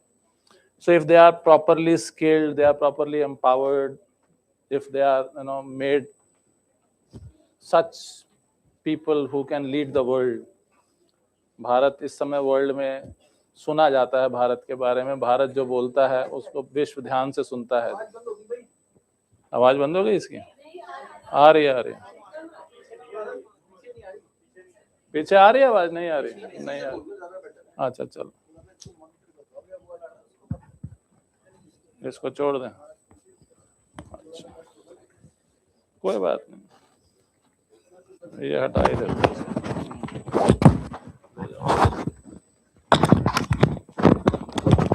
Next slide please. So India's demographic advantage to overtake China by 2035. This is as per China's central bank report. Next. So India has built one of the world's most advanced digital public infrastructure ecosystem. Platforms such as Aadhaar, covering 1.3 billion citizens, unified payment interface facilitating more than 10 billion transactions per month, have revolutionized access to finance, governance and markets. बाहर के जब G20 के देश आए थे यहाँ पे, जो है जब भारत ने होस्ट किया था उनको, जो है तो उनके लिए ये अजूबे की तरह था। कई देशों ने बोला कि हमें भी चाहिए ऐसा कुछ सिस्टम, जो है तो भारत लीड कर रहा है डिजिटल वर्ल्ड में, जो है। नेक्स्ट। और G20 का जो थीम रखा था वो वन अर्थ, क्या था थीम याद है? तीन उसमें थे, जो वसुदेव कुटुंबकम के, जो है कौन कौन से तीन थे, याद है कुछ? One earth, one family, one future था, या कुछ और था? यही था। तो वो भी भारत ही सिखाने वाला, बाकी कोई दुनिया का देश नहीं है ऐसा, जो है जो सबको एक साथ जोड़ के आगे लेके चल सके, जो है। ये कुछ low cost connectivity, high speed, जो है वो उसकी कुछ स्टैटिस्टिक्स हैं। नेक्स्ट। 2014 में क्या थी, 2025 में क्या है? सबके पास है ना इस समय मोबाइल फोन, सबके पास है ना? सबके पास स्पीड भी अच्छी है, है कि नहीं? हाथ उठा के बोल सकते हैं। कितने लोग मोबाइल फोन बहुत यूज करते हैं? फेसबुक, ये वो जितने सोशल मीडिया है, हाँ, के यूज करने की जरूरत है। आजकल थोड़ा सा एडिक्शन भी हो रहा है उसका जो है। Urban rural Bharat is shifting development paradigm. Rural India accounts for nearly 46% of national income and is emerging as a hub for agripreneurship, renewable energy, healthcare, innovation, and digital services. This transition reflects a shift from dual economies to integrated development pathways. Next. So India bridges the gap. World Bank confirms historic reduction in rural-urban poverty divide from 18.4% in 2011-12 to 2022-23, 2.8. Urban extreme poverty 10.7 to 1.1. These are, very drastic improvements. Rural-urban gap 7.7 to 1.7%. 17 crore Indians escape extreme poverty, says World Bank. Living on less than $2.15 per day, extreme poverty 16.2 से लेकर 2.3 पे आ गई. These are, huge landmark improvements for India. Next. So entrepreneurship as an engine of inclusive growth. MSME sector employs over 110 million people, which forms the backbone of both urban and rural economies. Next. So return home entrepreneurship, learning from China's success and Bharat's opportunity. Next. The rise of rural and tier 2, tier 3 startups. If you see, 45% of newly registered startups originate from tier 2 and tier 3 and rural regions. Next. So innovation is Bharat is not limited to advanced technologies but includes frugal innovation. How many of you understand frugal innovation? नाम सुना है frugal innovation का? आप ही कर रहे हो यहाँ पे जो है, इनको पता है कि नहीं पता है जो है? आप तो कर रहे हो। फ्रूगल इनोवेशन पता है, सुना है कुछ? एक हनी बी नेटवर्क है, उसको देखना जितने भी यूथ हैं यहाँ पे जो है, honey bee network, professor Anil Gupta, documentary movies भी हैं, बहुत कुछ है, यूट्यूब में बहुत मिलेगा उनके बारे में। अगर कुछ सोचना है नए आइडियाज के बारे में तो उनकी वीडियो सुनोगे तो कुछ आइडियाज आएंगे उससे। नेक्स्ट.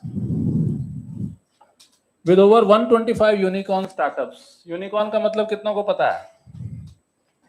1, 2, 3, 4, 5, 6, 7, 8, 9, 10. कितने लोग यूनिकॉर्न अपना बनाना चाहते हैं या स्टार्टअप अपना करना चाहते हैं? इनके लिए ताली बजा सकते हैं एक बार। इनको अलग से नर्चर करना चाहिए प्रिंसिपल साहब। ये जो जिनमें कुछ है, कुछ बनने का, कुछ बनाने का, इनको कुछ अलग से ध्यान करना चाहिए जो है। जैसे फास्ट लर्नर स्लो लर्नर की बात करते हैं नैक वाले जो है, वैसे ही एंटरप्रेन्योर बनने वाले जो बच्चे हैं, स्टार्टअप बनाने वाले जो बच्चे हैं, उनके लिए अलग से एक आपको एक्सरसाइज करनी चाहिए। सो 10 years ऑफ स्टार्टअप इंडिया अगर आप देखें, उसकी सारी स्टैटिस्टिक्स यहाँ दी हुई है। समय बहुत कम है इसलिए मैं ज़्यादा नहीं बताऊंगा। 125 यूनिकॉर्न का मतलब क्या है? भारत ने पिछले 10 साल में या 5 साल में खास तौर से जो है यूनिकॉर्न बनाने की रफ्तार बहुत तेजी से पकड़ी है, और आप लोग उसमें सहयोग देंगे तो और तेजी से बढ़ेगी आगे। आप सबको उसमें कंट्रीब्यूट करना चाहिए, ठीक है? मतलब क्या होता है यूनिकॉर्न का? कितना को पता है मतलब क्या होता है? How do you define unicorn?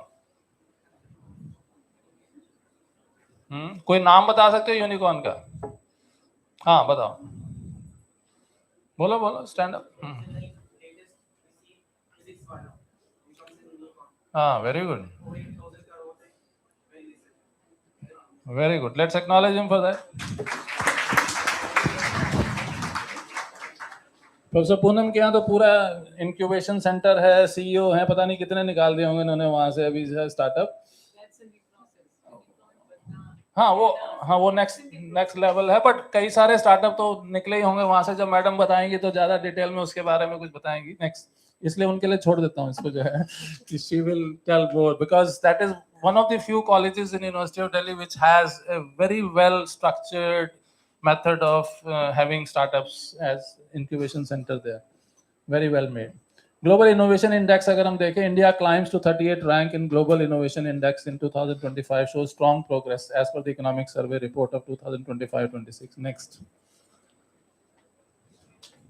तो इनोवेशन जो है उसके लिए किसी भी सब्जेक्ट का हो, साइंस का हो, कॉमर्स का हो, आर्ट्स का हो, कोई भी बच्चा जो है, कोई भी व्यक्ति, अच्छा पता नहीं national policy on innovation and startup अभी इम्प्लीमेंट किया है कि नहीं किया, यहाँ पे जो है प्रिंसिपल साहब आपसे पूछ रहा हूँ।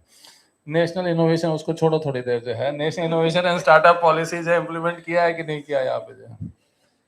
गवर्नमेंट ऑफ इंडिया की नेशनल पॉलिसी है, उसमें बैंड होता है कि कितना स्टेक कॉलेज का हो सकता है उसमें स्टेक जो है, तो अगर नहीं किया तो कर लेना चाहिए, कर लिया तो कितने स्टार्टअप में आपका स्टेक है वो बताओ।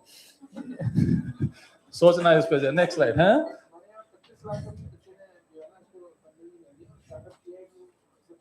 No, my question is different. The college should have a revenue stream from the startups of the, which come out from the college. So there should be a Section 8 company which can hold shares in those companies and all that. That kind of ecosystem I'm talking about.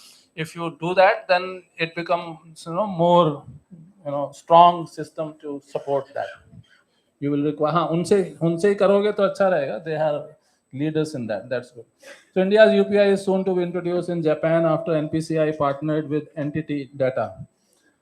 So Japan जैसी country, जो हम छोटे थे तो उस समय Japan का model पढ़ा करते थे, लीडरशिप मॉडल क्या है वहाँ का. दोनों कंट्रीज 1947 में आजाद हुए, वहाँ भी बम्बार्डमेंट्स के बाद उन्होंने डेवलपमेंट शुरू किया, but they were part of the developed world very soon. And we have now reached to a stage that we can say that in terms of global, GDP contribution, we have now come to number 4. Next, leadership for a new development era. 20 to 25% if we see higher long-term resilience, underscoring the strategic importance of ethical leadership.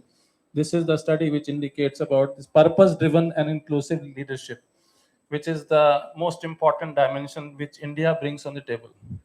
2008-9 की जो global financial crisis हुई थी, वो यही ethical conduct जो है वहीं से प्रॉब्लम हुई थी, और बड़े बड़े डेरिवेटिव्स और फाइनेंस के विजार्ड जो हैं वो उसमें इन्वॉल्व थे. Next, leadership across sectors and communities. Next, education is the foundation of Viksit Bharat. Education is a cornerstone of sustainable development. NEP 2020 envisions an education system that nurtures creativity, critical thinking, and ethical citizenship. With a target gross enrollment ratio of 50% in higher education, universities are becoming engines of innovation, entrepreneurship, and leadership development aligned with national priorities. और उसमें youth ही contribute कर सकता है सबसे ज़्यादा. Ecosystem बनाना principal साहब का काम है, फैकल्टी मेंबर्स का काम है, लेकिन नेशनल लेवल पे पॉलिसी बन गई, लेकिन करने वाला कौन है? हाँ, आपसे भी एक नेक्स्ट जनरेशन जो है वहां पे जो है, अमोल जी ने बोला हम हैं, लेकिन वो नेक्स्ट लेवल पे एक और है जनरेशन जो बैठी हुई है यहाँ पे, उनको ज्यादा करना है. Next, so India's global innovation footprint, if you see, I shared this data with you. Next, leadership and the quadruple helix model, where academia, community, industry, and government have to join hands. That is what I thought. Earlier I said that policy framework government has to do, and academia has to play its role, and so on and so forth. Next, aligning entrepreneurship and innovation with SDGs. SDG 8 says about decent work and economic growth. 9 says industry, innovation, and infrastructure, and 6 and 10 says reduce inequalities. So we have to focus on all the SDGs actually, but this is connected to the theme. That is why I brought this on the table here. Next, policy pathways for Bharat: digital infrastructure, skill development and training, innovation hubs and incubation, governance and transparency. Next, so call to action: leading Bharat's transformation together, embrace entrepreneurship and innovation, foster bridging leadership, collaborate across sectors. Next. So thank you very much for inviting me here for this.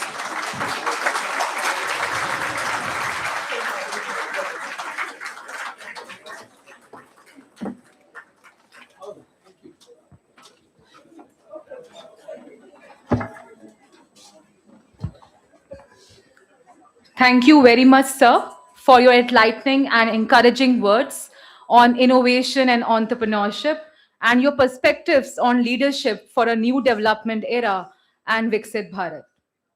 Now, we would like to present a video message from our international speaker who has kindly joined us digitally. Mr. Ketan Wadhwani is a lecturer in digital business at Queen's University, Belfast, GIFT City Campus. His research focuses on the intersection of technology and marketing, with specific interests in AI advertising, digital consumer behavior, and engagement with short form video content. He has published in prominent journals such as Journal of Business Research and Journal of Consumer Behavior. Previously, Mr. Ketan was a visiting scholar at IIM Bangalore and a project assistant at United Nations Industrial Development Organization. He currently serves as a member of editorial review board and has received several recognitions and awards including Best Reviewer Award and Research Excellence Award 22-23 at MICA, India. Mr. Ketan will be joining us through an online video today. I request the technical team to please play the video. Namaskar, distinguished faculties, esteemed guests, my fellow scholars, and the vibrant students of Shaheed Bhagat Singh College. I'm truly humbled and grateful, and it's a profound honor to speak to you today. Standing here virtually from the Queen's University Belfast campus in Gift City, I feel a very powerful resonance between our two locations. You're situated in an institute named after Bharat's greatest son, Shahid Azam Bhagat Singh, whose vision was of an India that's installed, self-reliant, and free. Today, nearly a century later, we are gathered to discuss a new dimension of that freedom: economic self-reliance through digital leadership. As we look towards the horizon of Viksit Bharat, the question before us is not just about technology, but it is about destiny. How do we, as leaders, as scholars, as students, use the tools of digital age to build India our freedom fighters dreamed of, an India that leads the world truly. We're meeting in 2026, a pivotal year. If the last decade was about access, wherein we were trying to get smartphones in every hand and bank account in every family, this year marks the beginning of intelligence. We are witnessing a paradigm shift from simple digitization to now what we call agentic AI systems. Systems that don't just answer questions but solve problems. We see the India AI mission guided by the vision making AI in India, making AI work for India, creating sovereign capabilities that respect our linguistic and cultural diversity. But the true marvel of our time is our digital public infrastructure. The world today looks at India in awe. Because while others built walled gardens, we built open highways. Initiatives like UPI, Open Network for Digital Commerce, Account Aggregator Framework, these are not just apps, they're digital equivalents of Grand Trunk Road. They're democratic, they're inclusive, and they are the foundations upon which Viksit Bharat will be built. But then, what does leadership mean in this context? As a researcher who studies information systems with a socio-materialist perspective, I believe that leadership today is about convergence. It's about the ability to merge physical strength of our rural economy with digital speed of our urban hubs. Consider an artisan living in the remote village of India. Through token economy, blockchain, and other Web3 solutions, Her craft will no longer be invisible. It would be verifiable, globally discoverable, and credit worthy. Through platforms like ONTC, a market will no longer be the local village square, but the entire nation. Leadership, therefore, is no longer about managing people. It's about stewardship of these digital ecosystems. It's about ensuring that we deploy AI in commerce, and when we do so to empower the citizens. We do it to empower Annadata. We do it to empower Nari Shakti, as envisioned in our budget priorities, as well as our mission towards Viksit Bharat 2047. Real innovation would not be just about building algorithms. It's about solutions that help small MSME in Madhya Pradesh access the same global market as a giant situated in Mumbai. That is the leadership the time demand of us. Close your eyes for a moment and imagine 2047 India. India is celebrating its centenary. We are $30 trillion economy. But now also look closely at how we got there. We see a Bharat where a rural urban divide has been erased by high speed digital connectivity. We see an education system aligned with our NEP goals where a student in remote village uses AI tutors to master skills that compete with Silicon Valley. We see a commerce sector that is green, sustainable, and circular by design, not mandate. The future is not a fantasy, it's a construction project that has already begun, and the architects are sitting in this conference today. Every research paper you present, every policy you debate lays a brick in that foundation.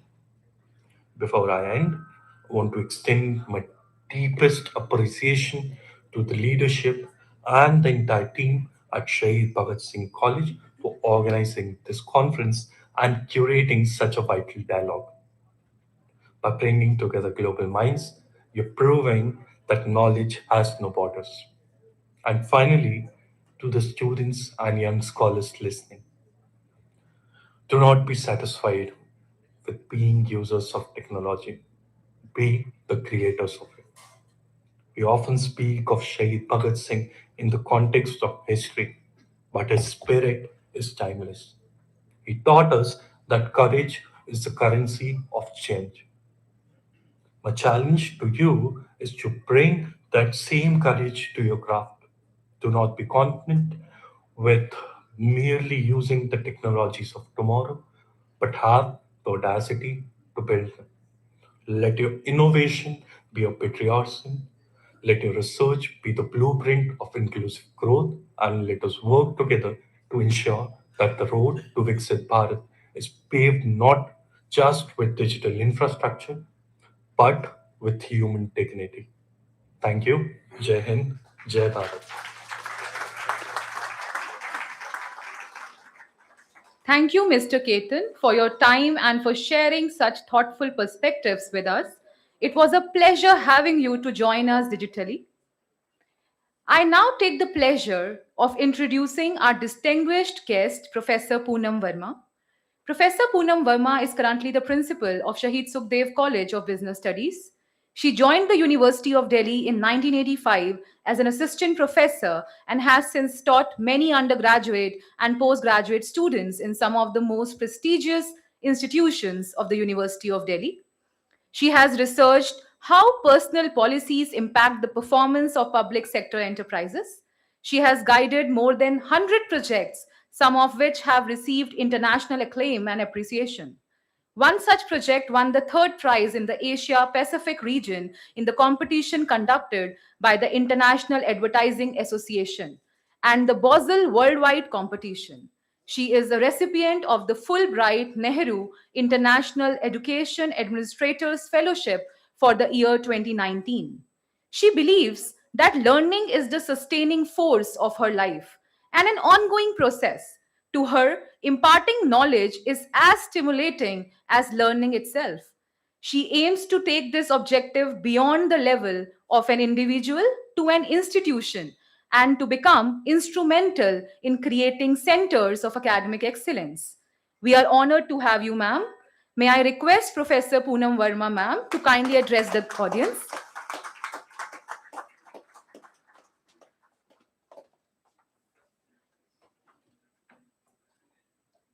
Good evening, and thank you very much to the leadership of Shahid Bhagat Singh, who's actually created, rightfully, a historical moment in the University of Delhi, for bringing the three colleges together, the martyrs who had a dream for freedom of our country. And today, when we are coming together, we are also going to create Viksit Bharat 2047, and maybe much before that.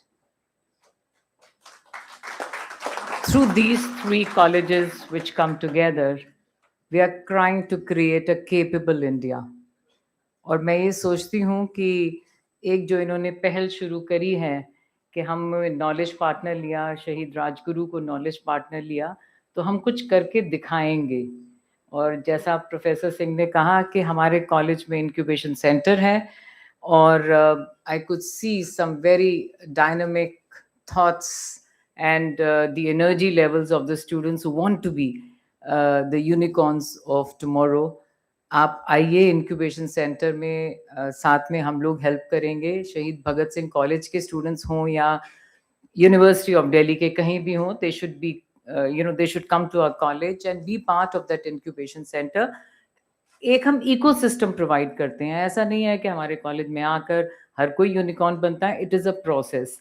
And I'm sure slowly and gradually, even Bhagat Singh College would have its own incubation center. Yes, I began with a kind of an introduction and thanking Shahid Bhagat Singh for bringing us as knowledge partner.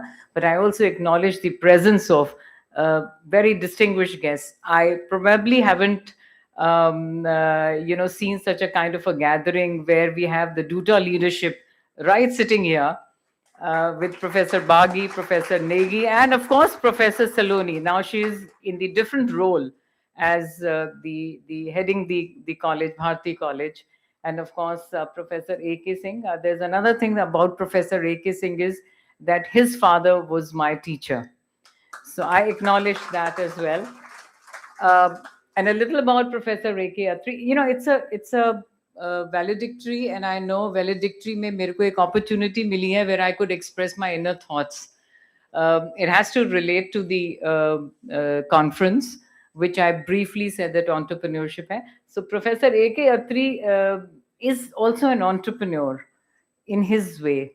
You don't have to create those kind of unicorns, but if you create an educational institution which nurtures unicorn, is the best entrepreneur that we will have.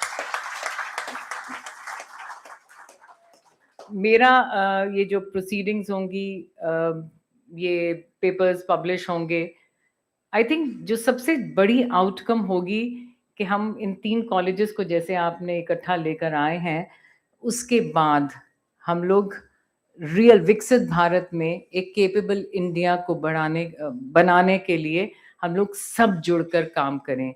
It is not an island कि एक ही college करेगा, मगर जब हम जैसे कहते हैं ना कि अकेले चलेंगे तो थक जाएंगे, जब साथ चलेंगे तो बहुत दूर तक पहुंचेंगे. तो मेरी हमेशा यही सोच रहती है. And once again I must congratulate the organisers. I know how hard it is to create a conference like this. We were going through it in our own college in the morning. We had the first day of the international conference as well. And thank you once again to Professor Ratri for taking such an initiative, and I congratulate all the delegates here who I'm sure have done a wonderful job, and creating an entrepreneurial mindset is the most important thing, and it could be the outcome, the best outcome of this conference. So thank you once again, and congratulations to all of you.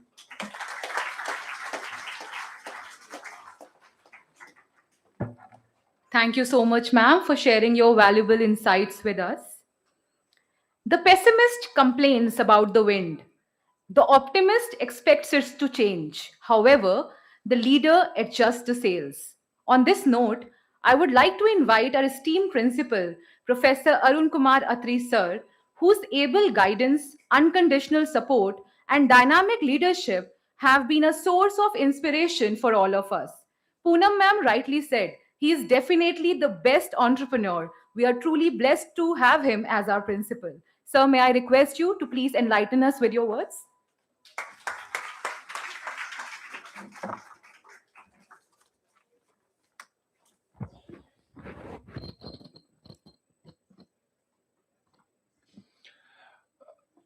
Our guest of honor, Senior Professor Ajay Kumar Singh, distinguished guests, Professor Poonam Verma, Principal, Shahid Sukhdev College of Business Studies, Professor Meera Mehta, TIC of Department of Commerce, Shahid Bhagat Singh College, our esteemed guests, Professor Saloni Gupta, Principal, Bharati College, Professor Ajay Kumar Bhagi ji, former DUTA President, Professor V.S. Negi, current DUTA President, my dear colleagues of Morning and Evening College, participants, and my dear students. A very warm and respectful welcome to you all to this 13th ICBM. It is both an honor and privilege to speak today on a theme that lies at the heart of India's transformative journey: entrepreneurship, innovation, and leadership in urban rural Bharat, pathways to Viksit Bharat at 2027 and sustainable development goals. Today, Professor Rajni Abhi, Director South Campus, was supposed to be the chief guest, but since in the university emergent the EC meeting has been held at 3 p.m, so she could not come, but she has conveyed her best wishes to Department of Commerce and Shahid Bhagat Singh College on this conference. So I have taken that as an opportunity. I was supposed to speak for a few minutes, but since he is not there, so I thought that I can take some time and could relate this theme to the contemporary thoughts which are going on. So I was going through the theme and I was thinking that though in that department meeting we have given this name to this conference, but it is very, very thought-provoking. Entrepreneurship, innovation and leadership. और ये restrict नहीं हुआ कि urban Bharat में, urban rural Bharat, pathways to विकसित भारत को कैसे हम ये urban और rural divide को हम bridge करेंगे gap को, and that will help us taking to विकसित Bharat at 2047, and then it says and the sustainable development goals. So right now, you might be knowing that there are 17 sustainable development goals. और अगर इस conference में मैं अगर पूछूं कि कितने सस्टेनेबल गोल हैं, तो मैंने थोड़ा देखा तो पता लगा कि 6 सस्टेनेबल गोल जो हैं वो सीधा सीधा हमारी कॉन्फ्रेंस से लिंक होते हैं. तो जब हम मैडम ने बोला कि कोलैबोरेशन किया है, ये बड़ी अच्छी बात है मैडम, आपने मुझे थैंक्स कहा, but I would like to give this credit to doctor Rati Dhillon that who came up with this idea that all 3 colleges should collaborate. And you know what the common thing is there? Shahid Sukhdev, Shahid Rajguru और शहीद भगत सिंह, ये तीनों colleges जो हैं वो एक ही दिन शहीदी दिवस मनाते हैं 23 मार्च को. तो ये हमारे अंदर मतलब एक कॉमन चीज भी है और एक जोश भी भरती है तीनों कॉलेजेस में.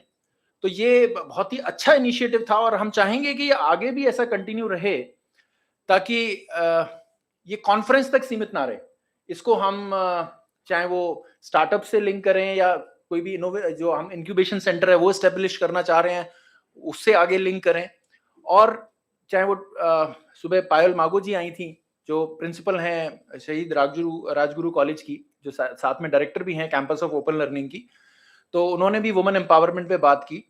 और वो वुमेन एम्पावरमेंट देखिए, राजगुरु कॉलेज में भी वही वुमेन प्रिंसिपल हैं और पूनम वर्मा मैडम जो हैं वो भी वुमेन प्रिंसिपल हैं. और मैं देख रहा था कि लोग मतलब मेरे बारे में बोलते हैं कि भाई ऐसा प्रिंसिपल है वैसा प्रिंसिपल है, तो मैडम बता रही थी कि 3 लोग तो वीआरएस लेके चले गए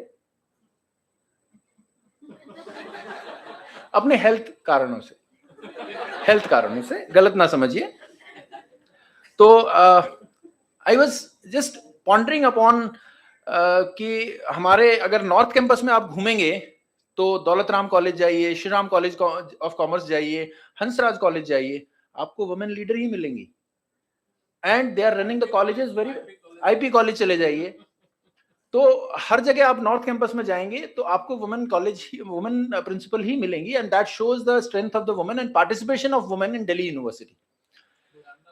मिरांडा हाउस, वो मैंने बोला ना, वहां से वहां तक जाएंगे तो आपको सब जगह मिलेंगे। And I was Hindu college भी है, मुझे लगता है रामजस के प्रिंसिपल ही अकेले हैं शायद, खालसा और रामजस के केएमसी के, हाँ, करोड़ी कॉलेज। तो आई वाज जस्ट थिंकिंग कि हमारा जो एंटरप्रेन्योरशिप की जो बात कर रहे हैं और विकसित भारत की तरफ जा रहे हैं, विकसित भारत के लिए हमारे को कितने ट्रिलियन डॉलर इकोनॉमी होना चाहिए? 25 से 30 ट्रिलियन डॉलर इकोनॉमी हमारी होनी चाहिए। राइट नाउ हम कितने ट्रिलियन डॉलर इकोनॉमी पे हैं स्टूडेंट्स? 4 पॉइंट समथिंग है। हम सोच रहे हैं कि हम 5 ट्रिलियन डॉलर इकोनॉमी हो जाएंगे और 30 तक हम 10 ट्रिलियन डॉलर इकोनॉमी हो जाएंगे। उसके बाद हमारा टारगेट है कि हम 1 ट्रिलियन ऐड करें अपनी इकोनॉमी में, so that we reaches to the target of 25 to 30 के बीच में हम पहुंच जाएं बाय 2047।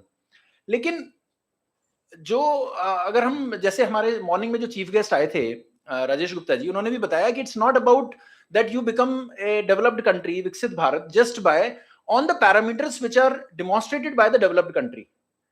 वो हमारे पैरामीटर्स हमारे अलग होंगे डेवलपमेंट के, and in that one such parameter is the inclusiveness. वो इंक्लूसिविटी होना बड़ा जरूरी है, जिसको उन्होंने ऑथेंटिक डेवलपमेंट का नाम दिया था। तो इसका मतलब क्या है? What is that inclusivity? Inclusivity वो है कि अगर हम बात कर रहे हैं प्रॉस्परस स्टेट की, कि अगर हम बोल रहे हैं कि ग्रोथ हो गई गुरुग्राम में, तो क्या उस ग्रोथ का फायदा बिहार में, गया में मिल रहा है क्या? वो इंक्लूसिविटी है। हम बोल रहे हैं कि भाई इनोवेशन हो रहा है बेंगलुरु में, तो is that innovation is lifting the Bastar? हम बोल रहे हैं कि भाई लीडरशिप मुंबई में है, तो क्या वो leadership in Mumbai inspiring Manipur? तो ये लॉपसाइडेड डेवलपमेंट नहीं हो सकता विकसित भारत में। We have to go for inclusive development. हम एंटरप्रेन्योरशिप जो थीम की बात करी, एंटरप्रेन्योरशिप में देखिए, we have to move from job seekers to job creators. हमें जॉब क्रिएटर बनना है। हम जब छोटे थे तो आप मेरे साथ के जितने भी लोग होंगे, उनको जब जितने भी लोग मिडिल क्लास या लोअर मिडिल क्लास फैमिली से आते हैं, हम अगर बिजनेस की बात करते तो हम सोच भी नहीं सकते थे। हमारा सिर्फ एक टारगेट होता था कि एक जॉब पकड़ लेना, और वो जॉब भी सरकारी होनी चाहिए। किस लेवल पे होनी चाहिए वो तो आप भूल जाइए। मतलब हमें हमारे परिवार में सिर्फ ये बोला जाता था कि चाहे वो एक क्लर्क की नौकरी हो, सरकारी होनी चाहिए।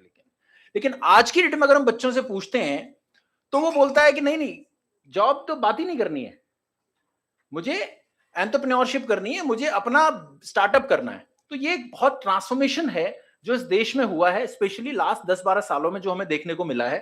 कि लोगों ने शुरू में बड़ा मजाक बनाया था कि अरे नहीं, ये तो समोसे तलने वाले को, पकौड़े तलने वाले को भी बोल रहे हैं कि ये। लेकिन वाकई में आप देखिए कि पकौड़े बेचने वाले भी, वो मुझे नहीं पता वो डिक्लेयर्ड यूनिकॉर्न है कि अनडिक्लेयर्ड यूनिकॉर्न है, लेकिन आप जाइए, एक नेताजी नगर में पकौड़े बेचता है, लाइन लगी होती है।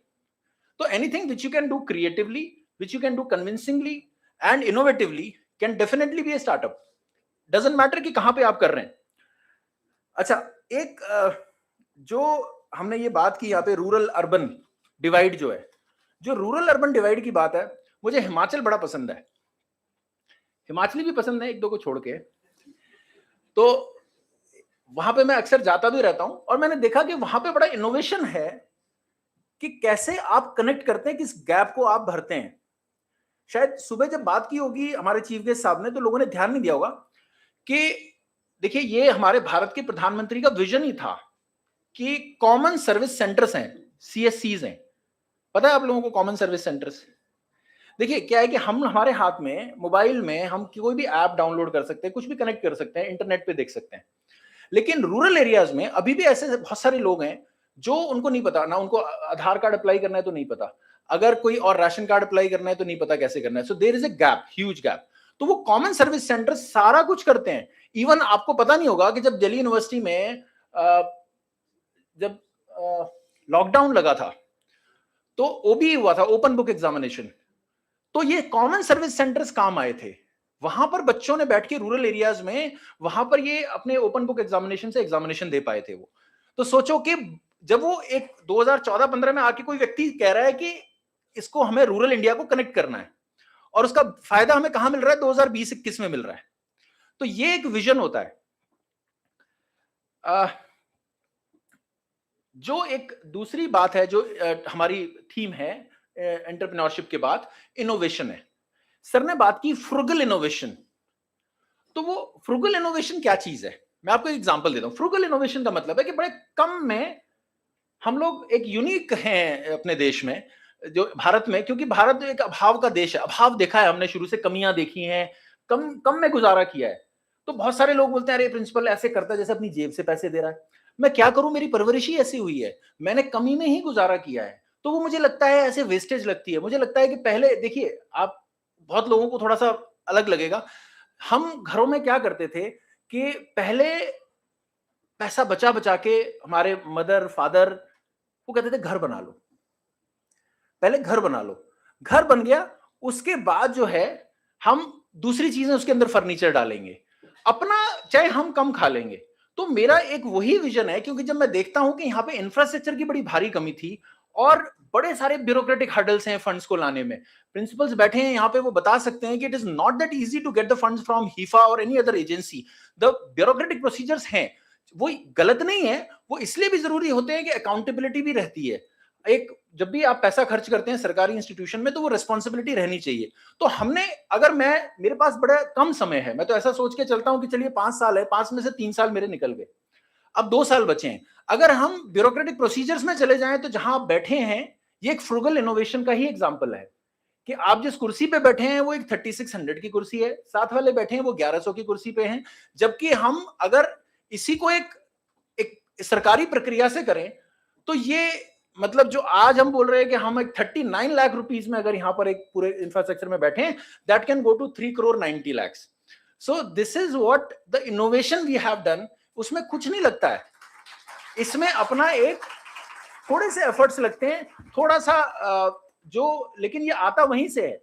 अगर आपने जीवन में अभाव नहीं देखा है, वो बुरा नहीं है अभाव देखना, लेकिन उस अभाव से आप अगर इसको बढ़ा सकते हैं ताकि आगे वाली जनरेशन किसी अभाव में ना रहे.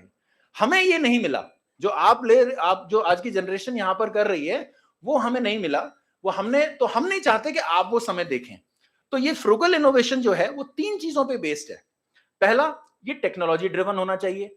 देखिए कि वो सीढ़ियां आप साइड में बैठे हैं, तो जब हम देख रहे थे तो हमें लगा कि यार वो बच्चे वहां पे अगर बैठेंगे तो वो क्या करेंगे, वो तो देख ही नहीं पाएंगे, यहाँ पे बीच में कॉलम आए हुए हैं.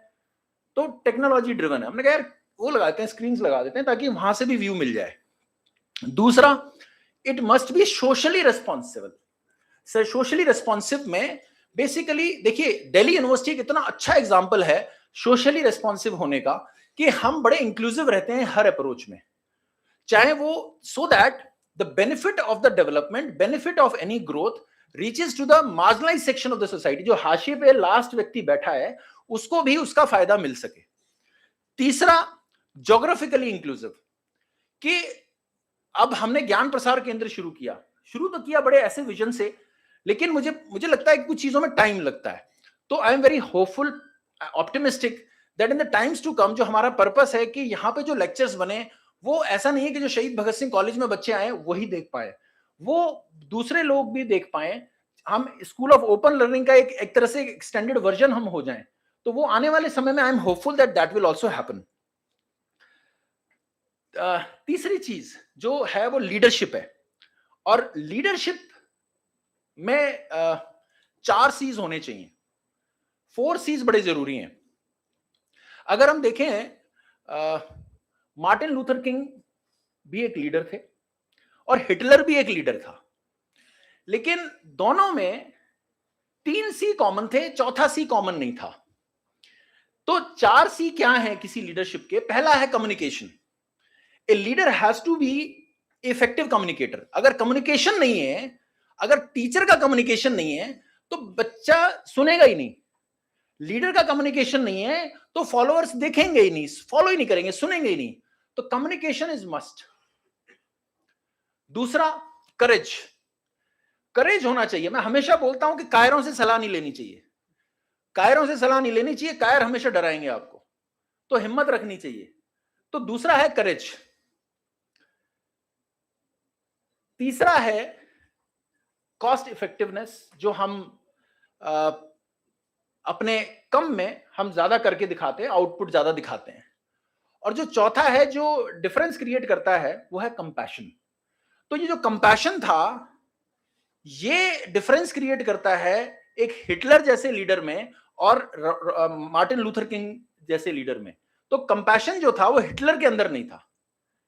लेकिन अब इसमें बहुत सारी बात आती है कि इस कंपैशन का मतलब ये नहीं है कि आप जो है बहुत ऐसे दयालु हो जाओ और बिल्कुल ही किसी पे कुछ ना कहो, तो वो एडमिनिस्ट्रेशन में पॉसिबल नहीं हो पाता कई बार। तो इसका हम मतलब मैंने बड़ा सोचा कि क्या हमें ये होना चाहिए, तो कंपैशनेट होना चाहिए।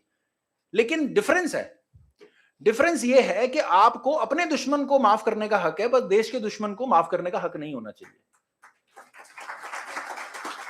आप अपने दुश्मन को, आपके ऊपर कोई कह रहा है, आक्षेप लगा रहा है, आप उसको माफ कर सकते हो एक बार, लेकिन आप उस व्यक्ति को माफ नहीं करना चाहिए जो किसी संस्था, किसी देश, किसी राज्य की एक संविधान पे उंगली उठाए और उसका अपमान करे।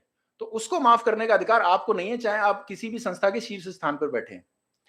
तो ये मुझे लगता है कि लीडरशिप में बड़ा जरूरी है चेंज लाने के लिए। अच्छा, अर्बन रूरल जो हम सिनर्जी की बात करते हैं उसमें अर्बन के पास क्या है और रूरल के पास क्या है? हम लोगों में, शहर में हमारे पास क्या है बताइए? हमारे पास पैसा है, हमारे पास पैसा है, हमारे पास साधन है, हमारे पास ग्लोबल एक्सपोजर है, हमारे पास टेक्नोलॉजी है। और रूरल के उनके पास क्या है? गांव में लोगों के पास क्या है? गांव में लोगों के पास समय है, हमारे पास समय नहीं है। बहुत सारे लोग देखो अभी भी मोबाइल में लगे हुए हैं, अटेंशन स्पैन बड़ा कम है। गांव में ऐसा नहीं है। गांव में आप जाओगे, तसल्ली से बैठ जाओगे, चौपाल पे बैठोगे तो वो आराम से आपको पूरा दिन निकल जाएगा, पता नहीं चलेगा। लेकिन उनके पास ट्रेडिशनल नॉलेज भी है, जो हम भारतीय ज्ञान परंपरा की बात करते हैं। मैं एक छोटा सा एग्जांपल देता हूं। मैं उत्तर प्रदेश के एक गांव से आता हूं। वहां पर एक बुजुर्ग बैठे थे ऐसे ही। तो मैंने, आप लोगों के लिए भी क्वेश्चन है, सारी जनरेशन के लिए जो यंग बैठे हैं, उन्होंने बताया कि ये देखिए, ये दिल्ली यूनिवर्सिटी में पढ़ाते हैं और टीचर हैं। तो मैंने कहा, ऐसे बोला, मैंने कहा हाँ जी मैं टीचर हूँ। तो उन्होंने कहा अच्छा बेटा क्या पढ़ाते हो? तो मैंने कहा जी कॉमर्स पढ़ाता हूँ। बोले कॉमर्स पढ़ाते हो, अच्छा अच्छा, मैथ्स भी पढ़ाते हो क्या? गणित बोला उन्होंने, गणित पढ़ाते हो? मैंने कहा जी गणित पढ़ाता हूँ। अब मैंने कहा इनको क्या पता गणित पढ़ाना है, क्या पता कॉमर्स पढ़ाते हैं, अकाउंट्स पढ़ाते हैं, बोल देता हूँ। तो उन्होंने कहा अच्छा चलो एक क्वेश्चन पूछ रहा हूँ तेरे से मैं। मैंने कहा यार गांव का व्यक्ति क्या पूछ रहा है मेरे से, पूछेगा बता दूंगा। हाँ जी पूछो।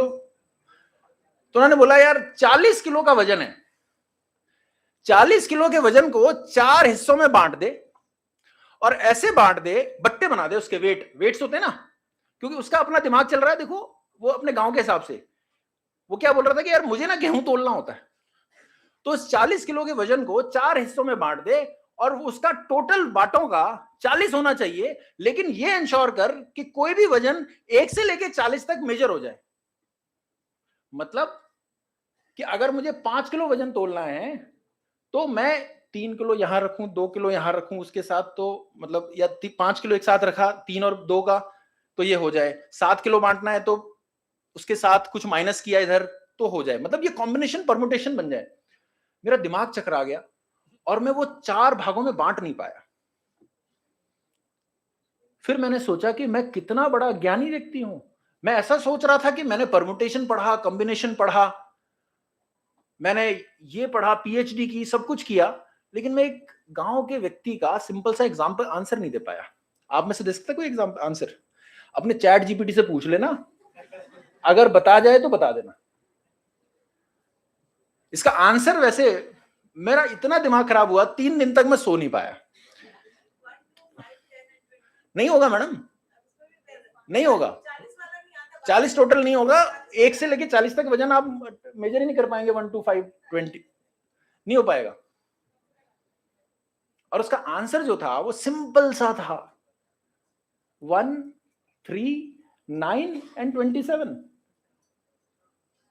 ये 4 हैं, तो उन्होंने बोला कि तेरा 1 का क्यूब, 3 का स्क्वायर, 3 का क्यूब, मतलब उन्होंने अपने हिसाब से मेरे को निकाल के दिखाया और उन्होंने बोला ये ले। तो ये एक जो हम आज जो लोग मजाक बनाते हैं कि अरे यार ये क्या वैक्स ऐप में डाल दिया भारतीय ज्ञान परंपरा, यही है भारतीय ज्ञान परंपरा।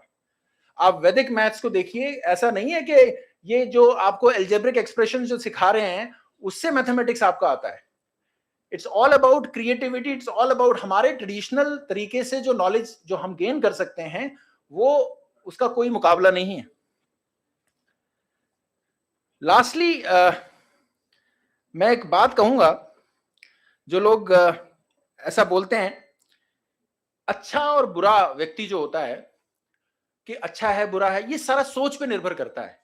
मैं आपको हिमाचल की ही एक अपनी एक छोटी सी बात से, एक बस अपनी, ज्यादा नहीं 2-3 मिनट लूंगा मैं और ये बात खत्म करूंगा कि हिमाचल का छोटा सा किस्सा है कि आदमी किसी व्यक्ति के बारे में अच्छा सोचता है या बुरा सोचता है, वो पल भर में कैसे बदलता है। तो वहां पे ना ट्रैक कर रहे थे, तो मैंने कहा मैं भी चलता हूँ ट्रैक। फिर मैंने ऐसे सोचा यार बड़ा ट्रैक बड़ा लंबा है, मैं एक काम करता हूँ, कुछ लोग मेरे दोस्त आगे निकल गए, मैं पीछे रह गया, मैं थक गया, तो मैं बड़ी प्यास लगने लगी मुझे। मैंने कहा यार पानी की बोतल तो वो लोग ले गए, मेरे पास पानी नहीं है। तो तभी ना एक घर था वहां पे, तो एक व्यक्ति बाहर निकला, उसने कहा कि भाई साहब पानी पियोगे क्या? मैंने कहा यार कितना अच्छा इंसान है, इसने मेरे से पूछे बिना ही ये समझ लिया कि मुझे प्यास लगी है। मैंने कहा कितना अच्छा इंसान है। मैं कहा जी पीऊंगा। उसने कहा आप रुको मैं पानी लेके आता हूँ। 2 मिनट हो गए, 3 मिनट हो गए, 5 मिनट हो गए, 10 मिनट हो गए, वो बाहर नहीं आया। मेरा विचार बदल गया। मैंने कहा यार ये कितना बेकार आदमी है, अगर इसने पानी नहीं पिलाना था तो मुझे रोका ही क्यों? 10 मिनट हो गए मुझे खड़े खड़े यहाँ पर और प्यास लगे जा रही है। तभी वो बाहर निकला, गेट खुला, उसने कहा सर मैं ना एक्चुअली शिकंजी बनाने लग गया था, मुझे लगा आप ड्रेन हो गए होंगे तो नींबू की शिकंजी बना दूं। मैंने कहा यार कितना अच्छा आदमी है, ये तो बहुत ही बढ़िया आदमी है। मैंने सोचा पानी और इसने तो शिकंजी बना के ले आया। जैसी शिकंजी में घूंट मारी तो नींबू नींबू था, चीनी थी नहीं। मैंने कहा यार ये कितना बेकार आदमी है, चीनी के पैसे बचा गया। तभी उसने अपना शुगर का पाउच निकाला, बोला सर मुझे लगा कहीं गांव शहर के लोगों कहीं शुगर ना हो आपको, तो मैं शुगर अलग से ले आया था। तो मैंने कहा यार कितना अच्छा आदमी है। मतलब आप सोचो कि 5 मिनट के अंदर मैंने 4 बार अपने विचार बदल दिए उस व्यक्ति के बारे में कि अच्छा भी है बुरा भी। तो ये हमारी सोच पे निर्भर करता है, जरूरी नहीं है कि वो व्यक्ति वैसा ही हो जैसा हम सोच रहे हैं। और लास्ट में मैं बस इतना ही कहूंगा, बहुत सारे लोग बोलते हैं अरे ये प्रिंसिपल ऐसा है, इसने ऐसा किया वैसा किया वैसा किया।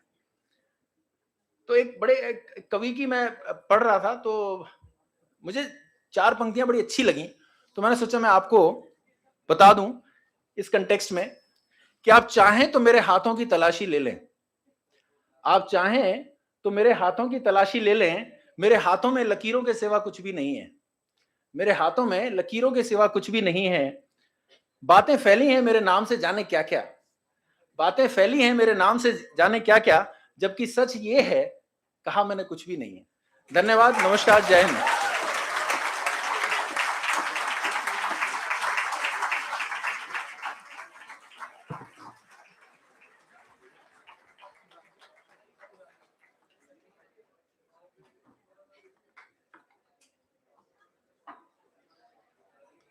Thank you very much, sir, for your inspiring words on Viksit Bharat, entrepreneurship, innovation, and leadership. Your views on frugal innovation were really thought-provoking. We are immensely grateful for your guidance, sir. We shall now proceed with an important segment of this valedictory session, the conference report, which encapsulates the academic deliberations, key themes, and outcomes of ICBM 13. May I request the Repertoire Committee convener, Dr. Shuchi Priya Mittal, to kindly come forward and present the conference report. Over to you, ma'am. Thank you, Dr. Shivangi. Good evening, everyone. Guest of honor, Senior Professor Ajay Kumar Singh, Senior Professor, Faculty of Commerce and Business, University of Delhi. Distinguished guest, Dr. Poonam Verma, Principal, Shahid Sukhdev College of Business Studies. Our Principal, Sir Professor Amar Kumar, Arun Kumar Atri, Professor Meera Mehta, Conference Director, Teacher in Charge, Department of Commerce, Shahid Bhagat Singh College. DUTA President, Professor V.K. Negi ji, former DUTA President, Professor A.K. Bhagi ji, Shikha ma'am, Professor Saloni Gupta, Principal, Bharati College, University of Delhi.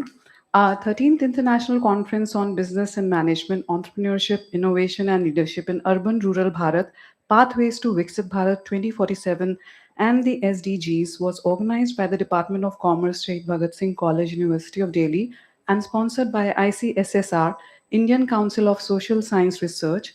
The international knowledge partners of the event were Curtin University, Perth, Australia, Sabargamuwa University of Sri Lanka, Victoria University, Melbourne, Australia.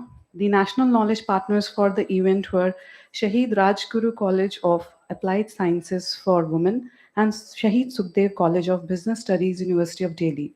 The session commenced with a documentary showcasing the academic and co-curricular activities of the college, noted alumnus, emphasizing the legacy and growth of our college and the achievements made under the dynamic and transformational leadership of our principal, Sir Professor Arun Kumar Atri.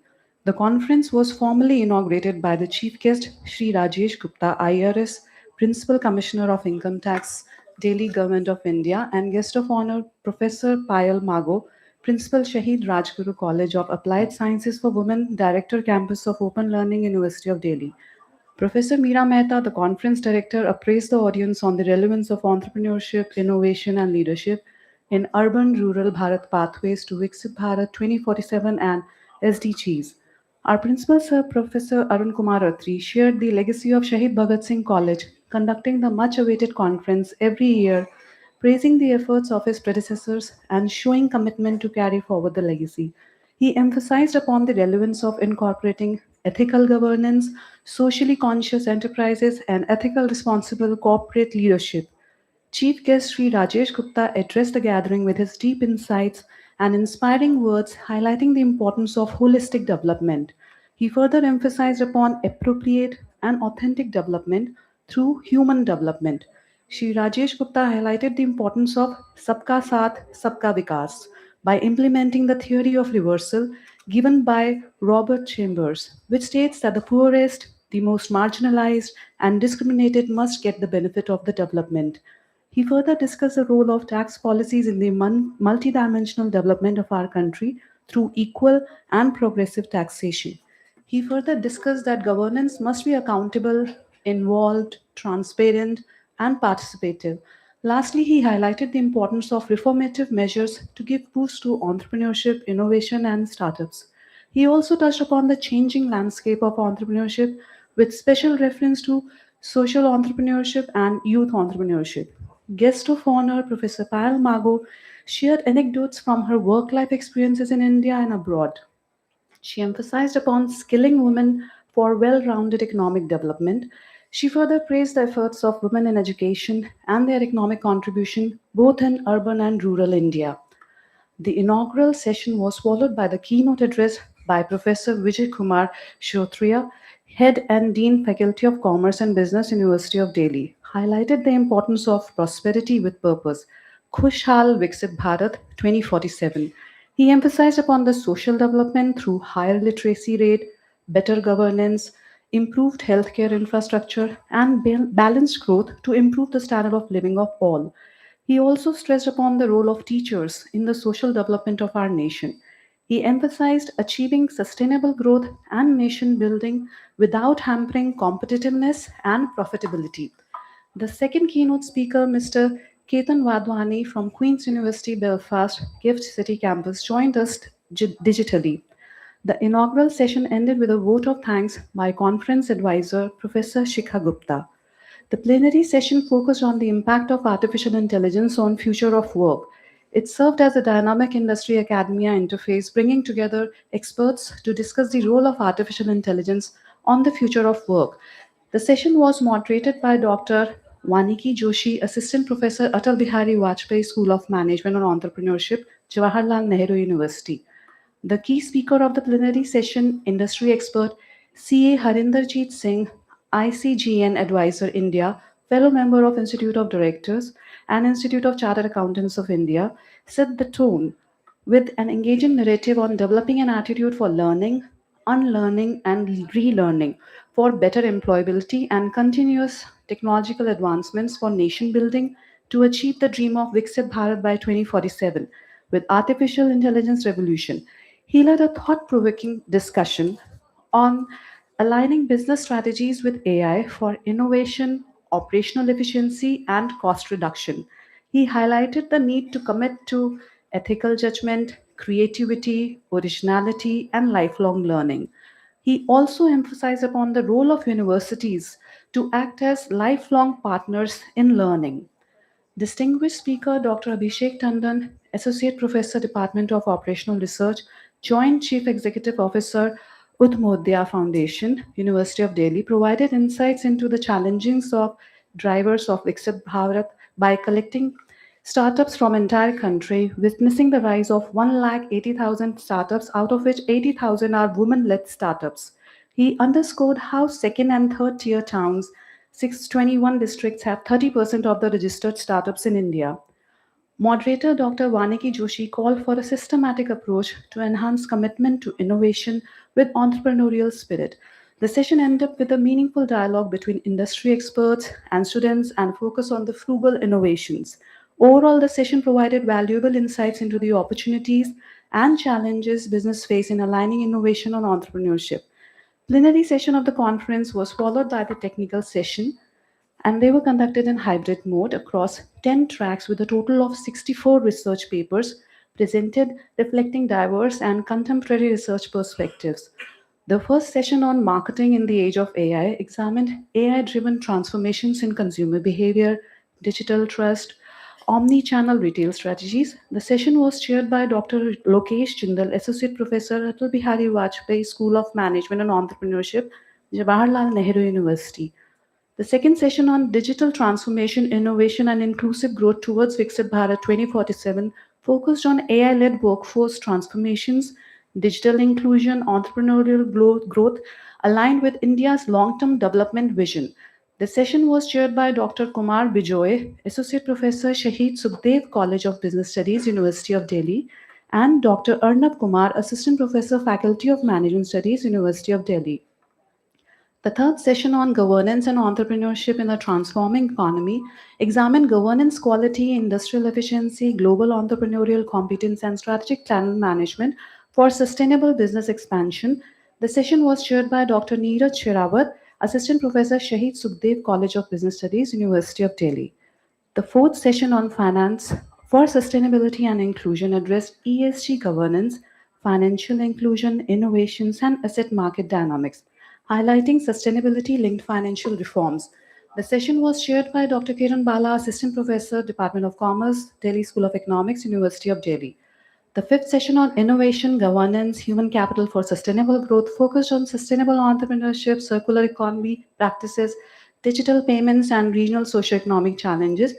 The session was chaired by Dr. Sakshi Sharma, Assistant Professor, Atal Bihari Vajpayee School of Management and Entrepreneurship, Jawaharlal Nehru University.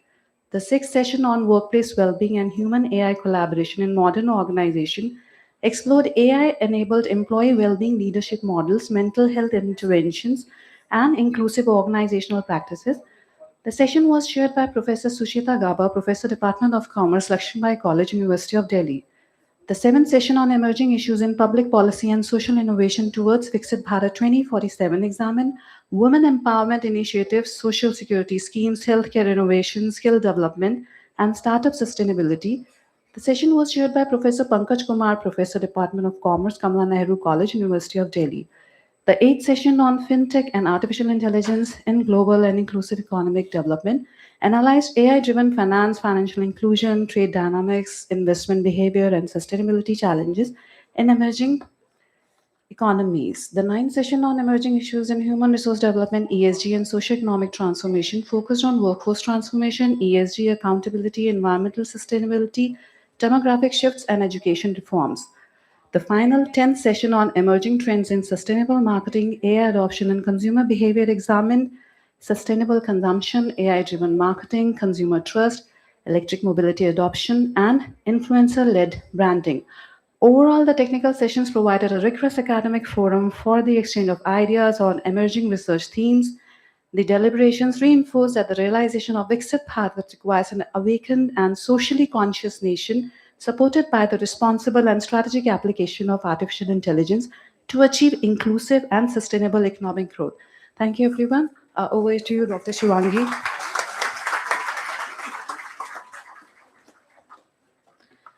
Thank you so much, ma'am, for the well-presented report. We shall now move to another important milestone of this conference. At this moment, we are pleased to formally release the conference abstracts booklet designed by our publications committee. This booklet is a compilation of the accepted research papers of the conference and contains concise abstracts reflecting the diverse themes, perspectives, and scholarly contributions. In keeping with our commitment to sustainability and digital accessibility, the abstract booklet has been released in digital format. You can view and read the booklet by scanning the QR code displayed on the screen, which will take you directly to the PDF version of the conference abstract booklet. Let us acknowledge this moment with a warm round of applause.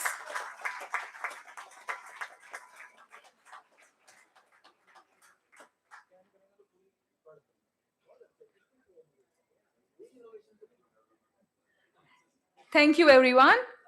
To encourage excellence in research and to recognize outstanding scholarly contributions, the 13th ICBM is pleased to confer the Best Paper Awards. These awards honor originality, research depth, method, rigor, and clarity of presentation.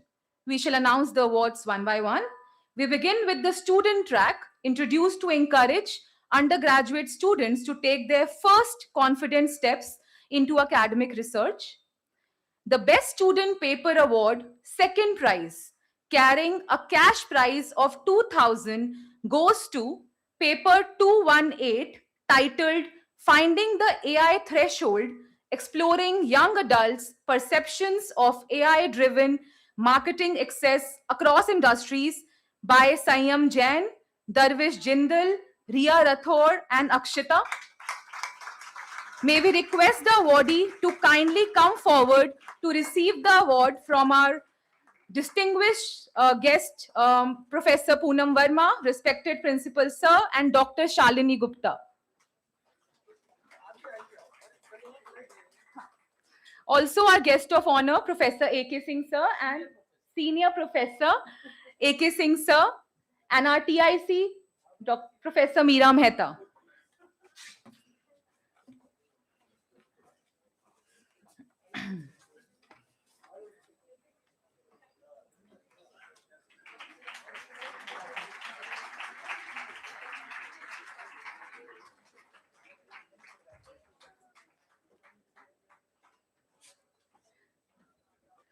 A big round of applause for them.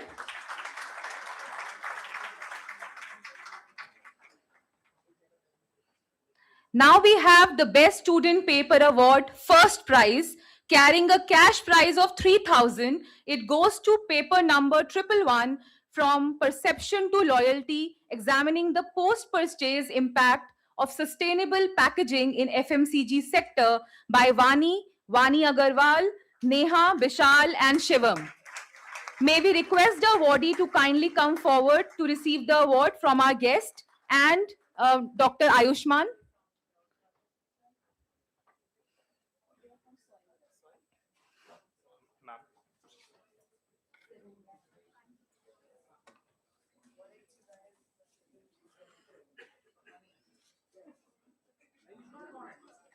Ayushman साथ आएगा देने के लिए doctor Ayushman हमारे faculty member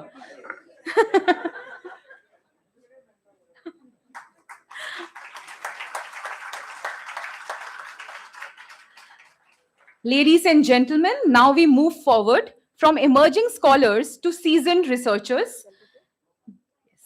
The Best Paper Award, third prize, carries a cash prize of 2,000. The prize goes to paper 125, AI-driven investment behavior among youth, a study of fintech adoption intention and satisfaction in Delhi NCR by Priyanka Jain and Chirag.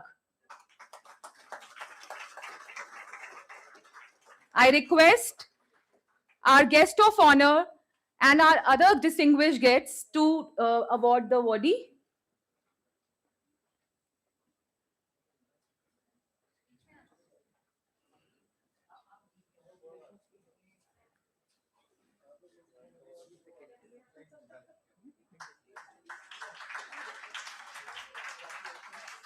A big round of applause, everyone.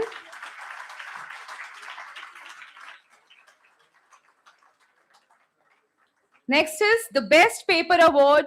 Second prize carries a cash prize of rupees 3,000 and goes to paper 201 titled Interstate Analysis of Output Efficiency, a Stochastic Frontier Approach to Indian by Dr. Soumya Shukla and Sonali Chadha. May I request Dr. Biplab to also come on stage?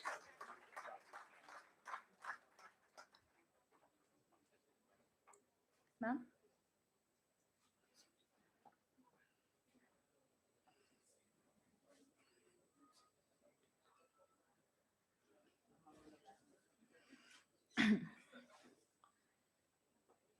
A big round of applause, everyone.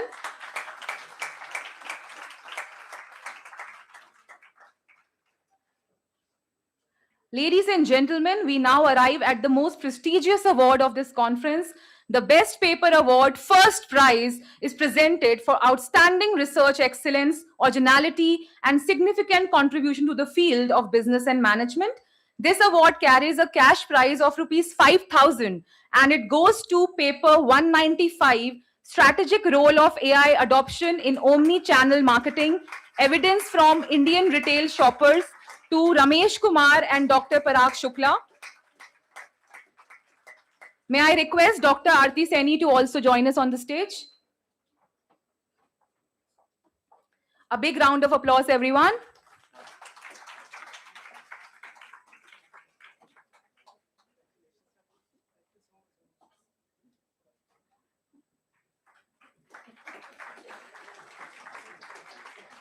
A heartfelt congratulations to all the award winners. Your achievements truly embody the academic spirit and research excellence of ICBM 13. Just one more. Now it's time for a special award. This special award is being conferred upon Mr. Rajneesh Pandey, a third-year BA Honours Political Science student, in recognition of his exceptional support and outstanding contribution towards the successful organization of 13th ICBM 2026.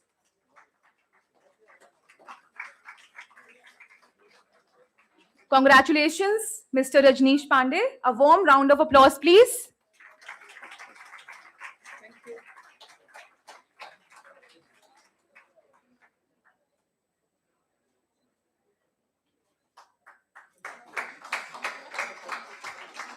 Thank you so much. Thank you so much. You can take the seat. Before we proceed to the formal vote of thanks, I would like to call Dr. A.K. Bhagi, sir, to address the gathering.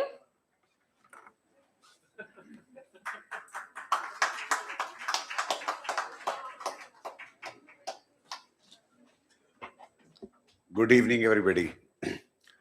देखिए, मेरा बोलना यहाँ था नहीं, मैंने जान के कहा कि मेरे को बोलना है, उसकी वजह है, मैडम आपको भी बताऊंगा 2 मिनट में। बात यह है कि मुझे सबसे पहले तो आप सबको बधाई देनी है और खास तौर पे अवार्ड विनर्स को, और जिन्होंने उन अवार्ड विनर्स को जीतते हुए देखा उनको डबल बधाई देनी है, क्योंकि ऐसा भी बीच में लोग होने चाहिए। इतनी अच्छी आप लोगों ने कॉन्फ्रेंस की है, इतने उस सब के लिए आपको बधाई, और खास तौर पे मैनेजमेंट को और जो लोग डायस पे बैठे हैं उनको भी बधाई। मुझे बोलने के लिए इसलिए मन किया क्योंकि जब मुझे रति ने कहा कि आप आना सर जरूर, अब रति ने कहा तो मैंने कहा चलो ठीक है मैं आऊँगा। तो मैंने उसको कहा कि मेरे बोलने का कुछ है नहीं, कॉमर्स में मेरा क्या मतलब है, तो मैं सिर्फ आऊँगा, अटेंड करूँगा। तो अटेंड करने के लिए यहाँ पर वैलेडिक्टरी में मैं बैठ गया। बैठने के बाद उन्होंने कहा कि आपको हम ऑनर करेंगे और शॉल देंगे। तब मेरा माथा ठनक गया। मैंने कहा ये फीस दे रहे हैं, बुलवा नहीं रहे, और बाद में इंटरेस्ट के साथ वापस मांगेंगे कुछ ना कुछ, इसलिए यहाँ का यहीं उधार चुका के जाओ। तो आपसे सिर्फ एक दो इसलिए, और फिर अत्री साहब ने कहानी सुनानी शुरू कर दी, तो मुझे लगा कि कॉमर्स की कॉन्फ्रेंस में कहानी से काम चल सकता है, इसलिए कहानी सुना सकते हैं। तो क्योंकि ऑफ एंड तो कहानी सिर्फ तैयार होती, तो मैं आपको दो छोटी छोटी कहानियां सुनाने के लिए आया हूं एक्चुअली। पहली कहानी ये है जो बड़ी इंटरेस्टिंग है, और खास तौर पे मेरे यंग साथियों के, मेरे जो स्टूडेंट्स हैं उनके लिए है ये। एक गांव था, वहां लोग अपना मस्ती से बहुत ठीक ठाक तरीके से रह रहे थे, लेकिन कोई बहुत प्रॉस्पेरस नहीं थे, बस गुजारा वजारा हो जाता था, ठीक ठाक चल रहा था काम। और वहां एक मान्यता थी कि इस गांव के बियॉन्ड, उसके चारों तरफ पहाड़ थे, और उस पहाड़ में एक सुरंग है, बहुत अंधेरी सुरंग थी, और ये मान्यता थी कि उस अंधेरी सुरंग के अंदर जो है ना, कोई ऐसी शक्ति रहती है, कोई ऐसा भूत प्रेत का साया वहां पर, जो वहां जाता है वो वहां कभी वापस नहीं आता। अब लेकिन जो पुराने बुजुर्ग थे या लोग थे जो एंटरप्रेन्योर नहीं बनना चाहते, या इनोवेशन नहीं करना चाहते, या हिम्मत नहीं करना चाहते कहना चाहिए, वो कोई उधर जाता ही नहीं था। कुछ यंग बच्चे ऐसे जैसे तुम्हारे जैसे, उन्होंने कहा यार ऐसे कैसे हो सकता है, हम तो बिलीव नहीं करते, हम देख के आएंगे। वो सुरंग में घुस गए, और घुस गए तो वापस नहीं आए। बात तो सत्य हो गई, वापस नहीं आए भाई। वो तो असलियत क्या थी? असलियत ये थी कि वो टनल थी, बहुत डार्क थी, लेकिन जो हिम्मत करके उसकी तरफ चलता जाता था, वो उस सुरंग को पार करके एक ऐसी दुनिया में पहुंच जाता था जहां बहुत प्रॉस्पेरिटी थी, बहुत इनोवेशन था, बहुत कुछ नया था। तो वो फिर वापस आता ही नहीं था। फिर वो उस जगह पे वापस क्यों आएगा जहां से वो गया और बहुत थोड़े में रह रहा था? अगर उसने ऐसी हिम्मत कर ली और वो ऐसी जगह पहुंच गया, यही सब है एंटरप्रेन्योरशिप में भी, और इनोवेशन में भी, और लीडरशिप में। यही रिक्वायरमेंट है जी, इससे हो जाता है सब काम। Explore the unexplored, this is the message. आपको वो एक्सप्लोर करना पड़ेगा। यूनिकॉर्न, ये वो सब वर्ड रह जाएंगे। जो व्यक्ति अनएक्सप्लोर को एक्सप्लोर कर सकता है, वो ही विश्व का विजेता कहलाता है। दूसरा व्यक्ति विश्व का, बाकी सब फॉलोअर्स कहलाते हैं। अब फिर बात यह है कि आप कहेंगे कि जी आप तो ऐसे मतलब सबको हमको कह रहे हो कि चले जाओ अंधेरी सुरंग के अंदर, और आगे होगा क्या? उसके लिए एक दूसरी कहानी है। वो दूसरी कहानी ये है कि आपको किसी विश्वास तो करना पड़ेगा ना, और इसके लिए मैनेजमेंट वालों ने टर्म्स बना रखी हैं जी। एक ना डिजाइन थिंकिंग का कोर्स बना रखा है इन्होंने, और वो डिजाइन थिंकिंग का कोर्स ये लाखों रुपए बेच रहे हैं। वो क्या है डिजाइन थिंकिंग का कोर्स? एक्चुअली वो डिजाइन थिंकिंग का कोर्स ये है कि आप हैंड्स ऑन ट्रेनिंग करें और नए आइडियाज को इंप्लीमेंट करने की कोशिश करें। लेकिन उसमें सबसे इंपॉर्टेंट एस्पेक्ट क्या है? उसमें सबसे इंपॉर्टेंट एस्पेक्ट है कि आपकी हैंड होल्डिंग करने के लिए कोई तैयार है कि नहीं। अगर हैंड होल्डिंग करने के लिए कोई तैयार नहीं है, तो फिर वो ज्यादातर जो है डिरेल हो जाता मामला। तो उसके लिए हैंड होल्डिंग किसे करवानी है और किसने करनी है, वो होगा गुरु आपका। गुरु जरूरी नहीं है यहां पर जो मैं कह रहा हूं कि मतलब आपके टीचर्स हों। टीचर्स होते हैं, मेजॉरिटी टाइम पे टीचर ही होते हैं। गुरु आपके माता पिता भी हो सकते हैं, आपका दोस्त भी हो सकता है, आपका संगी साथी भी हो सकता है, कोई और व्यक्ति भी हो सकता है जो आपको हैंड होल्डिंग करने के लिए तैयार हो जाए। तो ये आप कहानी सुनिए, फिर उसका आप मतलब निकालिएगा खुद से, कैसे विश्वास करना पड़ता है और कैसे चीजों को आगे करना पड़ता है। एक गुरुकुल था बहुत पुराना, वहां बहुत सारे विद्यार्थी अपना गुरुकुल में पढ़ने के लिए आए थे, और पढ़ने के लिए आए तो वहां ये पुरानी हमारी भारतीय ज्ञान परंपरा की बात करी तो वहां एक तरीका होता था, सब कुछ सिखाया, सब पढ़ाया, लेकिन पास वो होता था जो हैंड्स ऑन ट्रेनिंग के अंदर पास, मतलब एक्सपेरिमेंटल वाले काम में जो पास होता था वो पास होता था, बाकी सबको फिर रोक लिया जाता था कि तुम्हारी अभी शिक्षा दीक्षा पूरी नहीं हुई। ऐसे ही एक बैच का समय आ गया, उनको पता चला भाई अब ये इनको जाना है, तो लास्ट टास्क गुरुजी ने उनको देनी थी, सिखाना था।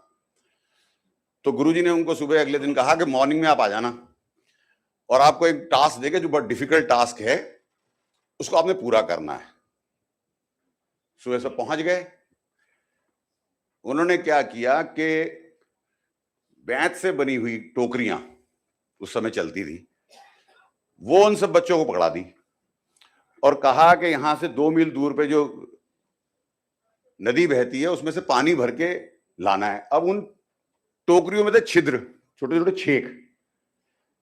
बच्चों ने कहा अरे गुरुजी का दिमाग हो गया, सरक गया है, ये व्यक्ति कुछ ना कुछ ना हमारे से मिसचीफ करे, फेल करना चाहता सबको, और वे किसी को यहां से गुरुकुल से डिग्री लेके नहीं जाना चाहता है, इसलिए इन्होंने ऐसा टास्क दिया। तो कुछ लोगों ने तो सोचा कि भाई होना तो है नहीं तो छोड़ो क्या करना, तो मेजॉरिटी तो उसमें छन गए। कुछ लेके नदी तक गए, 1-2 बार ट्राई किया, जब तक लाते थे फिर बह जाता था पानी रास्ते में, तो उन्होंने भी छोड़ दिया। लेकिन उसमें से एक विद्यार्थी ऐसा था जिसको ये पता था कि अगर गुरुजी ने कहा है कि इस छिद्र वाली में पानी आ सकता है तो आएगा। वो सुबह से शाम तक लगा रहा, धीरे धीरे उसकी लकड़ी मोटी हो गई पानी की वजह से, और मोटी होकर उसके छेक जितने थे ना बंद हो गए, और वो उस लकड़ी वाली जिसमें बैंतों से बनी हुई टोकरी थी उसमें पानी ला सका, बिकॉज ही बिलीव्ड कि अगर कहा है और ये टास्क अगर हो सकता है और ये हमारे ग्रेजुएशन के लिए जरूरी है तो ये टास्क होगा। तो ऐसा विश्वास रखना बड़ा आवश्यक है। अंत में मैं 1-2 बात सिर्फ ये कह रहा हूं आपको। देखिए, पॉपुलेशन बढ़ना पूरे विश्व का, भारत का भी, भारत की आपको मालूम है 61 करोड़ जनता थी 1974 में, आज हम 144 करोड़ हैं, डबल हो गई वर्ल्ड पॉपुलेशन पिछले 50 सालों में। ये पॉपुलेशन बढ़ी थी जब से ये अर्थ एग्जिस्टेंस में आया, पहला प्रिमिटिव सेल बना, मल्टी सेलुलर ऑर्गेनिज्म से पूरा ह्यूमन रेस तैयार हुआ, तब से लेकर के और आज तक सिर्फ एक ही चीज की लड़ाई है, कंफर्ट की, सस्टेनेंस की नहीं है। हालांकि हम सस्टेनेबल डेवलपमेंट गोल की बात कर रहे हैं। सस्टेनेंस के लिए तो सब है, रेस्पिरेशन के लिए और फोटोसिंथेसिस के लिए नेचर में सब है। कितनी और पॉपुलेशन बढ़ जाए चल जाएगा काम। सारा झगड़ा कंफर्ट का है। जब सस्टेनेंस हो गई लाइफ की और मैन के पास स्किल आ गया, तो स्किल आने के बाद में जो उसको अपने लाइफ को कंफर्टेबल बनाने के लिए चीजें चाहिए मुहैया करानी है, उसकी लड़ाई है। तो सस्टेनेंस से कंफर्ट की लड़ाई है सारी, और पॉपुलेशन उसके अंदर अपना रोल अदा करती है। जब एक्सप्लोसिव पॉपुलेशन डायनासोर्स को नहीं बचा सकी, तो ह्यूमन रेस की कोई गारंटी नहीं है। 99% जो भी कोई लिविंग बींग्स आज तक अर्थ पे रहे हैं, 99% उनमें से एक्सटिंक्ट हो गए, वो है नहीं। तो आपकी रेस कोई ऐसा लिखवा के नहीं आई कि हम लोग रहेंगे हमेशा। इसलिए सस्टेनेबल डेवलपमेंट गोल्स के बारे में विकसित भारत के स्वप्न में दरअसल भारत सरकार की चलाई गई मेजॉरिटी स्कीम उन 17 सस्टेनेबल डेवलपमेंट गोल के ही चारों तरफ घूम रही है। चाहे हमारे को ऑल्टरनेटिव सोर्सेस से एनर्जी पैदा करनी है, चाहे हमको बेहतरीन शिक्षा देनी है, चाहे हमारे को अफोर्डेबल हाउसिंग देना है, चाहे हमको हंगर मिटाने के लिए जो है अंशश्री जैसी स्कीम्स निकालनी है जहां हम फ्री राशनिंग कर रहे हैं, चाहे हमको हेल्थ एंड हाइजीन के लिए टॉयलेट्स बनाने से लेकर के आयुष्मान भारत चलाना है, ये सारे के सारे। लेकिन कॉमर्स वालों के लिए एक सबसे सुखद है इसके अंदर सारे प्रकरण में है जी, और मैनेजमेंट वालों की क्या है कि जितनी इकोनॉमिक डेवलपमेंट होगी इस देश में और पूरे संसार में, उस सबसे पोल्यूशन फैलने वाला है। अब ये हंसने की बात है क्या, या खुश होने की बात है? आपकी क्या अपॉर्चुनिटी? आपकी अपॉर्चुनिटी ये है कि जितना पोल्यूशन फैलेगा उतनी आपके लिए कॉमर्स की और अपॉर्चुनिटी बनती जाएंगी। आपको ये साइकिल के अंदर अपना रोल ये अदा करना है कि आप एक के बाद एक जितनी इकोनॉमिक एक्टिविटीज करेंगे, जितनी आप डेवलपमेंट की रेस में आगे निकलेंगे, उतना आपके पास में बिजनेस अपॉर्चुनिटी बढ़ने वाली है। इसलिए आने वाला समय जब भारत अब एक डेवलप्ड नेशन की तरफ जा रहा है, तो इस देश में सबसे ज्यादा एंटरप्रेन्योर की, इनोवेटर्स की और लीडरशिप की आवश्यकता रहने वाली है। यहां सबसे ज्यादा पैसा और आपको काम करने की अपॉर्चुनिटी मिलेगी। मतलब सबसे ज्यादा अगर इकोनॉमी के अंदर कहीं बूस्ट मिलेगा और आपको अपॉर्चुनिटी मिलेगी, तो वो ऐसे देश में मिलेगी, उसमें नहीं जहां per capita energy consumption already maximum पहुंच चुका है, वहां मिलेगी जहां अभी काम हुआ नहीं है, वहीं तो आपको पैसा कमाने का मौका मिलेगा। तो यही मौका है 25 साल, क्या अगले 15 साल से 25 साल जो आपको कह रहे हैं, वो 15 से 25 साल स्वर्ण काल ही है एक तरह का। वो इसीलिए है क्योंकि हमारे यंगस्टर्स के लिए, हमारे यूथ के लिए इतनी एक्सेसिव अपॉर्चुनिटीज आने वाली है in terms of the development, कि आप उनको अगर इनकैश नहीं करेंगे तो रेस में पीछे रह जाएंगे। आप लोगों को मैंने थोड़ा बोर किया सॉरी, लेकिन मेरे को भैया अपना कर्ज उतार के जाना था। आपने शॉल नहीं दिया होता तो नहीं बोलता। Thank you very much.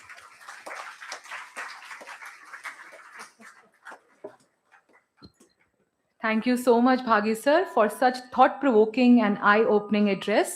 You are truly an inspiration for many. We are immensely grateful to have you, sir. May I now invite our very hardworking and dedicated organizing secretary of the conference, Dr. Rati Dhillon, to kindly deliver the formal vote of thanks. Over to you, ma'am. Well, Shivangi has started with saying formal vote of thanks. So I would confess 1/3 of it is formal, the rest of it will be informal. बहुत serious बातें हो गई है, तो I would like to end this on a light note. So on behalf of Shahid Bhagat Singh College and organizing committee of the 13th ICBM, I extend my heartfelt thanks to our distinguished guests. Professor Rajni Abhiji couldn't be there. She has sent her blessings. Senior Professor A.K. Singh sir, Poonam Verma ma'am, A.K. Bhagi sir, Negi sir, who were just there on one single call and request. Professor Saloni Gupta ma'am, Amit Singh sir couldn't be there because of some appointment, and our plenary and keynote speakers, all the session chairs and resource persons for generously sharing their time, insights, wisdoms with us.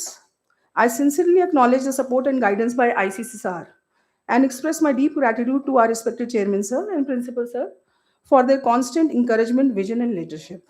I also extend our warm appreciation to our knowledge partners, Shahid Rajguru College of Applied Sciences, Shahid Sukhdev College of Business Studies, Curtin University, Victoria University, Sabar Guama University of Sri Lanka, for their valuable collaboration and academic partnership. Thanks to our conference advisory board. From day one, I had one thing clear in my head, that this conference needs a lot of enthusiasm, willingness, and dedication. To inculcate that from day one, I was clear that this is only possible if we acknowledge our three martyrs, Shahid Bhagat Singh, Shahid Rajguruji, and Shahid Sukhdevji. And from there only the idea of these knowledge partners came. Bringing all these three on such academic platform has infused a different energy. Thanks to all the core committee members comprising of senior professors and my fellow friends. Thanks to all the anchors for running the session so smoothly today. These are some customary protocols that I had to follow, but I request the chair to allow me my personal vote of thanks, which will take few minutes. It took almost 6 to 7 months of long hard work and planning. So I'm desperately hoping to sum up this last 7 months in 10 minutes. From where it all began, I would like to start. So I am called in the principal's office after our usual workload meeting. So as soon as I enter, I see principal sir and Meera ma'am sitting, and both smiled when they saw me entering. Well, I should have guessed the plot, but I failed. This responsibility was a bit heavy, and it was hard to gulp this down. उस दिन आप दोनों मेरे को तारे जमीन के आमिर खान जैसे लगे, जो मुझे ही रियलाइज करवा रहे थे कि मैं क्या कर सकती हूँ. I must add, both of them, like true parents, reassured me that they will be there for me at each step. And truly they were. Thanks, Meera ma'am, and thanks, Arun sir. My late father has imbibed a very strong emotion in me that I never say no to a challenge. So I humbly accepted this responsibility. But saying this, that this is my nature and I never say no, would be a cliche. The reason behind this attitude is that when I accepted this responsibility, that yes came from the very trust and faith I had. Faith that my entire department, my college, teaching and non teaching, all are standing by me. This trust was unquestionable. So, thank you.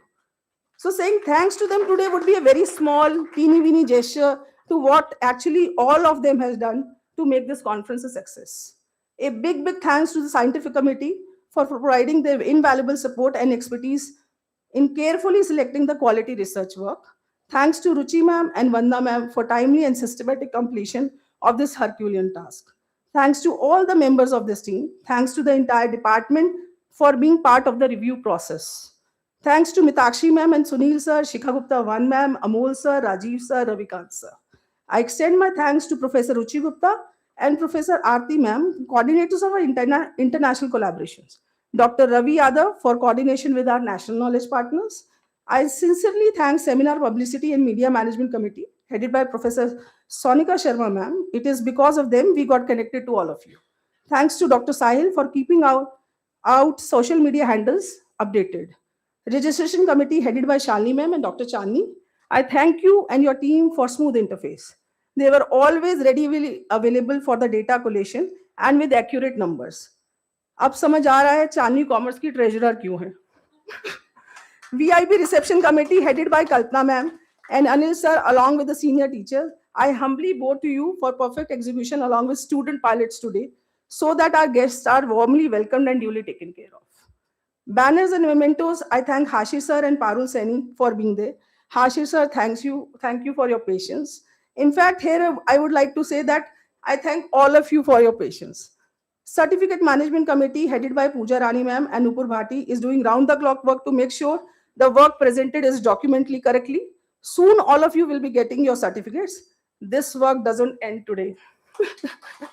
Discipline team headed by Rajiv sir, a big thank you to you for maintaining the decorum. Thanks to Vikas sir, Turab sir and Tarun sir.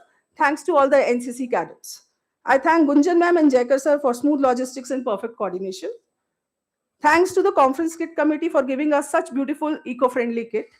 Dr. Rishabh and Dr. Neha Nenwal made sure they turn out to be beautiful, aesthetic and sustainable. Thanks to Sandeep sir. A huge thanks to catering committee headed by Dr. Rishabh and Dr. Divya Mehta. Also, I would like to thank here Dr. Naman from Department of Economics for helping us out here. Thanks to Mohit sir and Vikram Meena sir, Shivam Jindal, Aman Verma, Vishal sir and Harshdeep for managing things so well. A big thanks to the invitation committee headed by Pooja Talwar ma'am, Rajkumar sir, Sivasankaran sir, Prerna Soni and Monu Chauhan, and all the members for sending invites to all our respective guests on time. A huge thanks to Dr. Nisha and Dr. Niyati Ahuja for streamlining student participation today and also giving us a big team of dedicated and responsible student volunteers. A big thanks to the society conveners for giving their member students for this conference. Stage Decoration Committee headed by Pooja Rani and Vikram Singh sir. Thanks for being the first ones to arrive to make sure the place is all decked up with fragrance of fresh flowers. Thanks to Dr. Shivangi Dhawan and her team for floor management. A big thanks to the website committee headed by Dr. Amrita Kaur. This website was our first step of interface with outside world and there was no issue in the website at any time. Thanks to Manvendra for being there day and night for the continuous update. Here I would like to steal a little credit for myself too, as I was also involved in building our conference website. Thanks to Rapporteurs, Suchi ma'am, Gunjan ma'am, Aarti ma'am, Mitakshi ma'am and Monu Chauhan for giving us perfect report for the conference today. Thanks to the technical assistance team headed by Vijayvat sir and backstage by Shubham sir and Rajneesh. Thanks to the publication committee headed by Shivangi Dhawan and Viplav sir for giving us this booklet of abstract. This work was never ending, but you and your team came out with collection of abstracts nicely. Thanks Amol sir and Rajiv sir. A huge thanks to panel session committee headed by Dr. Amrita Kaur, Ravi sir, Vikram Singh sir, Ayushman sir, Viplav sir. आपके लिए एक ही line है. Conference में तो वही काम करेगा जो टेक्निकली साउंड हो. You guys can understand what this line actually means. Huge thanks to Nupur Agarwal ma'am and Gunjan ma'am for giving guidance in drafting brochures and posters. Everything looks perfect here because there is a team involved backstage to manage everything perfectly. I thank Dr. Prerna Soni and her entire team for making sure things run on stage smoothly. Thanks to Amrita Kaur, Monu Chauhan, Mitakshi ma'am, Nupur Bhati, Vibha Lamba, Pooja Rani, Subhatra, Parul, Seni and Rima Munga for this. Big thanks to Finance Committee led by Vishal sir, जिनकी वजह से मेरे को अभी तक नहीं पता खर्चा हुआ कहाँ से, बिल आए तो कहाँ गए. Thanks sir. Now some special round of thanks to which I suppose AK Singh sir and Principal sir would understand because they are the experts of OB. We have official hierarchy of work which is necessary for smooth flow of work, but I'm sure you all will agree that there is a need for informal lines. Sometimes informal structure helps in getting work done speedily. So in this conference, a big network apart from the above formal committees was working round the clock behind the scene, which not only helped in perfect execution, but provided huge emotional support. Here I would like to begin with our patron, Principal sir. Formally तो मैंने इनको thanks कह दिया है, but सच बताऊं तो इन्होंने सबसे ज़्यादा काम किया है conference के लिए. From proofreading to guests, to catering to posters, सब काम करवा लिया मैंने इनसे. He stood not like a principal, but like an elder brother. Thank you, sir. My second thanks would go to Professor Shika Gupta too, ma'am, a sister, a guide, and on papers, our conference advisor. She was everywhere at every step to hold me from falling down. I've been fighting many battles on many fronts, and only she knew that. रात के 10 बजे वापस जाते वक्त she knew कि मेरी car का boot open है, तो कार कहाँ रोकनी है, she guided me. मैं घर गई हूँ, भूखी पेट हूँ, तो इन्होंने स्विगी से ऑर्डर करके घर खाना मंगवाया. Taking care of my health, all the support and correct path was shown by her. Thanks, ma'am. Dr. Ranjana Thakur, she was the first person whom I informed when this responsibility came on my shoulders. Trust me, it was her who kept me pushing and pushing hard. A huge person like me, from the starting line to the finishing line today. The ISSR grant, I on record say that ISSR grant couldn't have been possible without her. From past 8 months, I have pestered her like a baby. And now when I see our WhatsApp conversation, they all lead like, soja mata, थम जाओ, कर रही हूँ भाई, हो गया, आप relax क्यों नहीं करते, आप सोते क्यों नहीं हो, मैं हूं ना, अरे ट्रस्ट करो, सुन लो मेरी बात. So I'm afraid she's gonna charge me a huge bill for all the emotional support she provided beyond her being the conference coordinator. Thanks, Ranjit. Today here on the dais, I wish to record that Bhagat Singh College has got an excellent non-teaching and administration staff. Thanks Jhaji for being there till late night. As long as we were there working in the college, Chamanji, Suraj Mohan for the endless cup of coffees. Sir, I thank Arvind sir, Pooja Bhardwaj ma'am, Rudra sir and Babita with folded hands because इनको मैंने इतना तंग किया कि मेरे पास शब्द ही नहीं है. Their patience is impeccable. मैं इनके पास जाती थी, ये कहते थे मैम आदेश कीजिए क्या चाहिए. मैं कहती थी मुझे ही नहीं पता मुझे क्या चाहिए, आप बताइए मुझे क्या चाहिए. They used to smile and help me. Not only they filled the bills, processed them, withdraw money for me. They even kept it safely and helped in smooth processing of bills. Sir, ऐसे कम ही colleges में होता है. So huge round of applause for them. Now a person जिसका मैंने नाम अब तक नहीं लिया और वो सोच रही होगी मैम भूल गई है क्या, सुभद्रा कहाँ है. So she was not in the core committee. Huge thanks to her. From day of the conference started, she has been there till the last day. हमारे कॉन्फ्रेंस का ब्रोशर बैनर फाइनल होते होते फाइनल ड्राफ्ट, ये वाला final, अब तो ये final है, फाइनल का फाइनल, आज तो final. She was there throughout. Some last names: Amrita, Prerna, Ayushman, Vikram Singh, Vishal sir, Nupur Bhati, Monu Chauhan, Biplab sir, Neha Nanwal. ना इनको पता है ना मेरे को पता है ये एग्जैक्टली किस कमेटी में थे. ये मेरे साथ हर पल, हर काम में, हर समय, सुबह से शाम तक, जब तक हम घर नहीं गए, ये साथ में थे. सर फॉर्मल चेन की धज्जियां उड़ाई हैं तो इस ग्रुप ने उड़ाई, और यही ग्रुप है जिसके बल पर मैं यहाँ खड़ी हूँ। लड़ाई, बहस, झगड़े और फिर से patch ups, they are not colleagues, they are my angels. Thanks to all of you.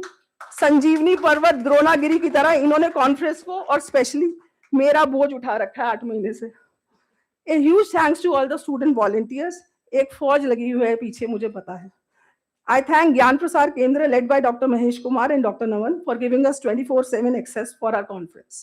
Thanks to VAV sir, Raman sir, Sardana sir, Saklani sir, and Kamlesh ma'am for their blessings. I thank Dr. Saurabh sir from History Department and Dr. Naman from Economics Department. In the end, and most importantly, I thank all the researchers, presenters, and participants for the rich academic exchange that truly gave this conference the purpose and the spirit. With this, I formally conclude the 13th International Conference on Business and Management. Thank you all and wish you safe journey and success. Sat Sri Akal ji.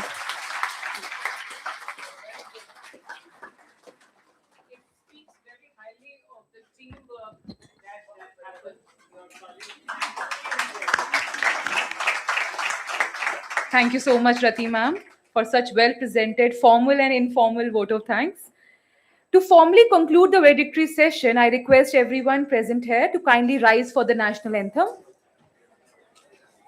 जनगण मन अधिनायक जय हे भारत भाग्य विधाता, पंजाब सिंध गुजरात मराठा द्राविड उत्कल बंगा, विंध्य हिमाचल यमुना गंगा उच्चल जलधि तरंगा, तव शुभ नामे जागे, तव शुभ आशीष मांगे, गाहे तव जय गाथा, जन गण मंगल दायक जय हे भारत भाग्य विधाता, जय हे जय हे जय हे जय जय जय जय हे। Thank you, everyone. May I now request all the guests and faculty members to kindly assemble in front of rooms C6 and C7 for the group photograph. After the group photograph, all participants are cordially invited to join us for high tea at the convention hall. An announcement for students to please mark your attendance through a QR code that is displayed on the screen. Library?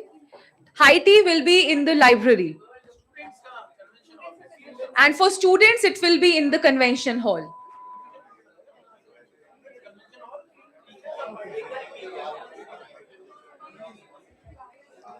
High tea for students is in the convention hall, and for teachers and guests, it is in the library. Students, please scan the QR code to mark your attendance.